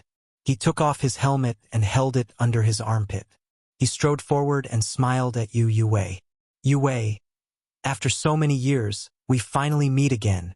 Yu Yuwei's expression was the same as usual. She only nodded lightly. Like the students of Jixia, she wore a thick straw raincoat that covered her figure. Even so, she was still lovely and moving. When the scholars of the academy around her recognized the identity of the newcomer, most of them cried out in surprise. Their eyes were filled with passion, worship, and reverence. It turned out that this person was Qi Shens, who had graduated from Shangyin Academy. When Qi Shens was studying, he was known as one of the 8 elites of the academy along with Ko Jianghuai, Zhao Kai, and the others. In just a few years, he first relied on his illustrious family background to serve under the commander of the southern expedition, Lu Shengxiang. However, he started out as an ordinary soldier and made a name for himself at the end of the Battle of Guangling Road. With his outstanding military service, he was quickly promoted on the battlefield. After West Chu was destroyed, the imperial court rewarded meritorious officials. Qi Shens was once again promoted to the ranks of military officers with real power. This time, during the Great Change in the Spring Snow Building, Qi Shens benefited from the disaster and stood out. He truly entered the eyes of the entire world. It was rumored that the king of Yen, Zhao Bing, and the king of Shu, Chen Jibao, each chose one person. The king of Yen chose the powerful general of the south, Song Li, for his own use. The war saint in white was the only one who was impressed by Qi Shens, who was a rising star among the younger generation. Therefore, when the scholars of the Shangyin Academy talked about his Shixiang Qi Shens, they liked to call him 3 steps to heaven. After the 2 vassal kings joined hands and announced to the world that they had officially started the war, other than the elites of the southern Jiang crossing the river and entering the Guangling Road, large amounts of western Shu soldiers also entered the central plains. The king of Jing, and Zhao Sun, who had won the 4 words loyal, fierce, brave and resolute, through 2 battles to the death, had disappeared for some reason. He was not under house arrest in the Spring Snow Building like Liu Baijie and Wang Shengui, nor did he speak out for the Zhao family of Liang in the vassal king's territories. This change caught the imperial court off guard.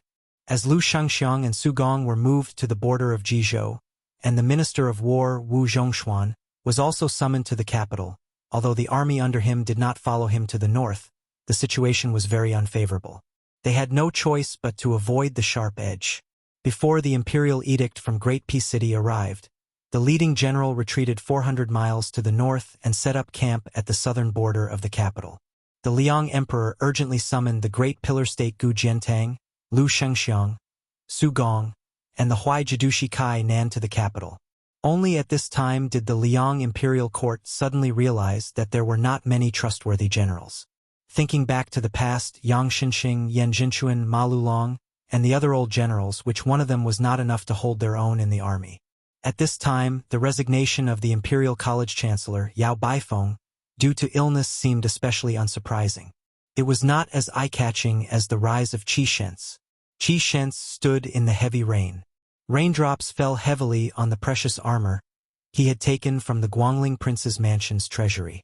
The sound was crisp and continuous, and there was a vague, indescribably vigorous aura of metal. He and the woman not far away spoke some simple words of reunion after a long separation.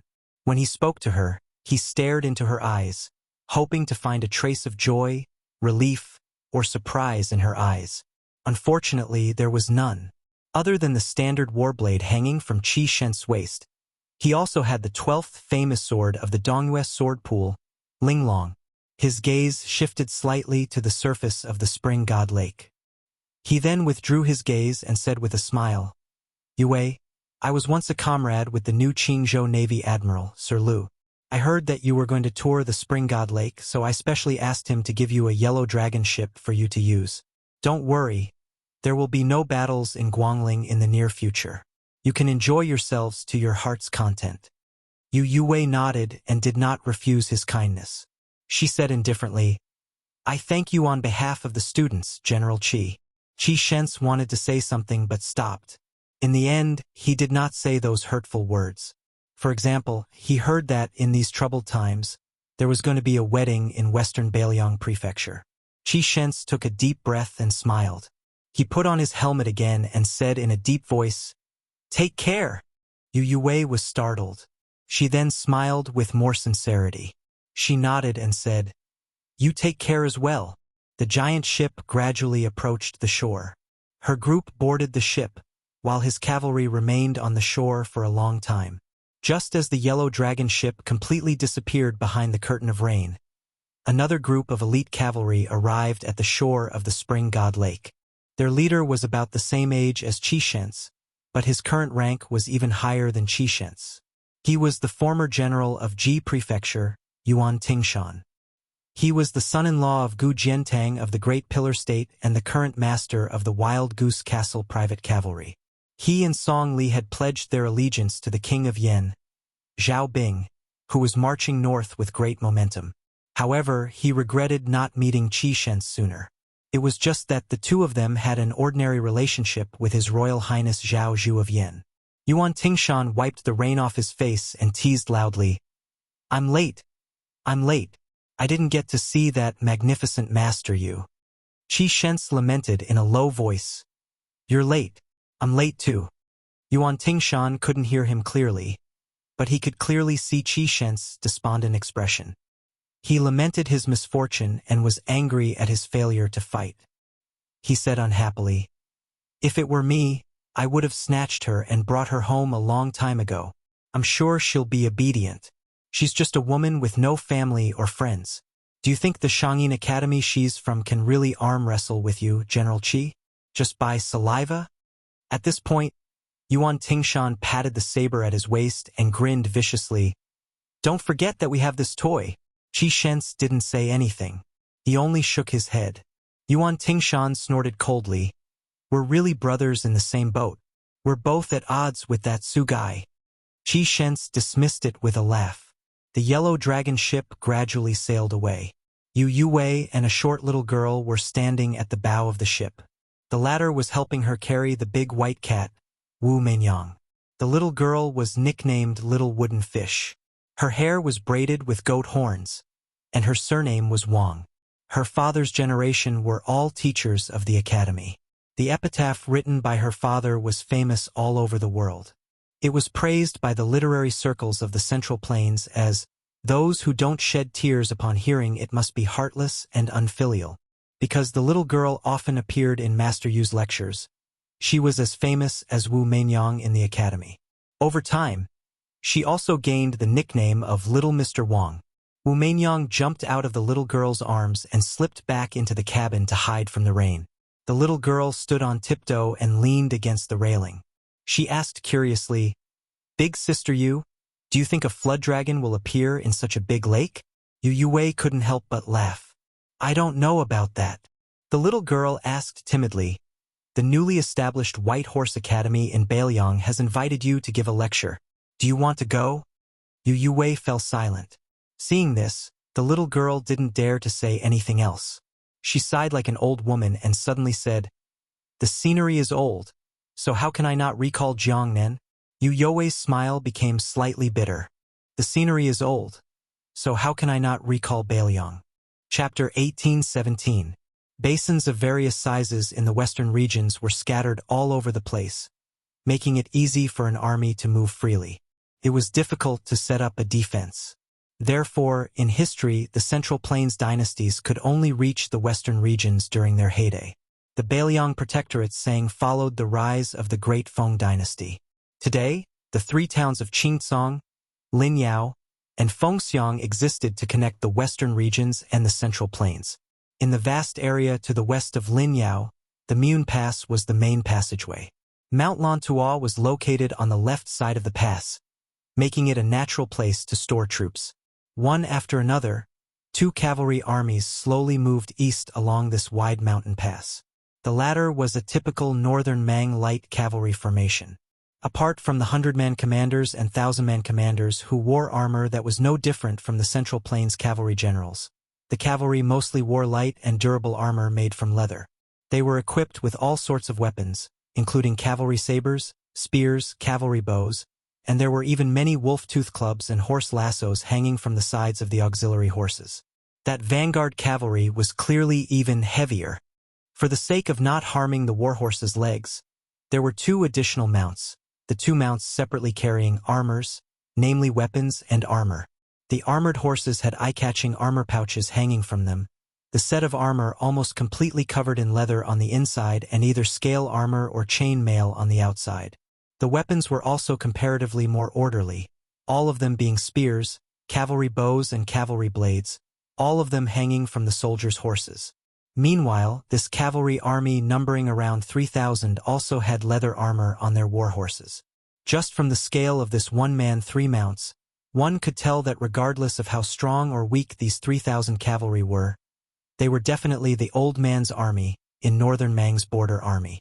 According to Baimang's trusted enemy, the Bailiang Frontier Army, the Baimang Border Army could be divided into three types. The cavalry, nicknamed the Sun's Army, belonged to the elites of the southern dynasties, with each man riding two horses. They could be considered the sons of the southern dynasty's influential officials. They did not lack anything good. Their horses were excellent, and their armors were excellent. The cavalry of important military towns, such as the tile-building Gentleman's Pavilion, were among them. As for the Sun Zijuan army, they were much inferior. In the eyes of the cavalry outside Beiliang, especially outside the Liangzhou Pass, they were no different from military exploits on horseback. There was also a powerful cavalry force known as the Laozi Army, which was not to be underestimated. They had as many as 3 or even 5 auxiliary horses. For example, Dongzhua's private cavalry, Hong Jingyan's Ruren Iron Cavalry, and the personal troops of the Beimang generals such as Lu Gui and Yang Yuanzhan were all like this. Although their numbers were small, their combat power was extremely strong. There was no situation where they did not dare to fight to the death due to the disparity in numbers. If they won, they would be like a hot knife through butter, but if they lost, they would be completely wiped out. To a large extent, they were able to dominate the situation on the battlefield. After the first battle of Liangmang, the noble clans of the Southern Dynasty, who had placed their bets on the battlefields of Liuzhou and Yuzhou, were greatly weakened. Since they could not rely on Lu Gui and Yang Yuanzhan, the 6 or 7 great clans of the Southern Dynasty, who were connected with each other, had learned their lesson and placed their bets on the famous Xiaojemo, Zhongtan. Of course, Zhongtan, who enjoyed the shade of a big tree, also took out a lot of his family's savings. The 3,000 elite cavalrymen were from the Zhong family, and half of them were sent to Zhongtan. Even General Zhong Shintong had no more than 3,000 private cavalrymen under his command, which showed how much the Zhong family valued this legitimate son of the eldest branch. However, this was not surprising. After all, Zhongtan was a junior that even the empress personally praised in the imperial court. Looking at the Beimang officialdom for 20 years, among the seniors in the imperial court, only Lu Gui and Dongzhua had such an honor. Zhongtan rode on a Fergana horse nicknamed Beauty. The young general, who should have been proud of himself, had a gloomy look in his eyes as he looked into the distance of the mountain pass. A trusted chiliarch beside him asked curiously, "Young lord, more than 80 horse stalls have been sent out, and they are all our men, so there won't be any mistakes. I estimate that there won't be any battles before we reach the Phoenix military town in Liuzhou. What is young lord worried about?" Zhongtan's ears rang with the familiar sound of hooves and camel bells. He frowned and said, "It's too quiet." The chiliarch from the Zhong family scratched his big bald head and grinned. Young lord's trip to Mount Lantua was unexpected, so it's normal that the Beiliang frontier army didn't react in time. The pitiful cavalry in Liuzhou would have a hard time dealing with Huang Songpu's troops. How could they have the time to deal with us? Zhongtan sighed and said worriedly, "In the previous battle, Dongzhua had already taken down Liangzhou's Huta city and maintained a balance of power in Liuzhou. In the end, they lost the entire battle because Yuzhou lost too badly. This time, the battle is to the north of Bibei City, but the key to victory is in Liuzhou. What I'm afraid of is that I'll lose in both wars because of where I am." The chiliarch hurriedly interrupted Zhongtan's unlucky words and said resentfully, "Young lord, don't jinx it." Zhongtan laughed self-deprecatingly. Then, with a determined look in his eyes, he said in a deep voice, "Keep an eye on the horse fence at the front and send back spies. If there are any abnormalities, our 3,000 cavalry in the vanguard will prepare for battle and rush out of Mount Miyun as quickly as possible. We must ensure that the 6,000 cavalry behind us can spread out their formation on flat ground." The reason why Xiaojemo personally led 3,000 cavalrymen to open the way was that he was worried that they would be blocked in Mount Miyun. The 6,000 cavalrymen behind him, who came from various sources, might not be able to successfully block the sudden charge of Beiliang's cavalry. They might even be forced by the enemy to the point where the seawater would flow backward. If that happened, it would be a one-sided slaughter in Mount Miyun. Even though the monk soldiers of Mount Lantua were close at hand, it was of little significance to a cavalry battle where victory or defeat could be decided in a fleeting moment. Zhongtan, who had experienced the bitter war at Huluku from the beginning to the end, knew very well that the superiority and inferiority of military strength on paper were all false. Not only did the battle at Liangmang prove this point, but the 2 young men, Xia Shibian and Ko Jianghuai, also proved this point with one unimaginable victory after another during the re-establishment of West Chu at Guangling Road in the Central Plains. Although Zhongtan had a discussion with his father, Zhong Shentong, and his little uncle Zhongliang beforehand, they believed that the dangerous situation in Liuzhou did not allow Beiliang to dispatch 20,000 cavalrymen to intercept them, and that once their military strength was less than 20,000 cavalrymen, then Zhong Tan's 10,000 cavalrymen and the nearly 10,000 monk soldiers of Mount Lantua, who were about to rush to the battlefield, would be in an invincible position on any battlefield to the west of Liuzhou. However, Zhong Tan never felt that there was anything inevitable on the battlefield. During the monarch's question and answer session at the imperial court in Shijing, Her Majesty praised this young man endlessly in front of all the important ministers. Zhong Tan did not say much and said that there was nothing outstanding about him, and he could only be cautious in using troops. This was not only to give consideration to the face of Lu Gui, Dong Zhuo, and the other defeated generals, but more importantly, it was a true portrayal of Zhong Tan's disposition of troops. Zhong Tan muttered to himself, "As long as I get out of this Mune Pass, even if you, Su Fengyan, have the ability to stir up clouds with one turn of the hand and rain with one turn of the hand in Liuzhou, it won't affect the overall situation. However, even if you have the courage to come and intercept me, can you really stop me?"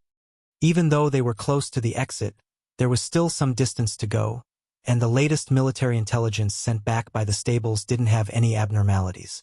However, Zhong Tan suddenly narrowed his eyes and issued a strange military order. 3,000 vanguard cavalrymen, change horses, put on armor. Zhong Tan took the lead and charged forward. If there were no Beiliang cavalrymen waiting outside the pass, then it would just be treated as a military exercise. In the art of war, there had always been a saying of attacking halfway, and it varied according to the time and place. A young and scholarly cavalry general raised his arm, and the 6,000 cavalrymen behind him suddenly stopped. He raised his head and looked towards the Mune Pass about 3 li away. The 6,000 men behind him were all travel-worn, revealing exhausted expressions. One person riding 2 horses, both men and horses were exhausted. Logically speaking, under such circumstances, without at least half an hour of rest and reorganization, their combat strength definitely wouldn't recover to its peak state.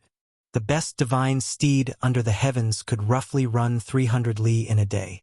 The so-called 600 li or even 800 li of haste were all obtained through the exchange of horses at the relay stations and the huge price of not being held accountable for the deaths of people killed by the courier horses. In reality, the key to determining a cavalry's speed was the stamina of the cavalry's most inferior warhorse. Those famous long-distance raids were all built on the premise of harming the horses. To put it simply, they had to continuously run the weak supporting horses to death to ensure the warhorse's stamina and charging power on the battlefield. Otherwise, how could a cavalry that would be exhausted after 2 or 3 charges cause any damage to the enemy?